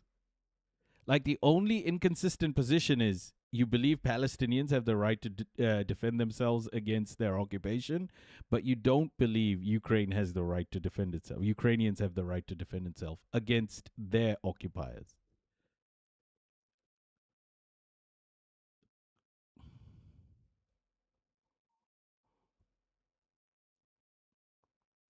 Like Infinite Worm,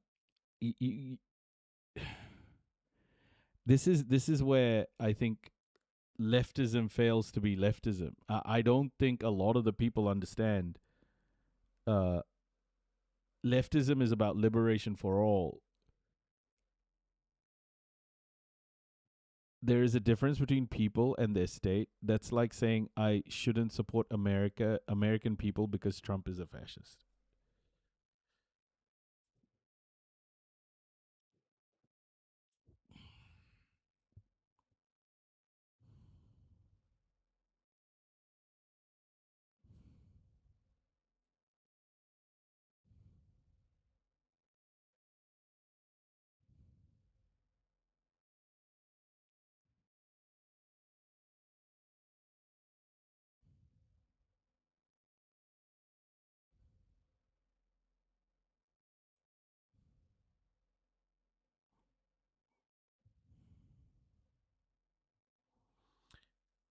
Don Zero, so the West is not funding and backing this war on the defensive front? Like, what?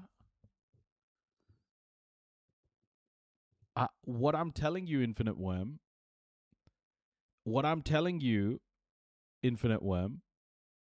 is it doesn't matter if America is backing Ukraine or not.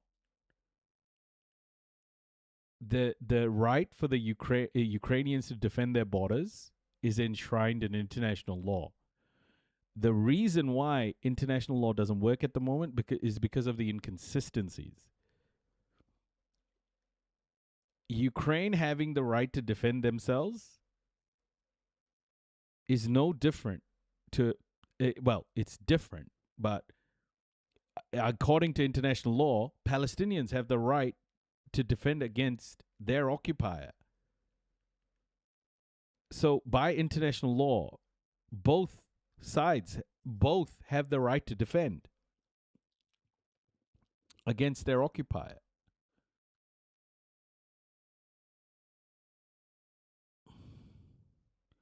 Do I agree with Ukraine using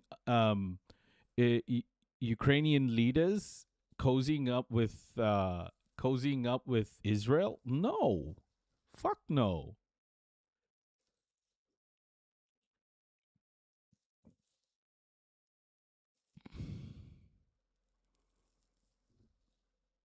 Are Ukrainians defending against U.S. occupation? What do you mean? Where is the U.S. occupation?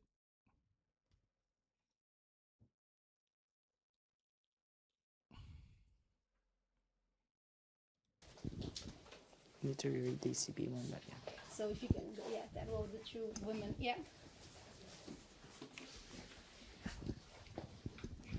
Hello, thank you for the fantastic talk. My name is Nai. I'm a PhD student at UCL at IPP. And so I'm really, really glad to hear tonight's discussion. I can't help but think of some of the interlinkages between fascism and colonialism. You mentioned what happened in Italy would become a model for what would happen later in other parts of the world. Specifically, you named Chile as one of those places. And thinking about how structural adjustment policies would disseminate in other parts of the world through global governance institutions and networks, namely, I'm thinking about IMF and World Bank.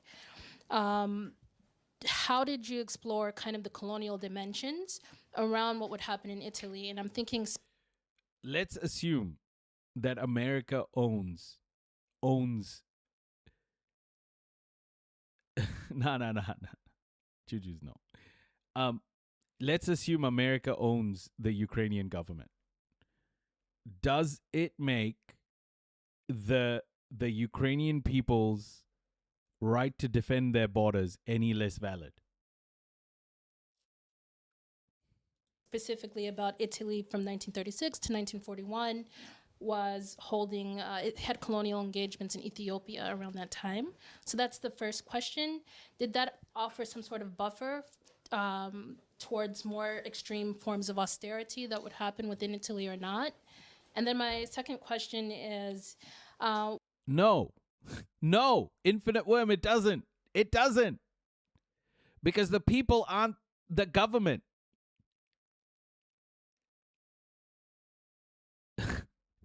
The people want to defend themselves, bro. The people own their fucking land. It's their land. They're fighting for their land.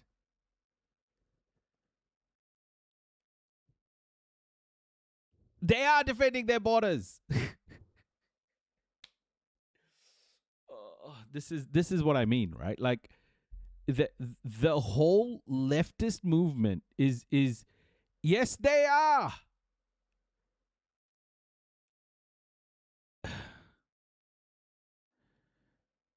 Oh my gosh.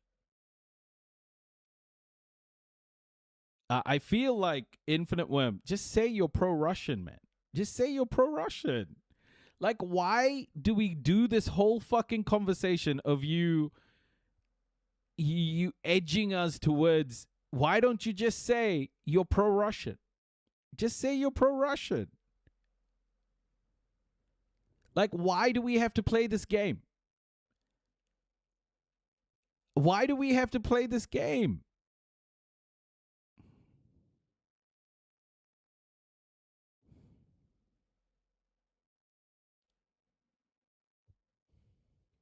What is the role of global governance institutions and actors in promoting austerity today in Europe and beyond?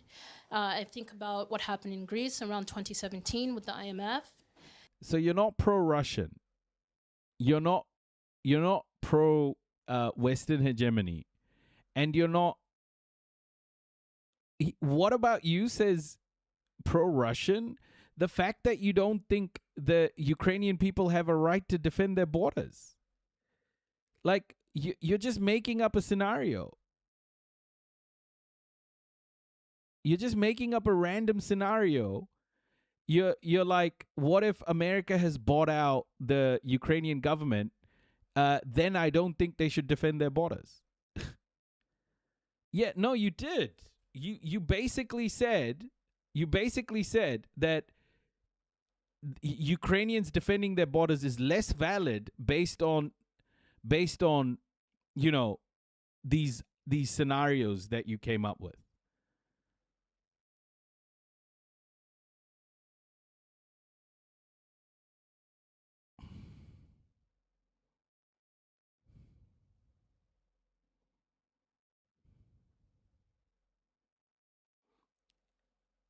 Yeah, so okay, if it's being propped up by the West, does it make their fight less valid? The answer is no. The answer is no, Infinite Worm. That's the point. The fact that you think, no, that's the problem. That's exactly the problem, Infinite Worm. Yeah, I know your answer is yes. That's why people think you're pro-Russia. That's why people think you're pro-Russia.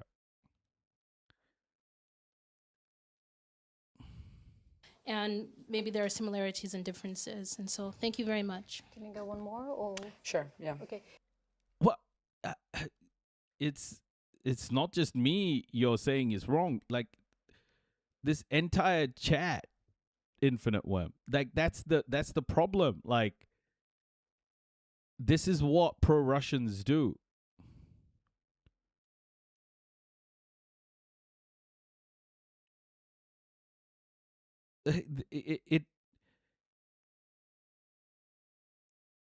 No, bro. I am supporting the Ukrainian people's right to defend their borders. I don't care if that means they get the US's support to do that. The Ukrainians have the right to defend their borders.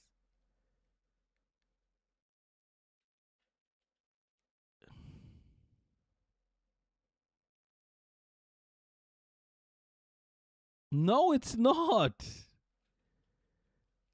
It's so crazy.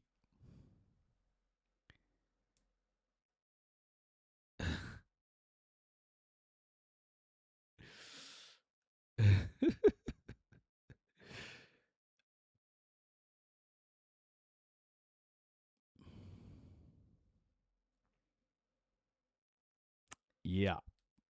And there we go. Just say you're pro-Russian, Infinite Worm. Just say you're pro-Russian. Catherine, do you want to go? Yeah. Yeah. So just quickly, how far do you feel that the COVID pandemic has acted as a global shock that equates to, say, the First and Second World War, in that the bailouts that happened then, or the money that went in, has really undermined the whole principle of austerity? And also it has given some rights, it's been the focus back to workers who really held the economy together. And so do you feel that as a crisis is a parallel, and that we could see the same, hope?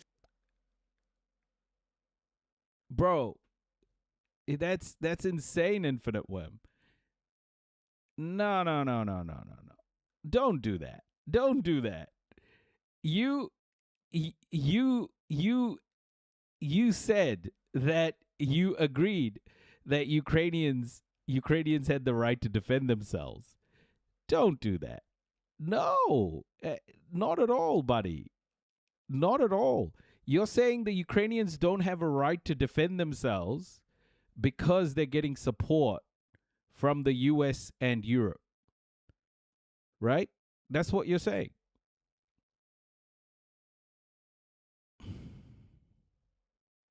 That's what you're saying.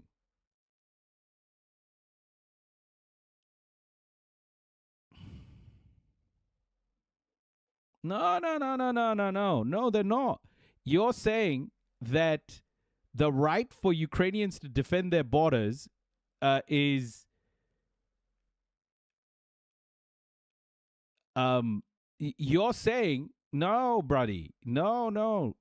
You're saying that the right for the Ukrainians to defend their borders is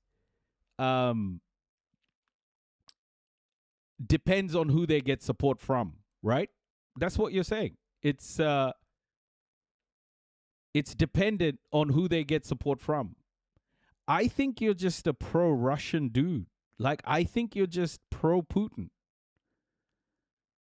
I think you might be one of those tankies. And you're not being honest.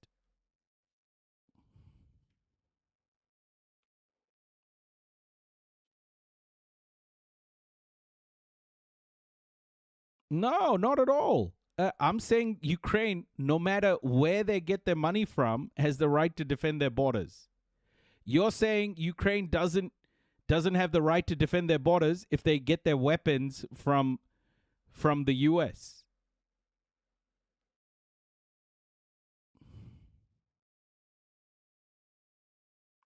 That's what you're saying. It makes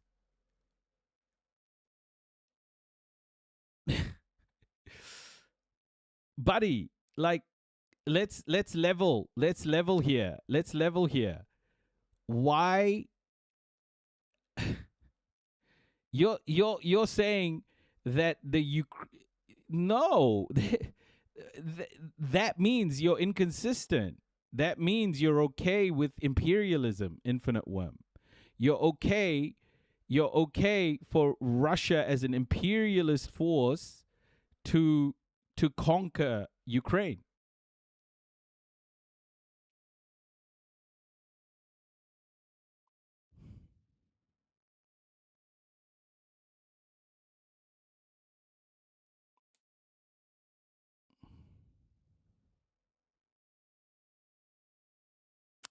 Yeah, I mean, you're saying that Ukraine's fight against Russia is not valid, right? You're saying Ukrainians' fight for their sovereignty isn't valid.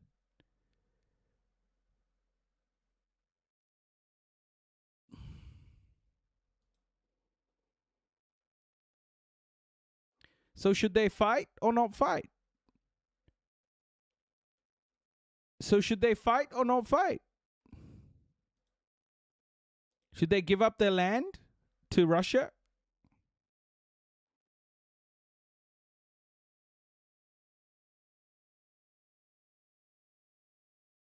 Should they give up their land to Russia, though?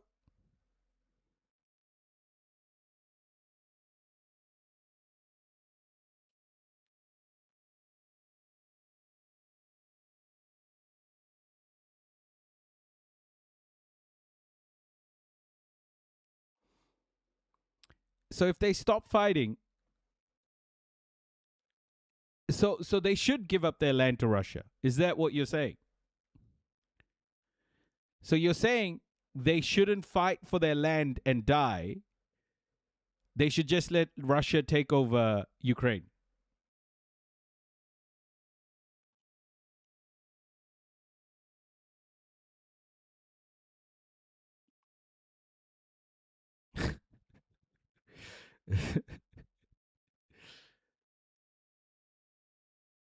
You think they should die to the last man for the West?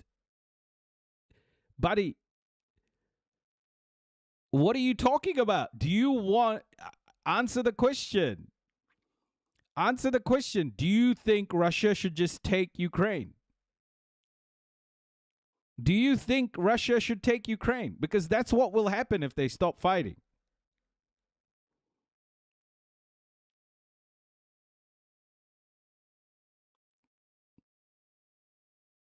But that's what will happen if they stop fighting.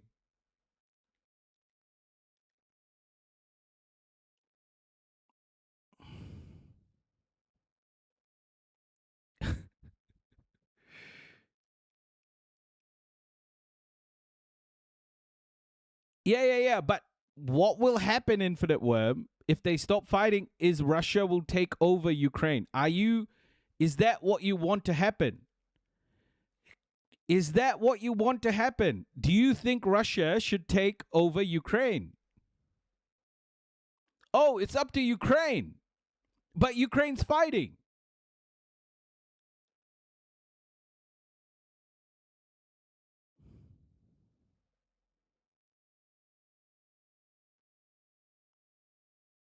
Yeah, Ukraine's fighting.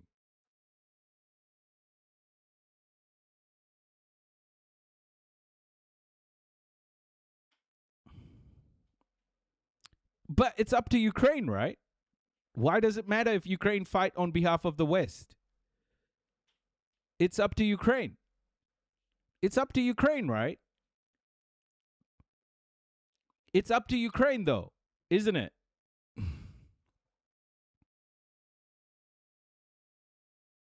But it's up to Ukraine, you said. Infinite Worm, you said it's up to Ukraine. Ukraine is making that decision.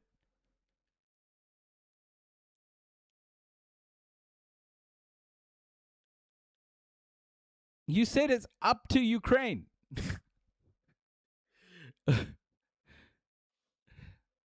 Oh my gosh. This is so insane.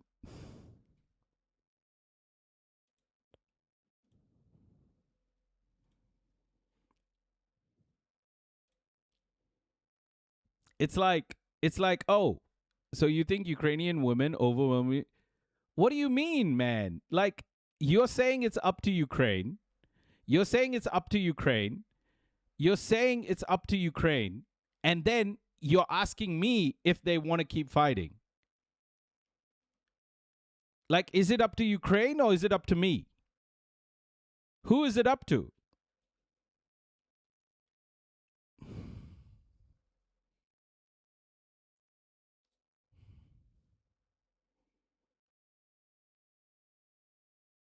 Yeah, but who is it up to, Infinite Worm? Who is it up to?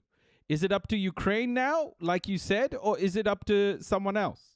Is it up to you to make that decision?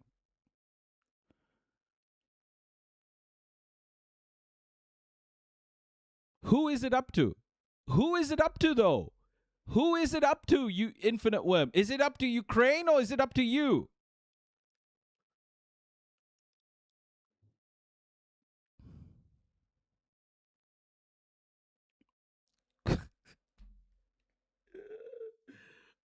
Oh my gosh. gosh.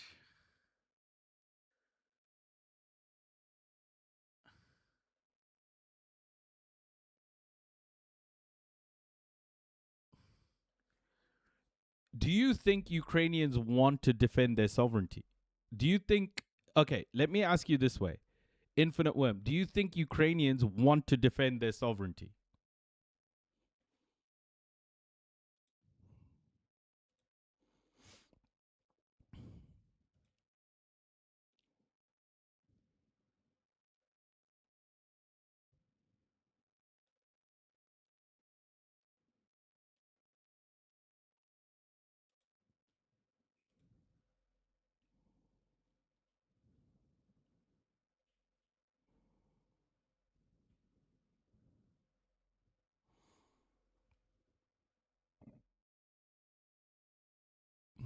You would argue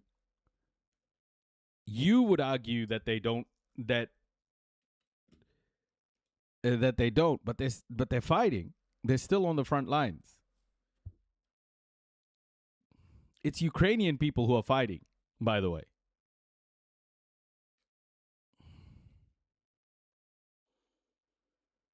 What do you mean based on analysis? Based on what analysis?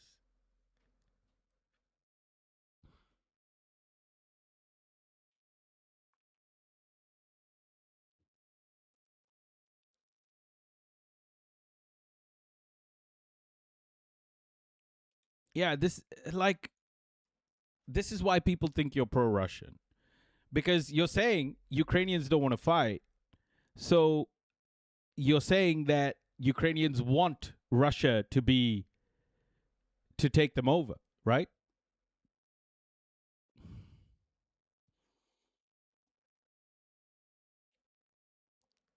Are you saying that Ukrainians want Russia to take them over? Is that what you're saying?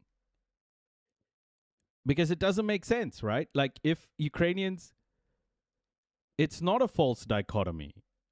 It's not. What did you say? That Ukrainians don't want to fight anymore? Then what did you say?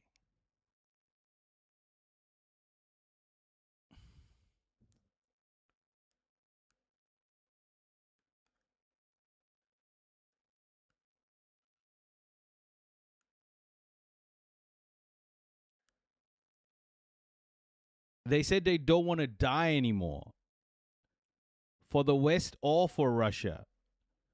So what do you think they want to do? Yeah, that's giving up basically. What you're saying is they just want to give up.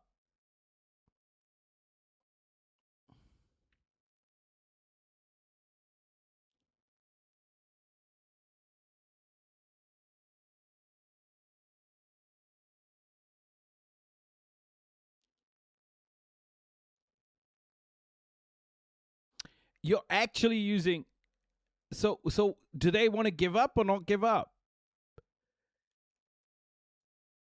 Do they want to give up or not give up? Do they want to give up or not give up? What do you think? Do they want to give up? Do they want to keep fighting? Where are we at?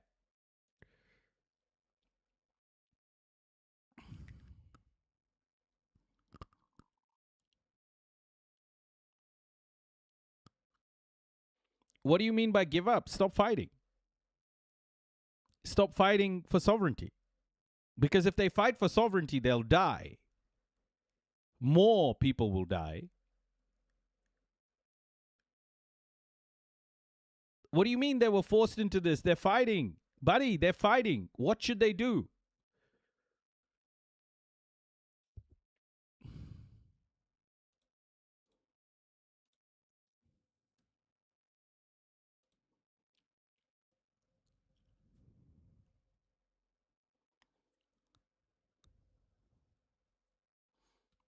Revolutionary change after that. Thank you. Very lovely questions. Thank you so much. Okay, so let's go. Let's check this out. This came out a few hours ago. And we begin with the devastation. Yeah, but with what though? If they stop fighting, Infinite Worm, there won't be a Ukraine left. So do you think they should stop fighting? In Nepal, where rescuers are desperately searching for survivors after extreme flooding hit the Nepal-Tibet border. This, of course, is a very fast-moving situation, so the numbers are changing by the hour. But let's just show you the moment that the flash floods hit Nepal, described by those on the ground as something from the movies. A glacial collapse is now being blamed, not an earthquake, as was originally thought. And these early images that we're getting of the aftermath show the scale of the destruction there. In the affected areas, there are houses, vehicles. So, vassal state of who? The West or Russia?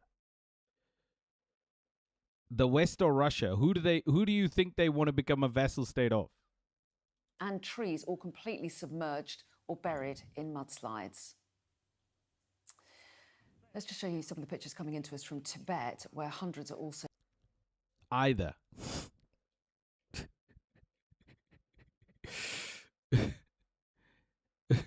So let's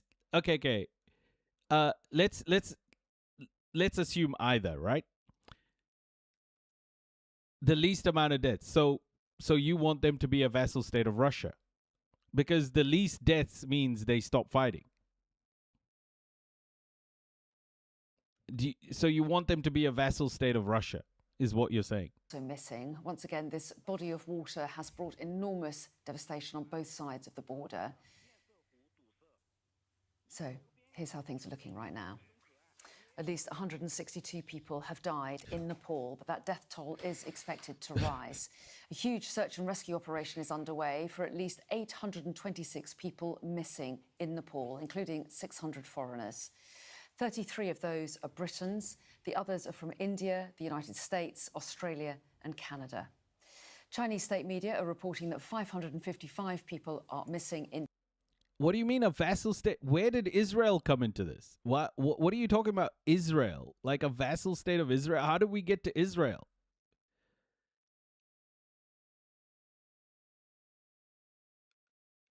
How did you get to Israel here? How did you get to vassal state of Israel? Like, what does that mean? What do you mean, obviously? In Tibet, and amongst those were 260 foreign nationals. The death toll there. What? Ukraine is funded by the West, so that there'll be a vassal state of Israel? Yeah, that implies America is a vassal state of Israel. Oh my gosh, dude. Fuck. Ugh. Is currently 3. Well, our international correspondent John Sparks begins our coverage and a warning that some viewers may find his report distressing. Laugh as Zelensky bends the knee. Oh my gosh, man. Fucking hell. Are you one of those people, Infinite Worm, that thinks that Zionism controls the world? Are you one of those people who thinks that Zionism controls the world? It came with little warning.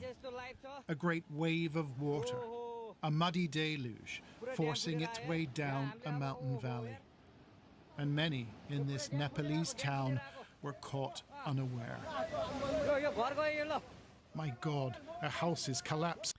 So why would Israel control Ukraine then? Says one. These waters, unleashed by an avalanche of ice and rock, and the power of this flash flood is undeniable. The town's bridge. Oh, so you don't believe Zionism controls the world, but Zionism influences the world. Bridge ripped from its foundations, then consumed. Here, via the West by default. Here, someone films from the back of a school bus. This is like such a lack of understanding of geopolitics. I don't even know if it's worth going through this conversation, honestly. Like there is a lack of understanding here. There is a lack of understanding of geopolitics. I just don't understand how you've been part of this fucking community for so long, and this is your thought process. Like, I feel upset at myself. Hear the sounds of curiosity and wonder give way to terror.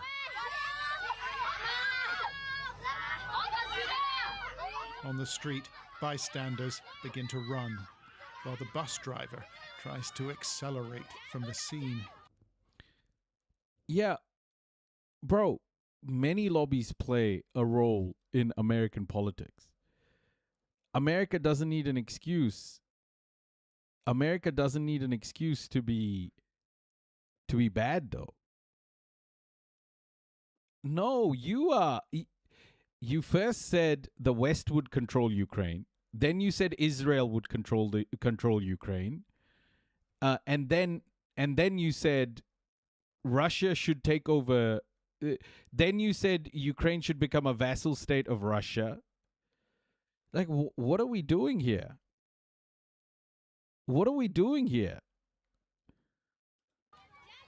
These images were captured from the border with neighboring Tibet. We see people fleeing from a Chinese border post as a wall of water follows from behind. If a warning was provided, it was clearly inadequate. Moments later, the flood sweeps away all in its path, the equivalent, this, of a massive explosion. The river has, completely left a trail of destruction like never seen before. As you can see, like never heard before. It has been a complete disaster. Even if Zelensky was a Zionist for opportunity, it wouldn't make Ukraine's. Even if Zelensky was a Zionist for opportunity, it wouldn't make the Ukrainian people's fight for sovereignty any less valid. Never seen in my life, something like this, a flood like this proportion. Starts in the Himalayas, and it's so great that it just washes everything away in the wake. These river valleys form part of a key economic corridor linking Nepal with China, but they're vulnerable to floods and landslides and increasingly unpredictable as global temperatures rise. This disaster took place just before 9 a.m. in the district of Rasua, north of the capital, Kathmandu. It's clear that dozens of homes have been swept away, along with roads and power stations and other infrastructure. In their place, we see great swathes of mud carried down from higher elevations in the mountains. It is a reality demonstrated in satellite photos taken before and after the flood. Holy shit. In Nepal, the authorities have begun a major search and rescue operation, but rescue teams must contend with the conditions, and helicopters and airplanes have few places to land. Charity workers say vast areas are now inaccessible. We have to start thinking about this right away. These people have lost their homes, they've lost everything they own. So the first, of course, they need just hygiene kits, they just need blankets, they just need the basics. But immediately after that, we need to start thinking about more permanent places for them to live. Hundreds of people have been reported missing, with many believed to be foreign nationals, Indians on pilgrimage, and Britons on holiday among their number. Nepalese officials are saying they fear major casualties in the aftermath of a great wall of water and mud. Do you live in America, Infinite One? Do you live in America? Is that where you're based?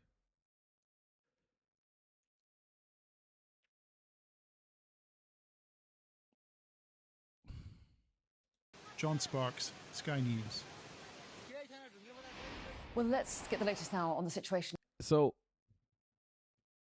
do you think it would be okay if I told you that you're a genocidal you are a genocidal asshole and you don't have a right to talk about anything in the world because your government is funding the genocide? Like, Do you think I can call you a genocidal asshole?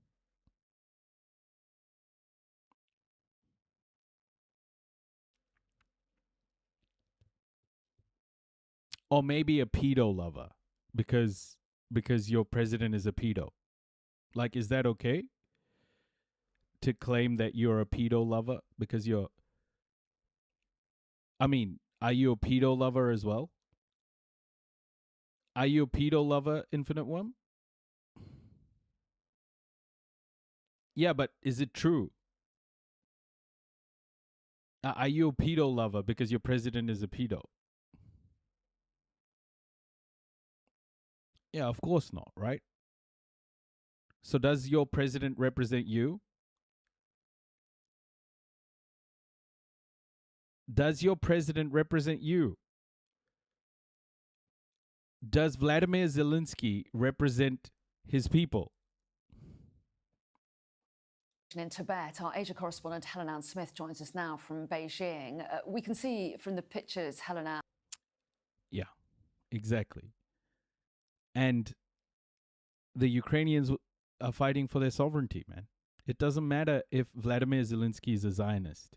That doesn't take away any of the Ukrainian rights to fight their people. You understand that, right? You understand that? And how awful the situation is in Nepal. What can you tell us about how it's affected Tibet as well? Well, I think, Anna, what we know at the moment... Just as Donald Trump being a pedo doesn't make you a pedo lover. ...is it's similarly catastrophic, similarly devastating, terrifying, and just simply awful. The thing about Tibet in the coming hours and the coming days is that it's going to be far harder for us to figure out what is going on. What do you mean it doesn't translate? Like your president doesn't represent you. Does you? It's a simple fucking question. Why do you have to like bring in because you don't actually sound intellectual when you say shit like this. Are you a pedo lover because your president is a pedo? Are you okay with pedophilia? Because your president is okay with pedophilia. Like, it's a simple fucking question. There, because whereas the world's media is probably on its way to the Nepal side, this part of Tibet is incredibly remote. It is incredibly tightly controlled. We as journalists are not allowed to go there.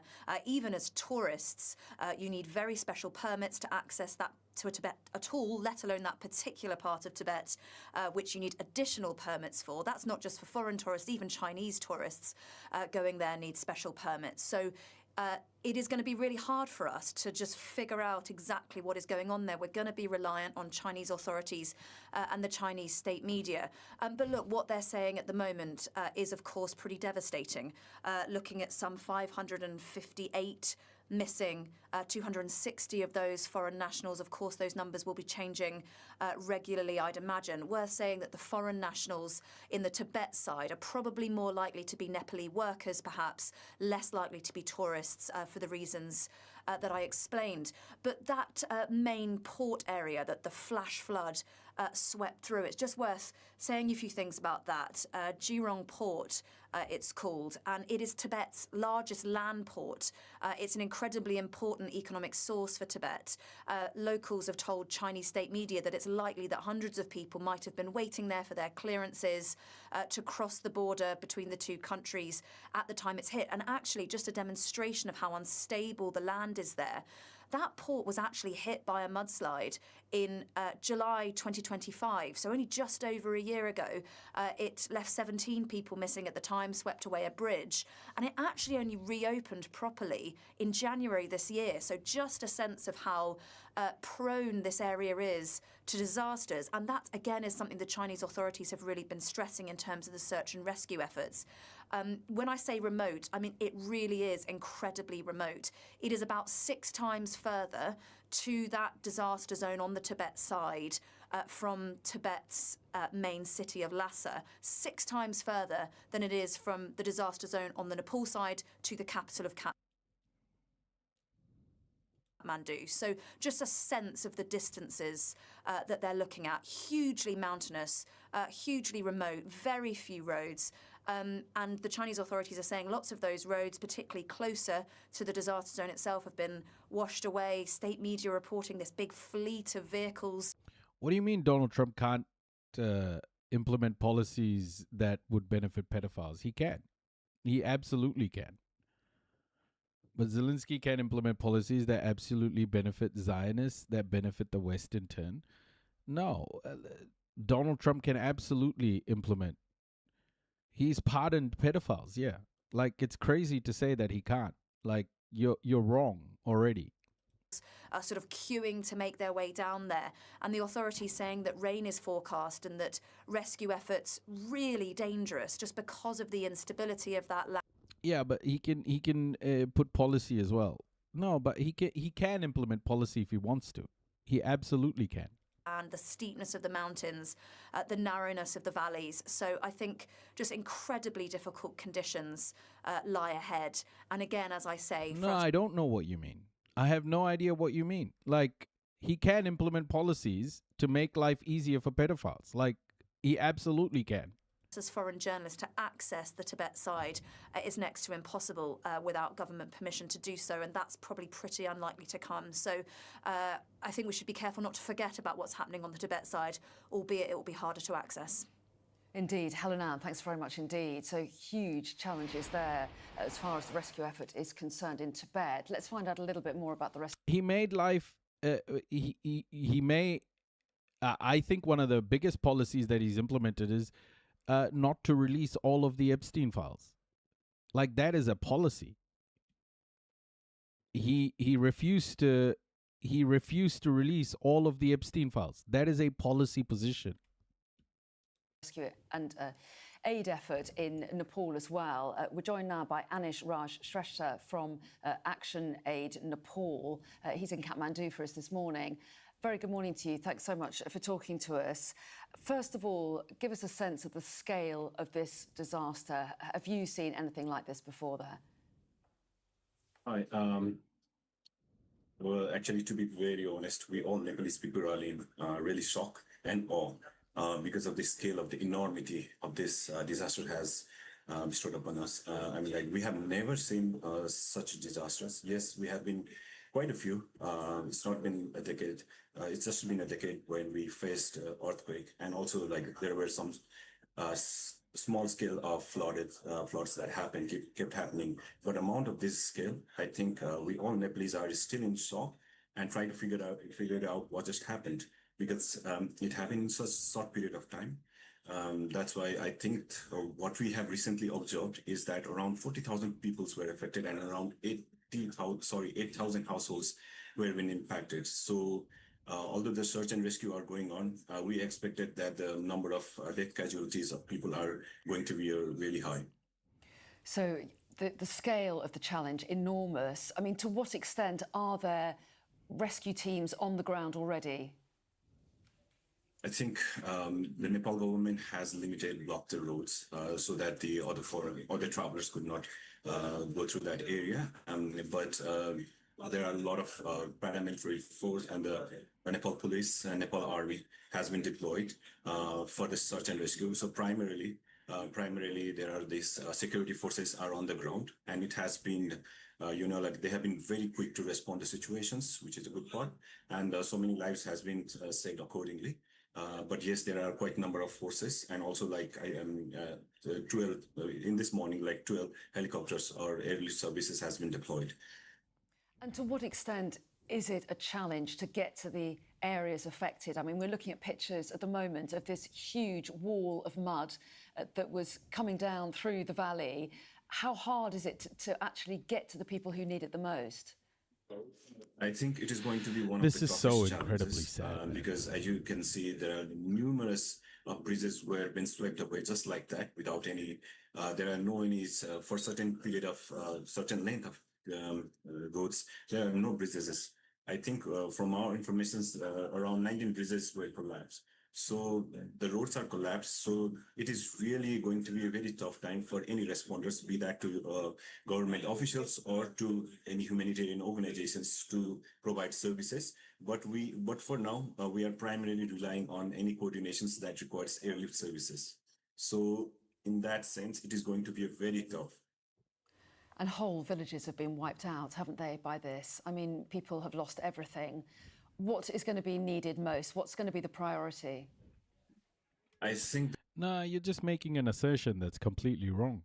You're making an assertion that's absolutely wrong.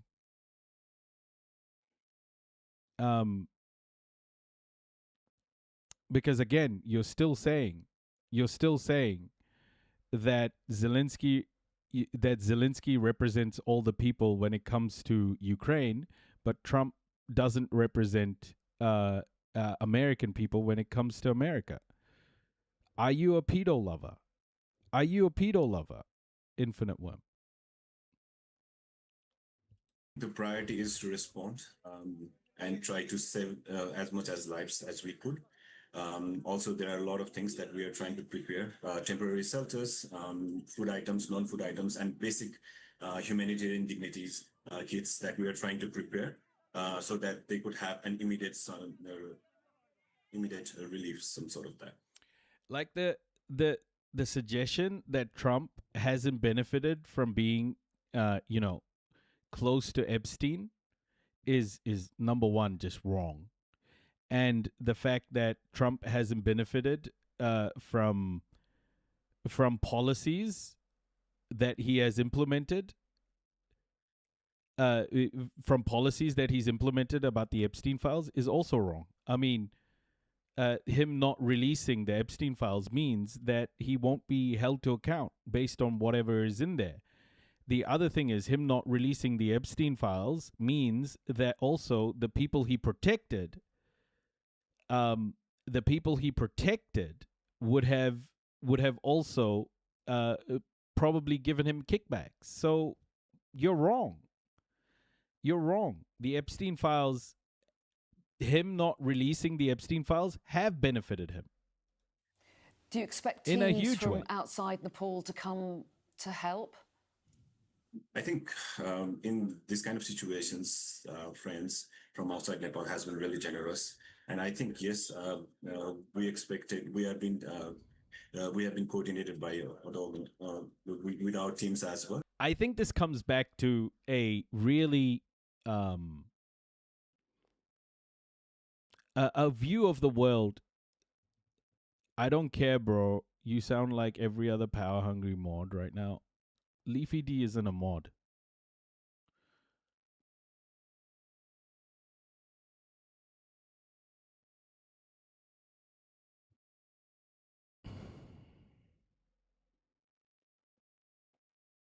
Yeah, and no mod slander, please.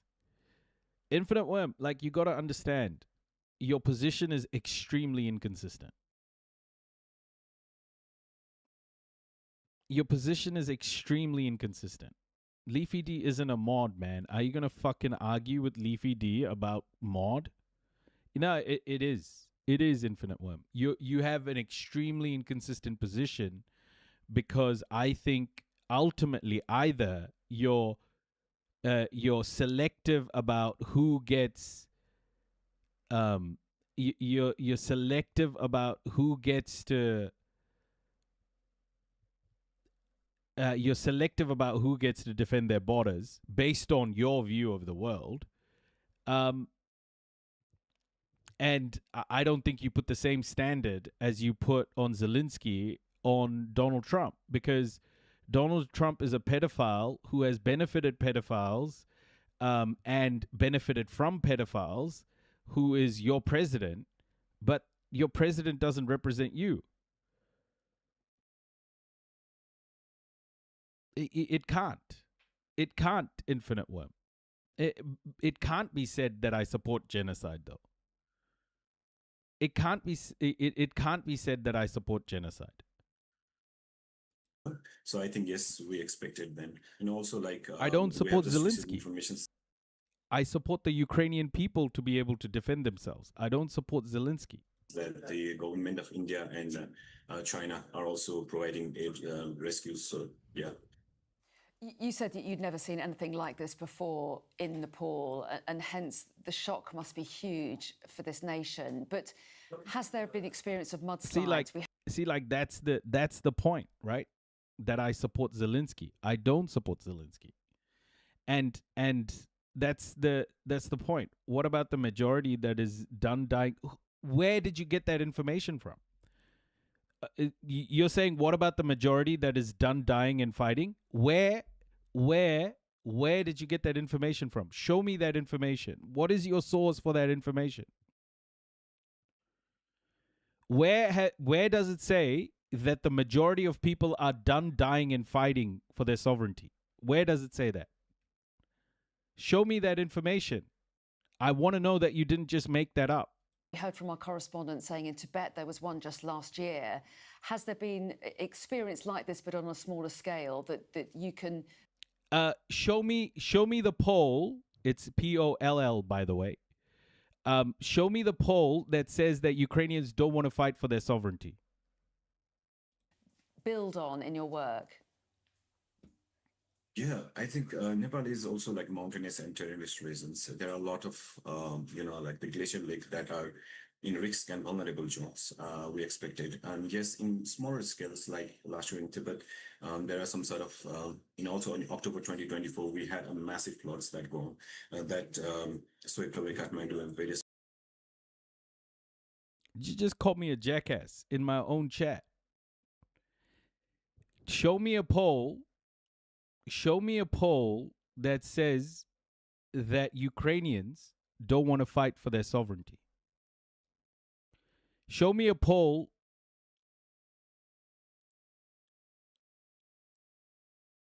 Don't do that. I've been very kind to you. I've been extremely kind to you. To give you this much time for saying absolute ridiculous shit. So don't call me names. Okay? The next time I will ban you. Show me a poll that says Ukrainians don't want to fight for their sovereignty. Places. But to see anything of this scale is beyond our expectations. So, but like we said, we're definitely doing our work based on this and try to assess the situations. And also, this is kind of like great insight for us that what could come, in future, and so how could we prepare ourselves as well. So I think this is definitely point where we have to rethink about the disasters. Not you haven't, but you just called me a jackass. Only the disaster in terms of where we have our control, but also be serious with the transnational disasters, something like this. Well, Anish Raj Shrestha from Action Aid Nepal, we so appreciate you taking the time to talk to us, especially when you must be incredibly busy. And thank you so much for sharing with us what's happening there. Thank you. Let's just take a look at the scene live this is Nuwakot in Nepal, where we've been showing you pictures of the mud and water which have inundated the town there. It's a historic district in central Nepal, located about 60 kilometres west of Kathmandu. So let's bring you up to date with a little bit more on this. Phoebe Southworth and our political correspondent Alex Rogers are both here with me. Hi there, both of you. Phoebe, get us up to date with what we know about the numbers missing. Yeah, of course. I mean, we saw those horrendous images there, didn't we, of the mud sort of sliding, destroying everything in its path, and that's obviously proving very difficult in terms of rescuing people. And of course, there was those satellite images as well, showing how much of that lush green landscape has now completely been engulfed by mud. In terms of the numbers, we know that more than 1,000 people are now missing. Of those, 341 are foreign nationals, and then of that group of foreign nationals, 33 are UK citizens. We don't yet know much more about the identities of those people, but what we do know is that a mountain trekking company said that 12 of its British customers are missing, and that includes a 13-year-old girl as well. The Foreign Office has said they are providing assistance to anyone that needs it. The thing is, what infinite worm is Ukrainians Yeah, negotiated end to a war is very different to giving up. Bro, don't do this. Negotiated end to the war so that in the negotiations they keep their sovereignty. What, bro? What? Do you don't think they want to maintain their fucking borders? No, it's not semantics, dumbass. By the way, I called you a dumbass because you called me a jackass. Do you think that's giving up? Do you think a negotiated end to the war is giving up? Do you think a negotiated end to the war is giving up?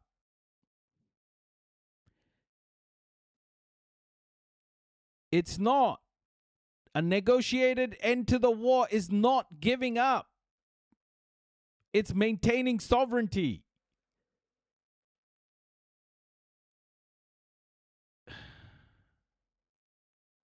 It isn't. It's not giving up. It's holding on. Giving up is capitulating to Russia. Giving up is letting go of your borders. And I could read you a number just now of where people should ring if they need help. It's 0207 008 5000. So we await updates on who exactly these British victims in this case are. But at the moment, we are watching and waiting to see if there's any further information. Yeah, indeed. And I know you'll keep us up to date if we hear anything. But Alex, have we heard from the government at all? Yeah, we've had some initial reaction from Andy Burnham, really expressing his sympathy with what's been happening. And he says, these scenes emerging from along the Nepal-China border are devastating. My thoughts are with all those affected, including the families and loved ones of British nationals missing. Borders will be drawn and redrawn, but they won't give up their sovereignty. That's what you're not understanding. A negotiated end to the war isn't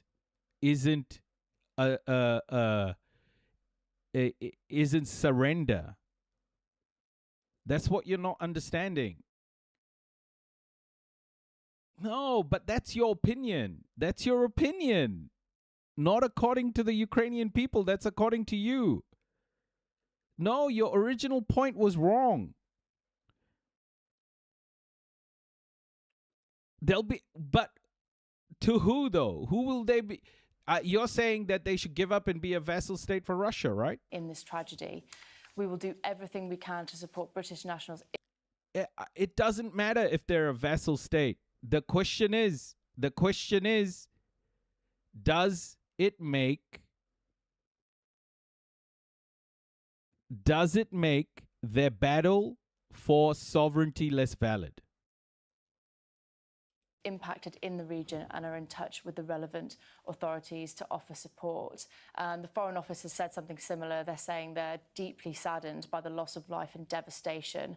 And they also say that British nationals should follow but that's not local your authority choice. advice and exercise caution while travelling, and point to the number to call that Phoebe just read out.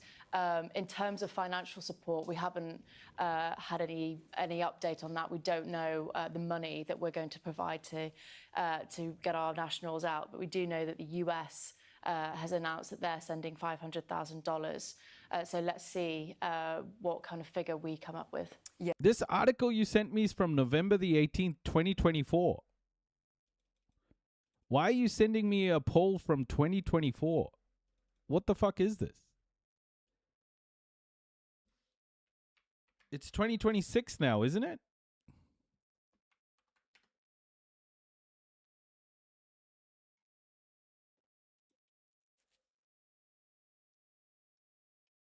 Pay you?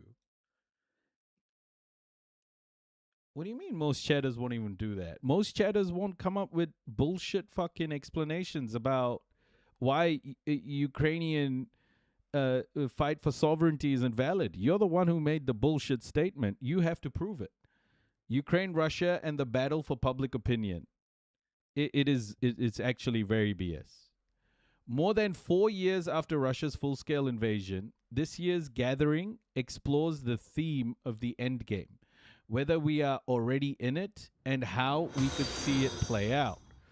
To help set the scene, I will be presenting my latest polling from Ukraine and from 5 crucial allies: Britain, the US, Germany, France, and Poland. I'll also show my latest results from Russia.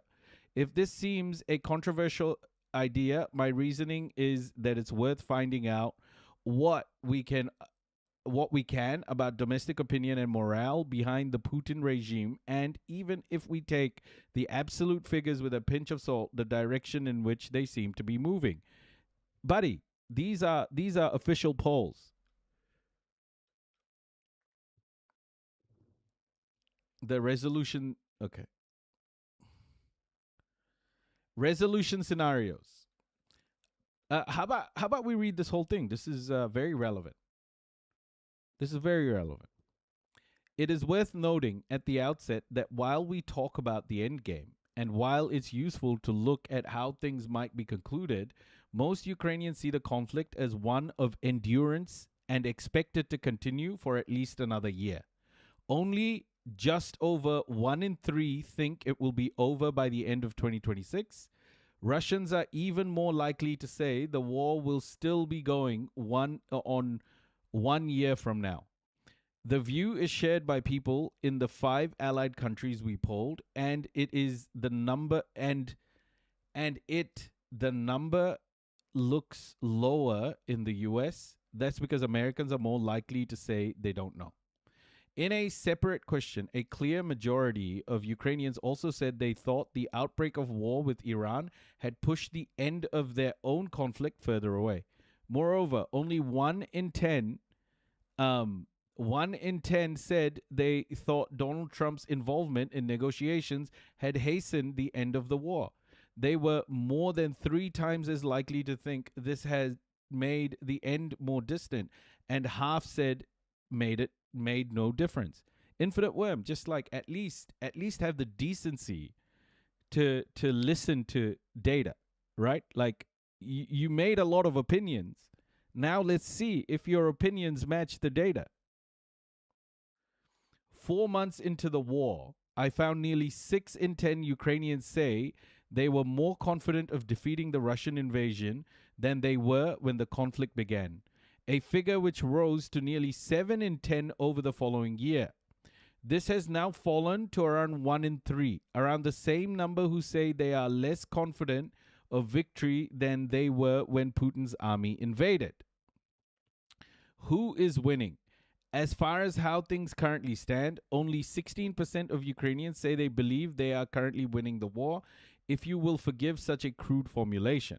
This is down from nearly half of those we surveyed a year into the conflict in 2023. Even so, this is more than the proportion who think Russia has the upper hand. Though Russia has experienced net territorial losses over the last year, 2/3 of Ukrainians think neither side currently has a clear advantage, a figure unchanged since my previous survey just over a year ago. In our 5 allied countries, majorities also agree that neither side is in an obviously stronger position. However, it is notable that in each case, the dissenting minority is more likely to think things are going Russia's way than Ukraine's. At the same time, I found fewer than 1/4 of Ukrainians saying there was no chance of winning back all territory taken by Russia since the annexation of Crimea in 2014. However, there were differing views among the majority. Around 1/3 said it was possible to regain all Russian-occupied territory and that Ukraine should keep fighting until this was achieved. But a similar proportion said that while regaining all lost territory was possible, the cost of the war was too great. Ukraine must accept that it would have to give up some land for peace. It was perhaps notable that the oldest age group were the most likely to want to keep fighting until the invaded territory had been regained. In a separate question, nearly 3/4 of Ukrainians said they would prefer to see direct negotiations begin between diplomatic representatives of Ukraine and Russia, with only 20% preferring simply to fight until Russian military is defeated. Okay? So let's look at this data here. Infinite Worm. At the same time, I found fewer than 1/4 of Ukrainians say there was no chance of winning back. No, hang on. There was no chance of winning back all the territory taken by Russia since the annexation of Crimea. Do you see this? Do you see this? What do you mean that means nothing? However, there were differing views among the majority of how. A third said they could kick Russia out. No. But similar proportions said they can't take back everything, but give up some land for peace. Yeah, but you're wrong. Like, this is proving you wrong. Accordingly, in a reversal of the situation, yeah, negotiations aren't giving up, buddy. Negotiations aren't giving up. They will still fight if they have to fight. That's the point. Negotiations isn't surrender. No, you did say it. You said give up. You did say that. No, I'm not. You said it. Accordingly, in a reversal of the situation in the months after the invasion, no, but then we spoke about it before, and you said, yep, they should give up. Accordingly, in a reversal on the situation in the months after the invasion, when most Ukrainians expected the conflict to be settled on the battlefield, 3/4 now say they expect a diplomatic rather than a military solution to the war. Expectations lean the same way in our 5 allied countries. Poles are the most likely to expect things to be settled militarily, but fewer than 1/4 of them think this will be the outcome. Whether significantly or not, Russians are nearly twice as likely as Ukrainians to think the solution will be military rather than diplomatic, though a majority still expect the latter.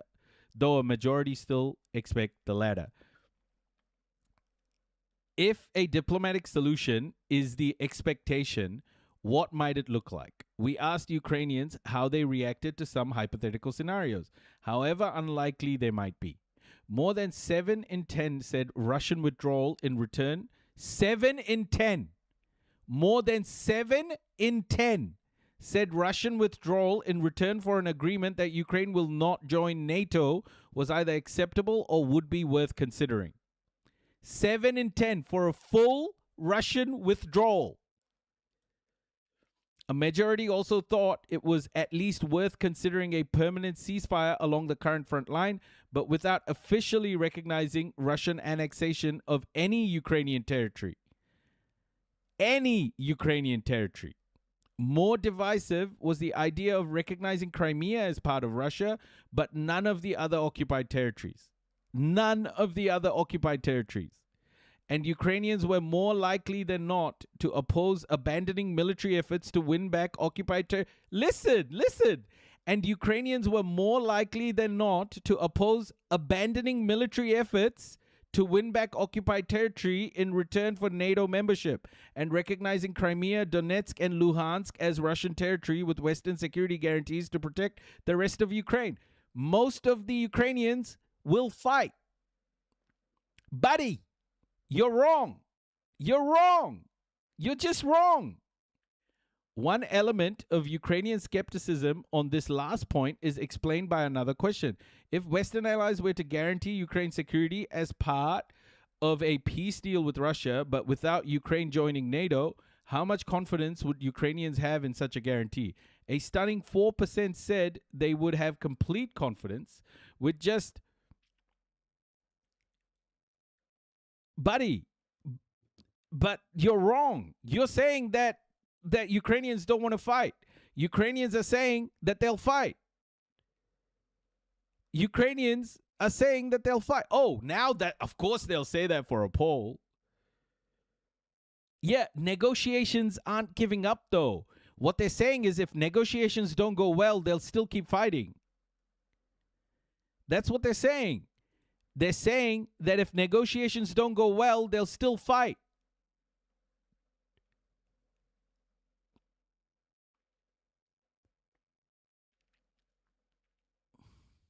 A stunning 4% said they would have complete confidence, with just over a quarter saying they would have a good deal. Not at all surprisingly, given the history of such assurances. Two-thirds said they would have either not much confidence or no confidence at all in Western security guarantees.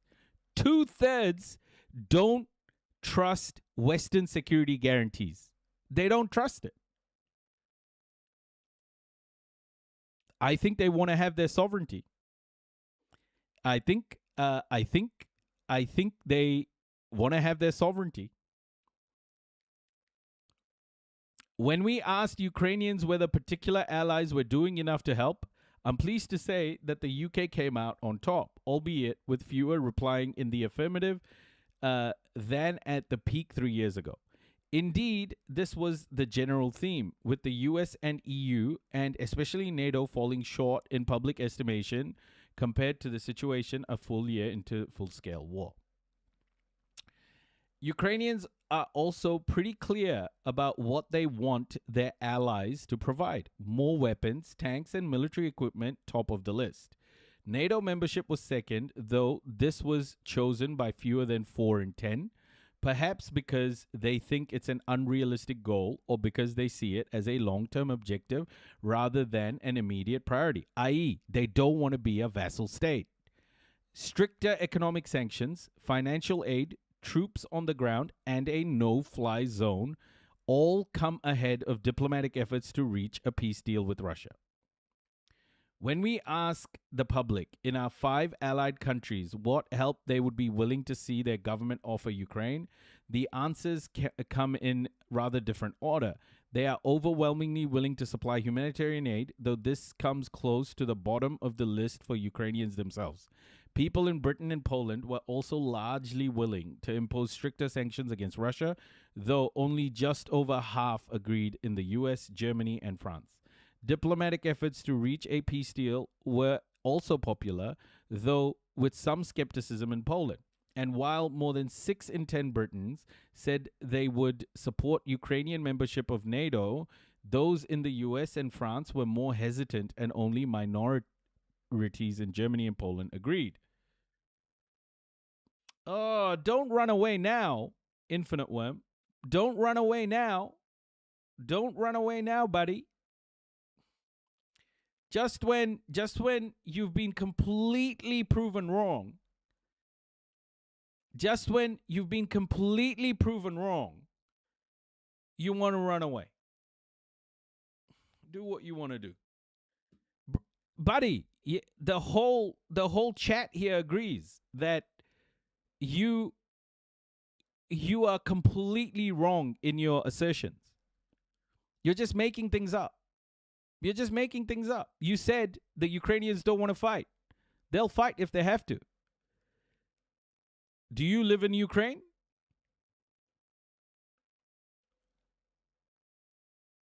Then shut the fuck up. Where do you live in Ukraine? No one wants to die, buddy. No one wants to die. No one wants to die. But people want to fight for sovereignty. Okay? People want to fight for sovereignty. Your tax dollars fund their debts. Your tax dollars do a lot of funding of people's debts. Trust me. Your tax dollars are doing a lot of funding of people's debts. Your tax dollars also fund a pedophile.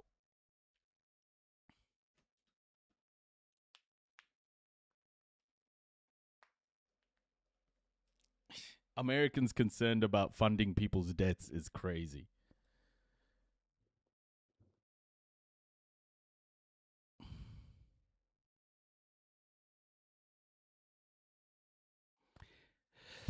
Okay, man. Infinite Worm, now I think you're just full of shit. Honestly, like after all of this, after all of this, all I can say is that you're full of shit.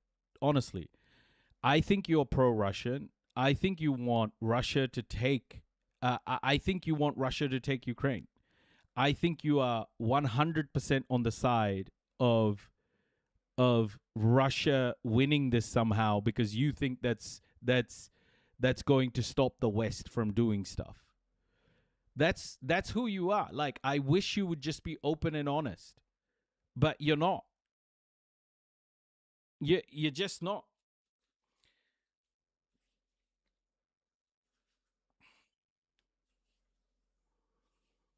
No, I'd rather Ukraine defend its borders, buddy. I'd rather Ukraine defend its borders. See, this is what I mean. Like, I think you don't understand, or you are okay with oppression if it means your worldview is satisfied. You're okay with people being subjugated if it means that your worldview is satisfied. Bro, I just want Ukraine to. Ukraine has the right to defend its borders. That's all it is. That's all it is. And I just feel that you. Who are you to say that, though? The polls from Ukraine don't say that. That's what I mean. The polls from Ukraine don't say that.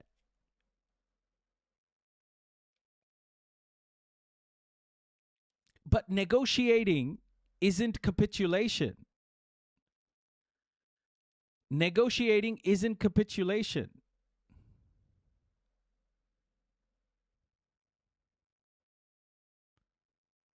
Yeah, but the problem is... Okay. Infinite Worm, you need to listen to this, okay? You need to listen to this. If negotiations fail, they're saying in this poll, if negotiations fail and they can't get their territory back, they will fight. That's what this poll is saying. You just keep you move the goalpost again.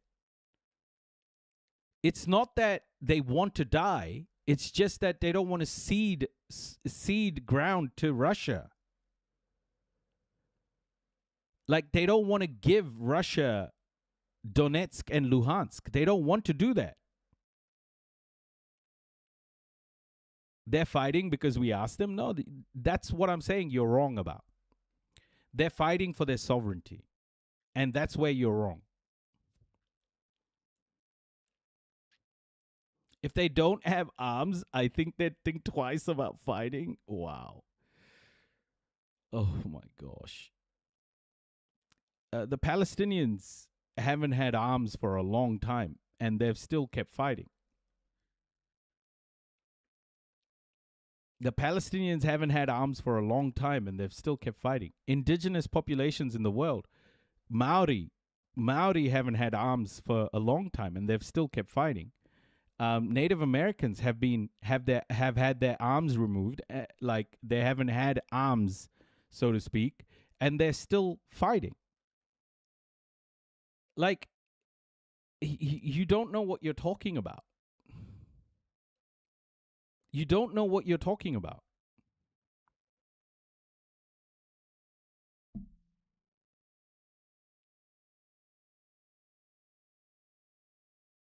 Yeah, but they're still fighting. They're still there, existing and fighting. They're living in the rubble.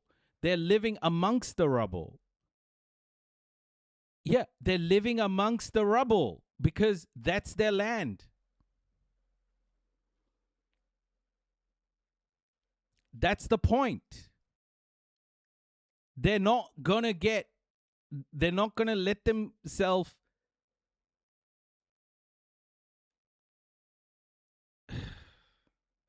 No. We're done here, Infinite Worm. We're done. You're full of shit. You're full of shit. You have no clue what the fuck you're talking about. You're full of shit, buddy.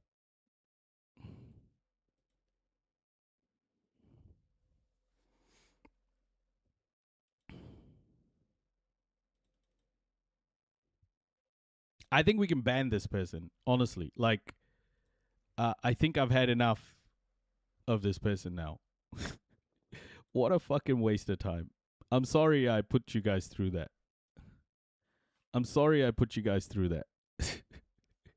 What an absolute piece of shit.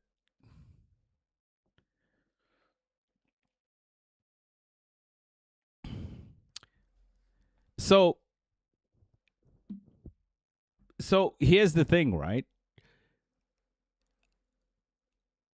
Here's the thing.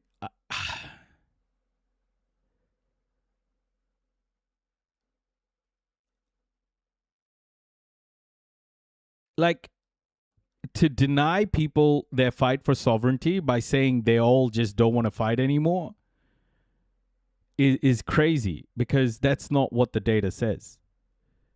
The data doesn't say they want to stop fighting. The data says they want to hold on to their sovereignty. But to turn that and say, oh, okay, yeah, they don't want to fight for sovereignty is crazy. To also say that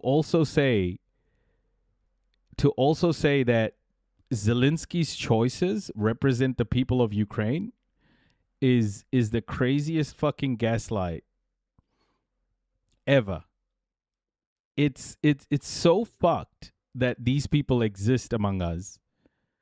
Take their arms, they will think twice. Yeah, Palestinians are getting genocided without arms. In 3 chats, holy fuck, yeah. He was basing his position on vibes, yeah. You see why I think chuds are easier to fucking talk to? Like, chuds are easier to talk to than people who fucking pretend to be on your side. This is the exact reason.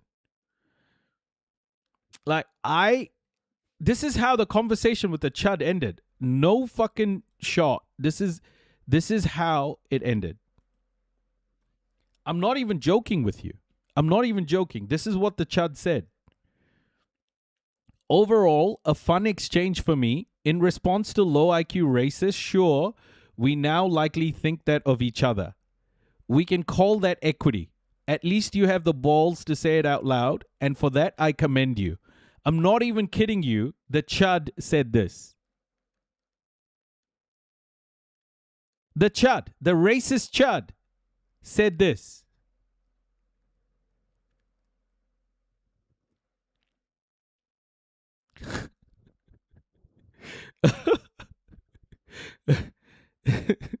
Like, this guy called me a street shitter. This guy called me all sorts of shit.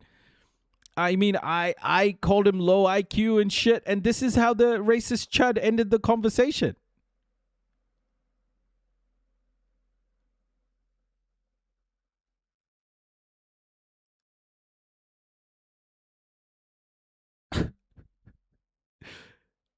This is what I mean, right? Like, I know when I see a chud. I know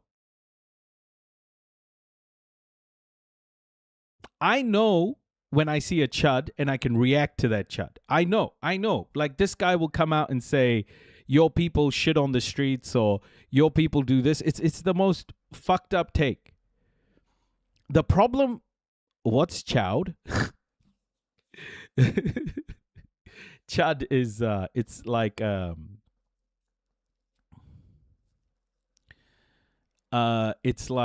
it's like a white supremacist, a racist type deal. Right wing,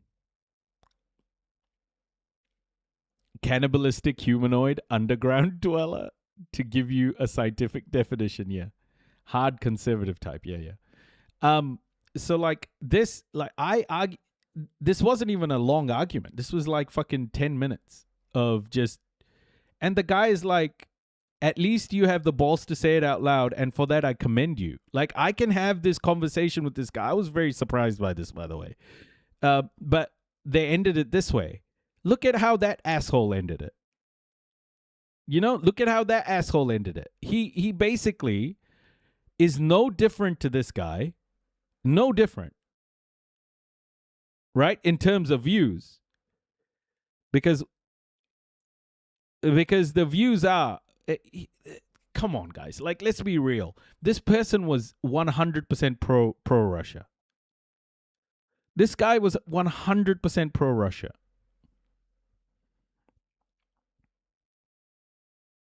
Like, let's be real about this.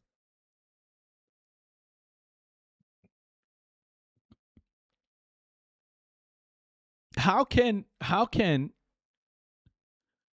this is the problem I have. This, like, there are people who consider themselves leftists who come in with these sorts of views.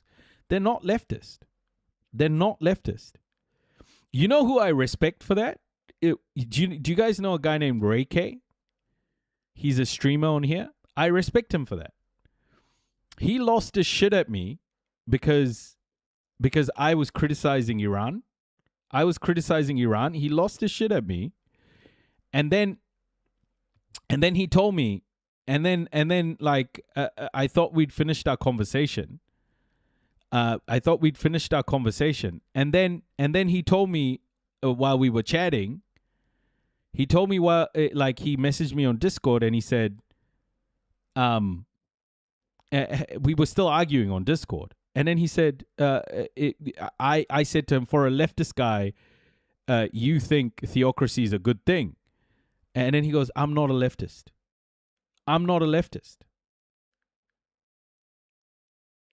He didn't want me to criticize Iran. And he shouted down a lady that was on the panel, a 23-year-old Iranian woman who was anti-theocracy, anti-monarchy, and anti-foreign intervention, right? Like, she was talking about her situation. Her family was in Iran during those riots.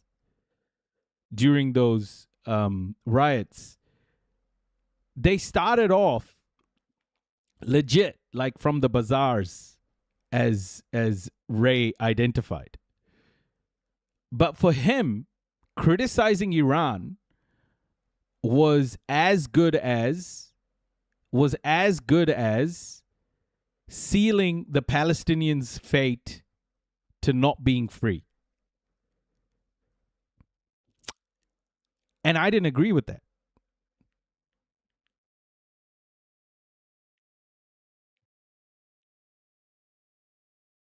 No. Really? Worm has a Russian fucking flag? No way. Yeah, so at least Ray was like, I'm not a leftist, bro. I'm not a leftist. I respect him for saying that. I'm not a leftist. He said...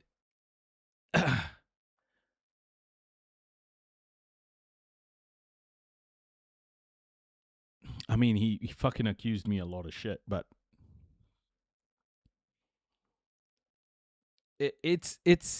I appreciate that, you know, when someone says they're not a leftist or whatever. But I don't appreciate people like Infinite Worm.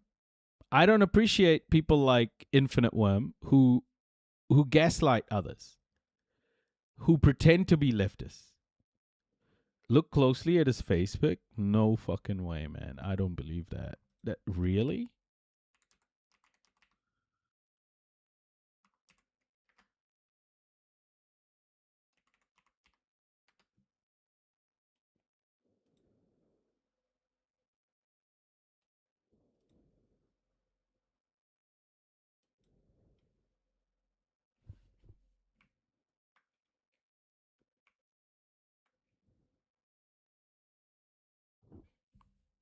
Where is it?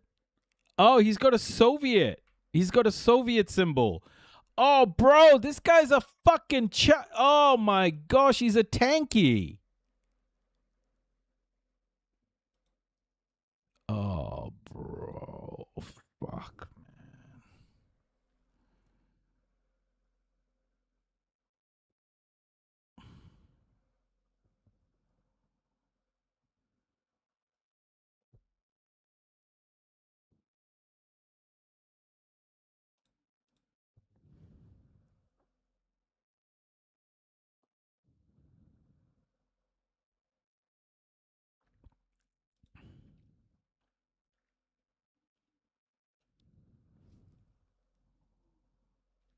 Oh my gosh. Oh, he's one of those fucking Marxist Leninists, bro.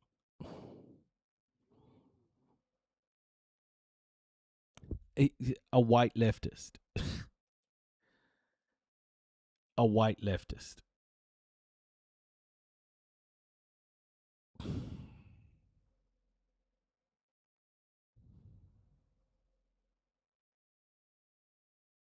Fuck. I should like be checking this or something. I should be checking this. Oh fuck.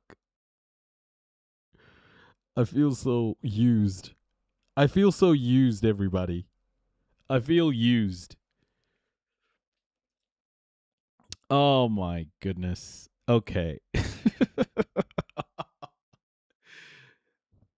Account suspended on X. Great.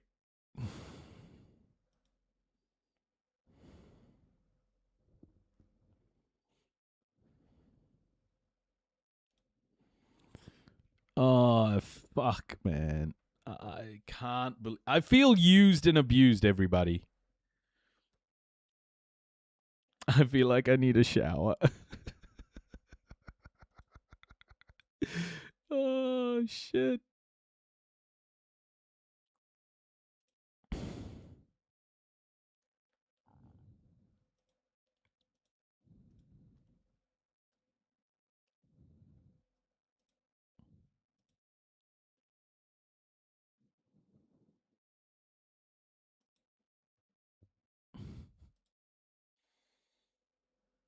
They all show themselves eventually.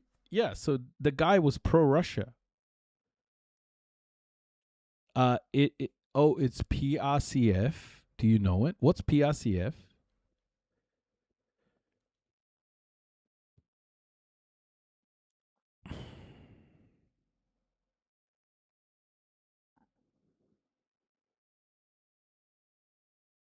They infiltrate us deliberately. Like, I don't mind having these PCRF. Oh, Palestine Children's Relief Fund. Yeah, I know PCRF, yes. This is a mix of cycle. I don't mind having these conversations. Like, I really don't.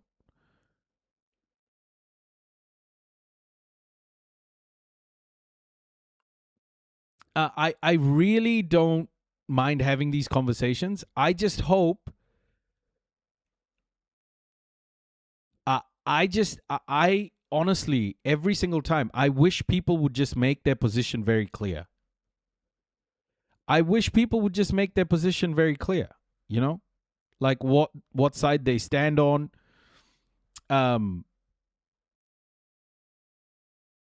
What it is their intent is. Like, did I say something to piss them off? Usually, I get a lot of heat for. I get a lot of heat for talking about white leftism. I get a bit of heat for that. Not a lot, but a bit of heat. And then people will come in who are actually angry about that fact, like me talking about white leftism, but then they'll show it a different way. They'll like disagree with a point of mine, right? Like it'll be a passive aggressive disagreeing of a point. And that's how they'll show that they're unhappy with it. And then they'll just argue with me about that fucking point. But really, their disagreement is with, a point I made that's completely separate. BBL lady calls? What's BBL lady? What does that mean? Take care, Leafy, whatever that is.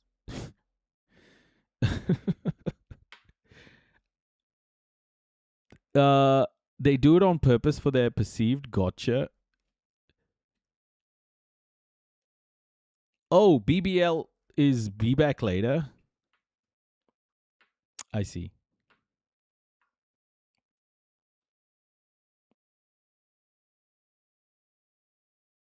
BBL lady calls. Have a good stream. Cool. All good, Leafy. No stress. But not this side of Miami or Brazilian butt lift. What? Oh my gosh.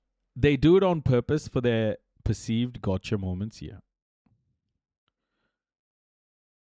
Like, why are we doing this to each other, man?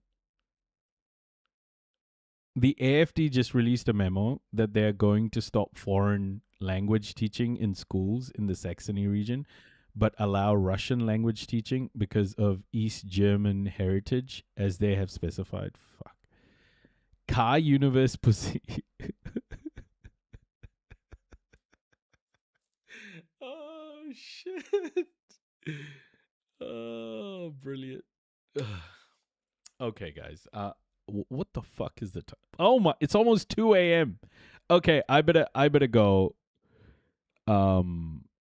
Infected Ghost, did you just follow me? What the fudge?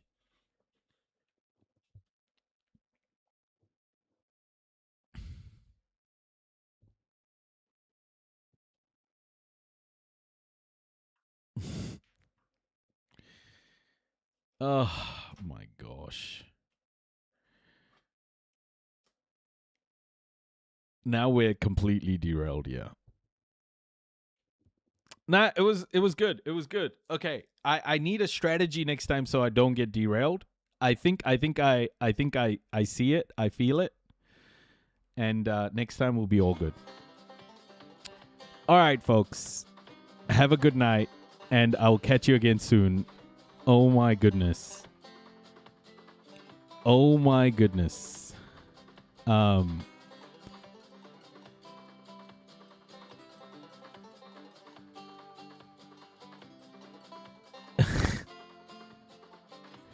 Take care, everybody. Love to all of you. Hey, who can we raid? Who can we raid?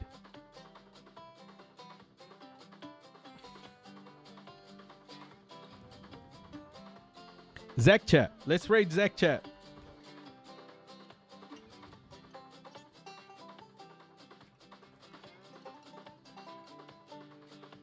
Sean de Black? Who's that? Sean de Black. I don't think I've ever raided Sean de Black. Okay, let's raid Sean de Black.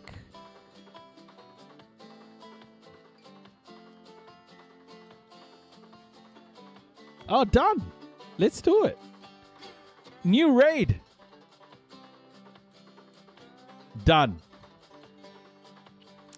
Okay, everybody, please let Sean de Black know I said hi. I have to raid and run. I'm going to go to bed.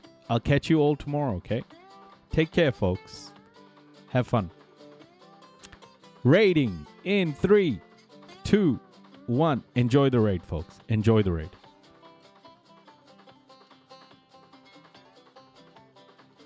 I will, Ankh, for sure. Take care, everybody.